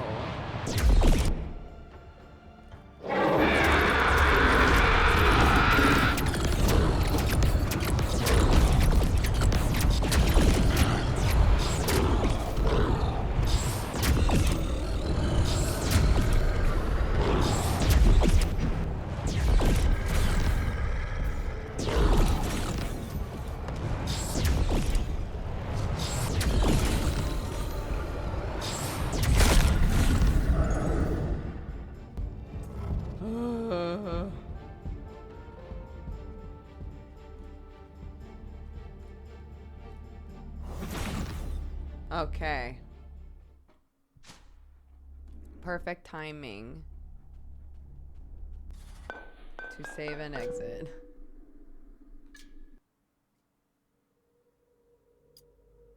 Okay. Nice. And it's like almost perfectly the top of the hour. Look at that. Look at that. Okay. Oh no. There I am. Let's get rid of this. Let's put this up. There we go. Guys, thank you so much for watching today. Let me bring up this listo. Let's see. What do we got? Oopsies. Alrighty. Memitim says to all of chat, I'm proud of you. I'm glad you're here. Keep doing what you're doing. It is paying off. And Arnar says today has been a fairly extra good day for me. The coughing is finally going away. I slept well, but also made it early to work. It's nice and snowy still. I hope everyone's having a good day also. And if not, then I send all the best wishes for a good rest of the week and weekend at least. I'm glad you're feeling better, Arnar. Thank you all very much for watching. Raid Leader is still open and available if anybody has the points and wants to suggest somebody. But in the meantime, I'm going to read off our activity feed really quick, and then I'm going to go hang out with my family. Arnar, thank you so much for gifting a sub. Lepa for the 77 months. Sir Servo for the 65. Gazbang Goblin for the 4 years. Happy anniversary. Morrigan for the 5. Teviston for the 64. Silpha for all the gifted subs. Thank you so much, Silpha. Cappy J for the 13 months. Mitch Hates Friendship for the 34. Zakuria for the 30. That Guy You Know for the 29. I'm Manfred for the 80. Unpaid Satyr for the 87. Frenzuwu, thank you very much for subscribing. Welcome to the Cat Gang. Balri, thank you for the 32 months. Meme Mister, thank you for the 4. Arnar for the gifted sub. TFK for the 31. Melanie Linares for the 2 years. Happy anniversary. Thank you so much for all the support. Resigne for the 84. Zirnaiva for the 40. Gradberg for the 51. Spiral Phoenixes for the 21. Evan Sky for the 2 years. Happy anniversary. Justinus for the 77. Unspeakable for the 78. NATO Potato for all the gifted subs. Thank you so much, NATO. Volpine Bloodline for the 25. Gimel Resh for the 87. Cytalist for the 51. Arnar for the gifted subs. Thank you so much. Dona for the 32. And Lord Bagabuts for the 2 years. Thank you very much, guys. I appreciate it. It looks like we've got no raid leader, which is totally fine. So let me find somebody. Let's see. Beep beep boop. Ba ba ba ba ba ba ba beep beep boop. Ba ba ba ba ba ba ba ba beep beep boop. Oh, it's Anne's birthday. Let's go say hi to Anne. We haven't raided Anne in forever. Go say hi to my friend Anne. Spread love, spread joy. Have a fantastic rest of your day, morning, evening, whatever it is for you. We've got Deadbeats tonight if you'd like some D&D to watch. It's a D&D cop drama where I play a good boy cop who just wants to do the right thing and help people. Yeah, it's very fun. Summer's in it. Joe's in it. Jesse Cox is in it. Snake, Massey. It's a good group. Yeah, I will see you guys next time. Thank you very much. We'll be streaming again tomorrow. So I'll see you then. Bye-bye.